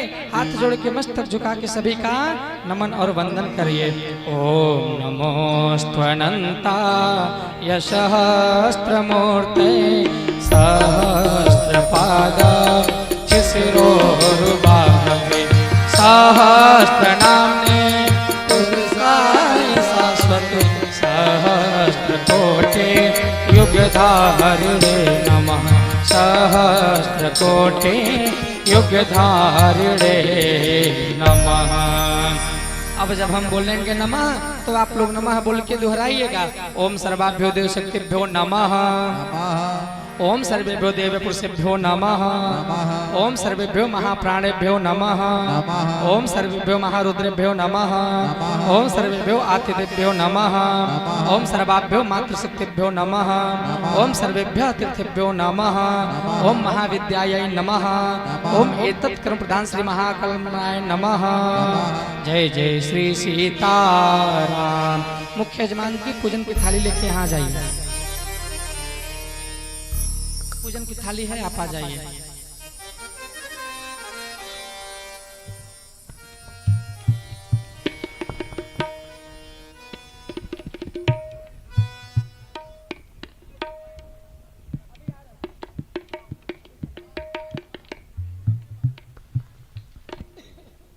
हाँ। ओम सर्वेभ्यो देवेभ्यो नमः।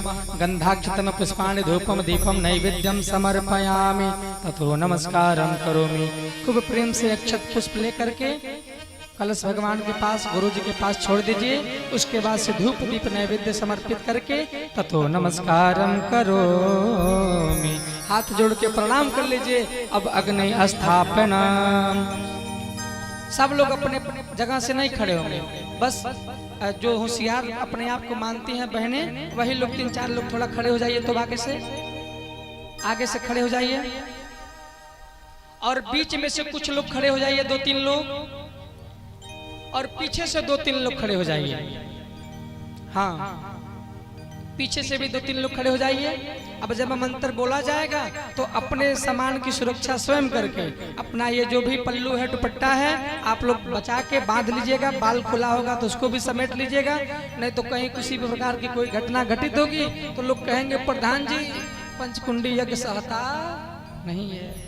तो इससे बचना है खूब प्रेम से। अब आप लोग इधर आ जाइए, कुछ लोग यहाँ आ जाएं, कुछ लोग वहाँ आ जाएं, कुछ लोग बीच में, कुछ लोग पीछे। अब जब मंत्र बोला जाएगा तो आप लोग खूब प्रेम से दीपक को जलाना शुरू करेंगे। कूलर बंद कर दिया जाए।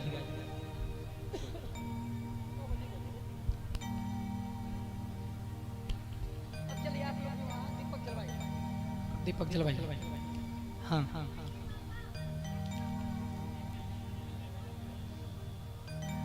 माचिस की व्यवस्था हो जाए, अगरबत्ती में जला करके अब खूब प्रेम से सावधानी बरत के आप लोग जलाइएगा।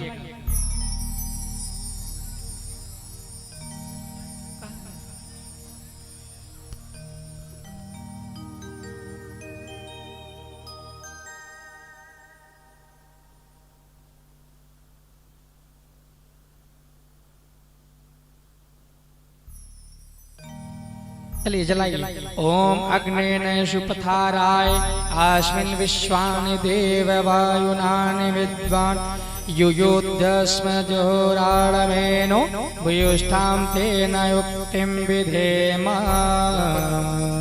जलाइए सब लोग, आप लोग भी जलाइए। हेलो, जरा बच्चों को सलाई दे दीजिएगा। हाँ, जितने समिति के लोग हैं आप लोग भी एक एक दीपक जला लीजिए। दीपदान का बहुत महत्व होता है। जो लोग बैठे हैं ये मत सोचिए कि सारा पुण्य यही लोग ले लेंगे ना, आप लोगों के प्रतिनिधि के रूप में ये लोग जला रहे हैं।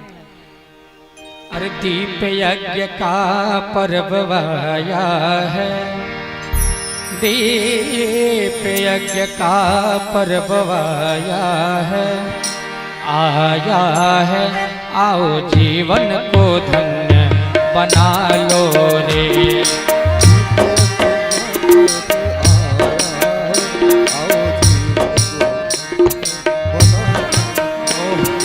दीप यज्ञ का पर्व आया है, दीप यज्ञ का पर्व आया है, हाँ हाँ आया है। आओ जीवन को धन्य बना लो रे।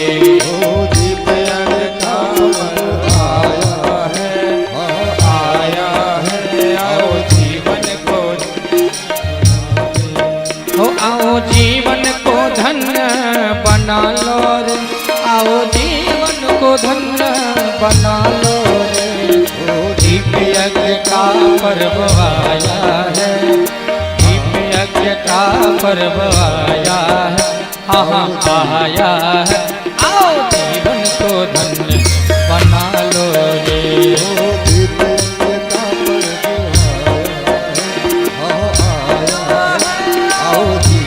हरि बोल।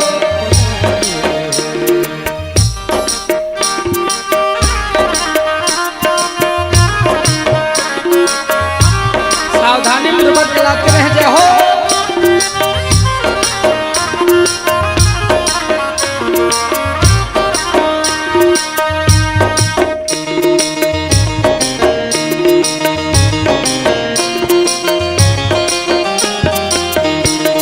जय हो।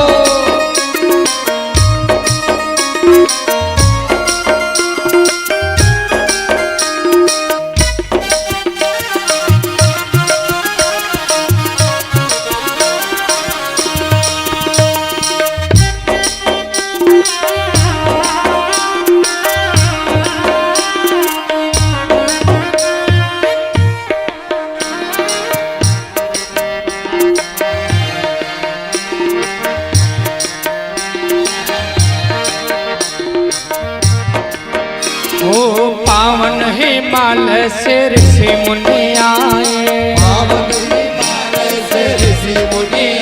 अरे पावन हिमाल से ऋषि मुनि आए, अरे ईश्वर का संदेशा लाए, ओ ईश्वर का संदेशा लाए, अरे अनुदान अनमोल पालो रे, अनुदान अनमोल पालो रे, आओ जीवन को धन्य बना लो रे, आओ जीवन को धन्य बना लो रे।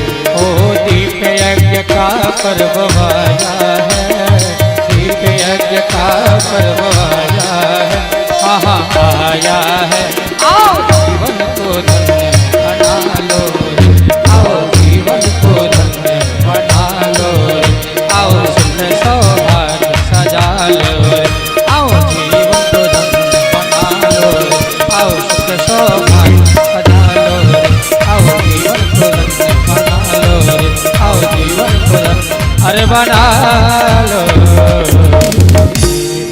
प्रेम से बोलो श्री सीताराम भगवान की जय। अरे राम जी, ये देखिए जैसे आप लोगों ने दीपक जलाया, आप लोगों के सामने कौन आ गया? मैया जी आ गई। अरे मोरे अंगना मैया, मोरे अंगना, मोरे अंगना मैया, मोरे अंगना, जगदम्बा भवानी आई मोरे अंगना, जगदम्बा भवानी आई मोरे अंगना, जगतारण भवानी आई मोरे अंगना, जगतारण ओ मोरे अंगना मैया, मोरे अंगना, मोरे अंगना, ओ मोरे अंगना मैया, मोरे अंगना, ओ जगदम्बा भवानी मोरे अंगना, जगदम्बा भवानी आई। अच्छा, आप लोगों के अंगना में नहीं आई क्या मैया जी? तो दोनों हाथ ऊपर करते हुए और प्रेम से ताली बजाते हुए हरि बोल।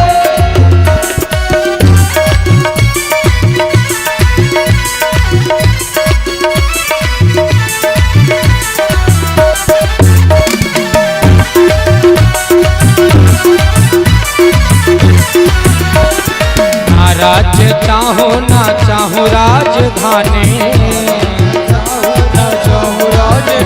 अरे छोटा सा परिवार मेरा भवानी,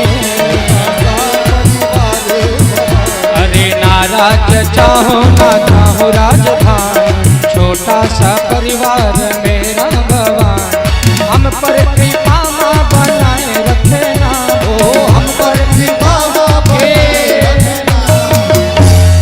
जगत जननी माँ जगदम्बा की। कौन कौन चाहता कि आप लोगों के ऊपर इन मैया जी लोगों का कृपा हो जाए? दोनों हाथ ऊपर करके और सभी लोग कहेंगे क्या? अरे हम पर कृपा माँ बनाए रखना।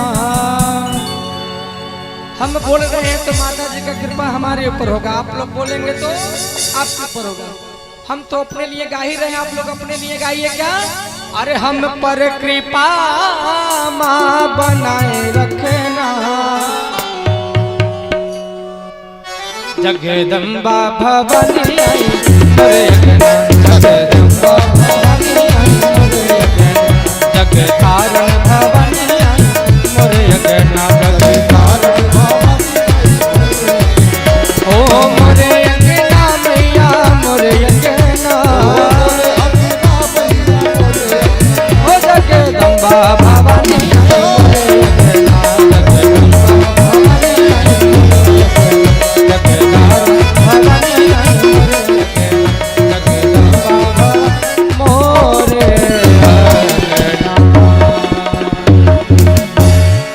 प्रेम से बोले जगत जननी माँ जगदम्बा की जय। चलिए सभी माता जी लोगों के सानिध्य में, दुर्गा माता के सानिध्य में, श्री राम सीता जी के सानिध्य में हम सभी लोग अब जो है कि गायत्री मंत्र बोलते हुए यज्ञ भगवान को 5 आहुति देंगे। आप लोग कहेंगे अरे महाराज आहुति देना यहाँ तो हवन कुंड नहीं है, लेकिन वो जो आहुति आप लोग सुबह में करते हैं वो जो होता है पदार्थ की आहुति डालते हैं, लेकिन यहाँ भाव की आहुति डालना है। भगवान को क्या प्रिय है? भाव प्रिय है, पदार्थ प्रिय नहीं है। अब सभी लोग आंख बंद कर लीजिए और जितना लोग मोबाइल से कैमरा बना रहे हैं आप लोग भी अपनी जगह में बैठ जाइए। सब लोग जिसको बाद में देखना रहेगा यूट्यूब पे आप लोग देख लीजिएगा। देखिए हमारे भैया मेहनत कर रहे हैं। सभी लोग बैठ जाइए और आइए गायत्री मंत्र बोलते हुए यज्ञ भगवान को 5 आहुति सभी लोग समर्पित करेंगे। बोले गायत्री माता की, यज्ञ भगवान की। ओम भूर्भुवः स्वः तत्सवितुर्वरेण्यं भर्गो देवस्य धीमहि धियो यो नः प्रचोदयात् स्वाहा। इदं गायत्रीदं नमः। ओम भूर्भुवः स्वः तत्सवितुर्वरेण्यं भर्गो देवस्य धीमहि धियो यो नः प्रचोदयात् स्वाहा। इदं गायत्रीदं नमः। ओम भूर्भुवः स्वः तत्सवितुर्वरेण्यं भर्गो देवस्य धीमहि धियो यो नः प्रचोदयात् स्वाहा। इदं गायत्रीदं नमः। ओम भूर्भुवः स्वः तत्सवितुर्वरेण्यं भर्गो देवस्य धीमहि धियो यो नः प्रचोदयात् स्वाहा। इदं गायत्रीदं नमः। ओम भूर्भुवः स्वः तत्सवितुर्वरेण्यं भर्गो देवस्य धीमहि धियो यो नः प्रचोदयात् स्वाहा। इदं गायत्रीदं नमः। प्रेम से बोले युगाधिपति महाकाल की जय हो। चलिए अब 3 आहुति। वाह भाई वाह, बहुत सुंदर।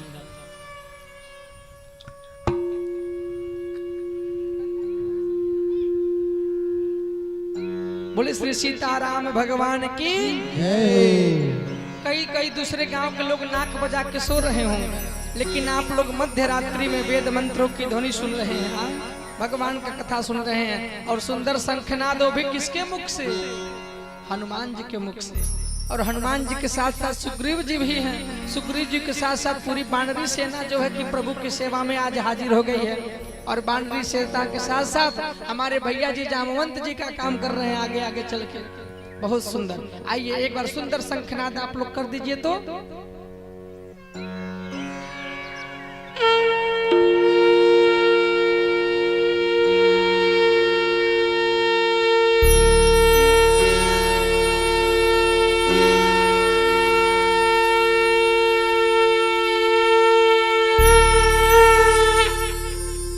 बोले महाकाल की जय हो।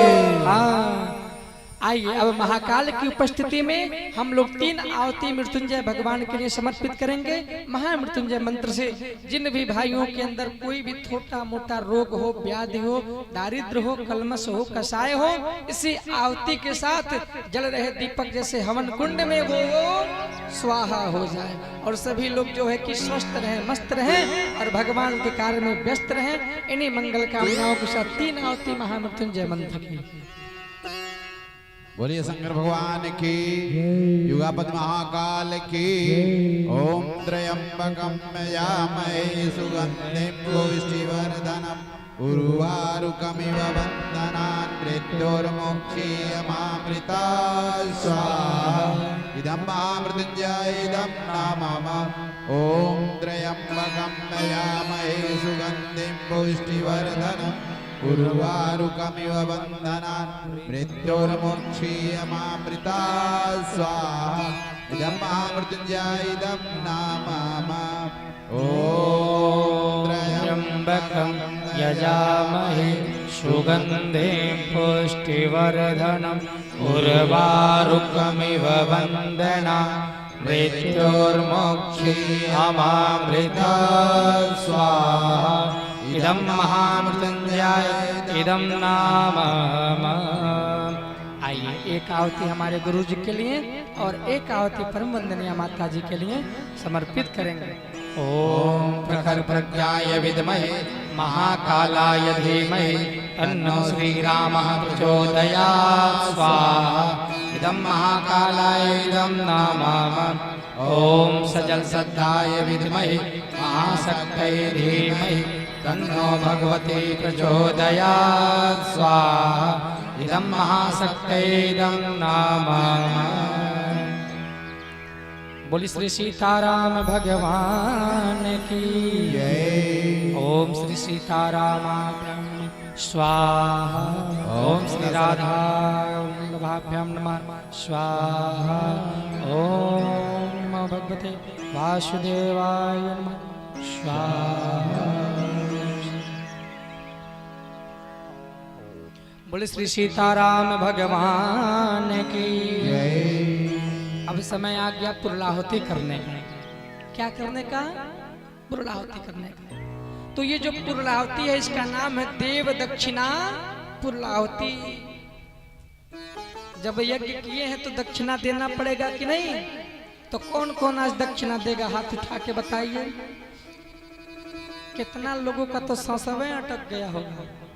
अरे राम जी, ये तो दक्षिणा मांग रहे हैं। क्षमा करिएगा, हम आपके रुपया पैसा वाला दक्षिणा आपसे नहीं मांग रहे हैं। हम क्या मांग रहे हैं? हम नहीं मांग रहे हैं, भगवान मांग रहे हैं। क्या? कि बाबू तुमने हमारा हवन किया, तुमने हमारा पूजन पाठ किया, तुमने हमारा कथा सुना, कोई एक कुछ तो दक्षिणा दे दो। तो भगवान को दक्षिणा क्या देना है? अपने भीतर की कोई भी एक आध दो ठो बुराई ले लीजिए और मुट्ठा में बंद कर लीजिए। चलिए, कौन अपने बुराई को छोड़ना चाहता है? हाथ उठाइए। हम सबसे पहले जजमान जी से पूछेंगे, कुछ खाते पीते नहीं ना है? कुछ हौ सब कुछ नहीं? अरे बहुत सुंदर, तब तो आपके अंदर कोई बुराई नहीं है। झूठ उठ बोलना, गुस्सा कभी कभी आ जाता है। तो आप जो है कि यही बुराई त्यागेंगे कि हम आज के बाद गुस्सा नहीं करेंगे। कोई लोग बहुत गाली वाली देती होंगी, माता जी लोग इधर उधर झगड़ा लगाती होंगी। आप लोग भी अपने इस बुराई को छोड़ेंगे। जो गुटखा पानी खाते पीते हैं, दारू शराब खाते पीते हैं, जो मांस मदिरा का सेवन करते हैं, झूठ बोलते हैं, दिनों रात दूसरे का कलेजा दुखाते हैं, ये भी एक प्रकार की बुराई है। तो आप लोगों को इच्छा में जो बने वो बुराई अपने हाथ में बंद करिए। उठाइए दाहिना हाथ मुट्ठी बांध करके, अपने उस बुराई का नाम ले लीजिए। हाँ, ओम पूर्णमदः पूर्णमिदं पूर्णात् पूर्णमुदच्यते पूर्णस्य पूर्णमादाय पूर्णमेवावशिष्यते स्वाहा। कई लोग छोड़ नहीं रहे हैं, बुरैया भी पकड़े ही हैं। बोलिए ओम सर्वमय पूर्णवगोम स्वाहा, ओम सर्वमय पूर्णवगोम स्वाहा। निराजनम आरती। अब सभी लोग खड़े हो जाइए।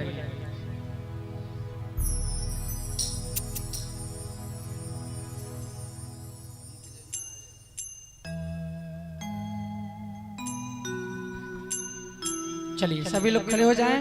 मुख्य यजमान आरती सजा लेंगे और बाकी आरती तो जल ही रहा है, आप लोगों को आज थाली नहीं सजाना है।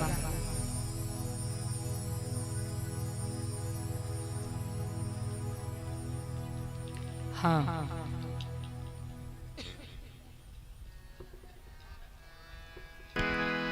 बोली गायत्री माता की। चलिए, हाँ, एक लोग यहाँ आरती करेंगे और एक लोग जो है कि माता जी के मंदिर में भी चले जाएं। वहीं से एक दीपक लेके उठा के लेके चले जाइए। पीछे के कोई लोग, आगे वाले लोगों को इच्छा बने तो आप लोग भी जा सकते हैं। वहीं दीपक रखा हुआ है हवन कुंड के पास। चलिए, अब सभी लोग मिलजुल करके खूब प्रेम से आइए गायत्री माता का आरती। उसके बाद से हम सभी लोग राजा राम जी की आरती उतारते हुए आगे की ओर बढ़ेंगे।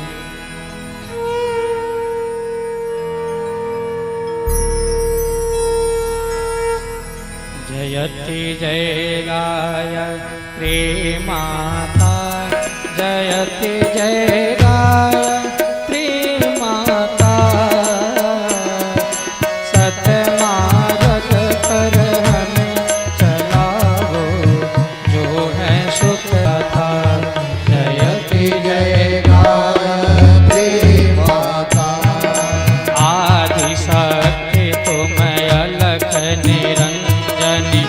जग पालन करते हो दुख शोक भय क्लेश कलहदा वेदन हरते जयति जय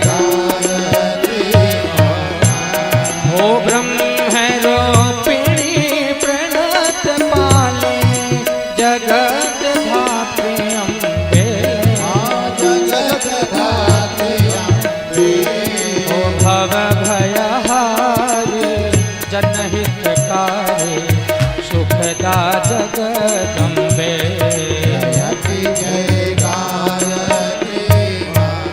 हो भयहारिणी भवतारिणी अनघे अजयानंद राशि ओ अविकारी अघहरे अविचलित अमले अविनाशे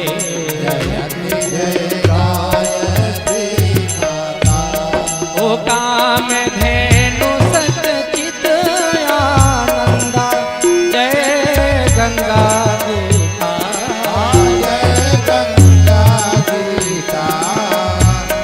ओ कविता की शाश्वते सत्य तुम सावित्री सीता जयति जय और मिलके गाइए रे गय जो श्यामय धरव प्रणयने प्रणव महामहिमे ओ कोंडले सहस्रार सुषुम्ना शोभा गुण में जयति जय गायत्री माता ओ स्वाहा स्वधा सची ब्रह्माणे राधा रुद्राणे ओ जय सतरूपा बारी वेजा कमला कल्याणे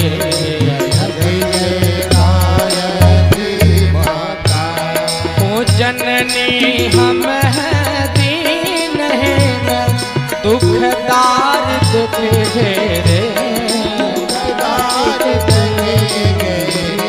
ओ यद्यपि कुटिल कपटे कपुत को बालक हैं तेरे जयति जय हरि स्नेह सने करुणामयी माता चरण शरण दीजे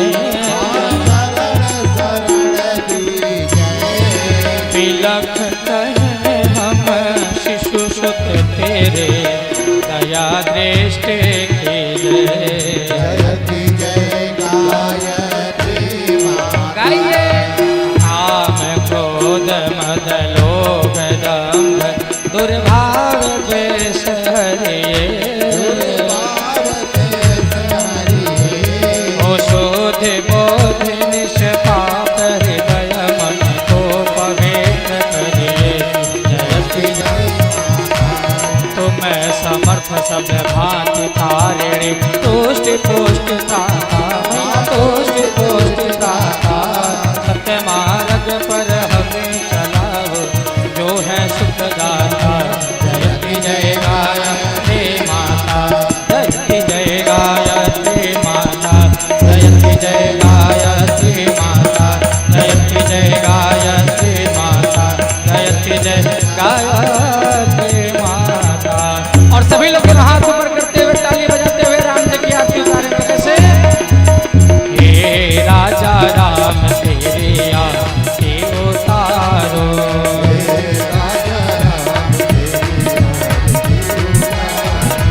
हे सीताराम तेरी आरती उतारो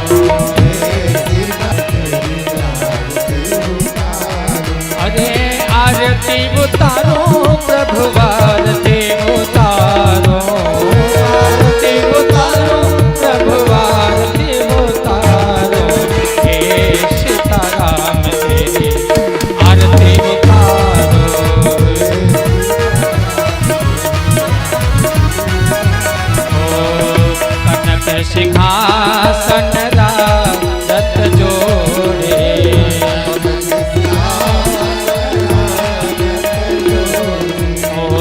दशरथ नंदन जनक किशोरी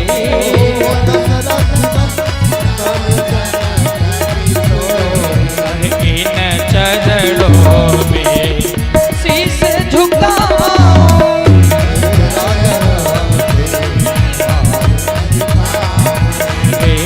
सीताराम तेरी आरती उतारो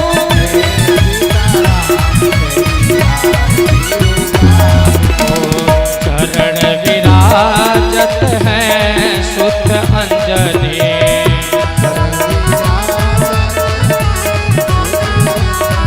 ओ चरण विराजत है सुत अंजनी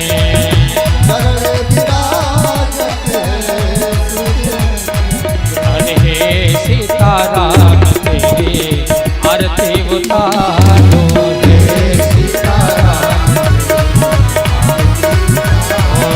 कर्पूर गौरम करुणावतारम संसार सारम बुद्धिदारम सदा वसंतम भवं भवानी सहितं नमामि त्वमेव माता पिता त्वमेव बन्धो जस्ता त्वमेव वेदा द्रविणं त्वमेव सर्वं देव नीलांबुजग श्यामल कोमलांग सीता समारूढ़ माधव महासाय चारुधाम नमामि रामं रघुवंश मनोजवं हरे राम राम राम हरे हरे हरे कृष्ण कृष्ण हरे हरे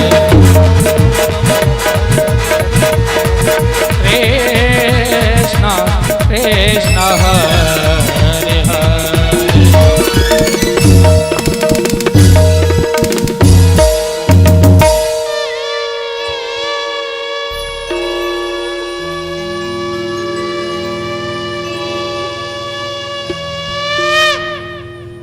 सभी लोग अपने स्थान पर पाप प्रदक्षिणा कर लीजिए।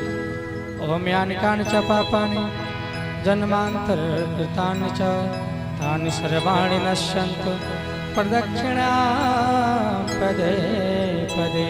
जलेन शीतलीकरणम, आरती की थाली को जल से शीतल करेंगे।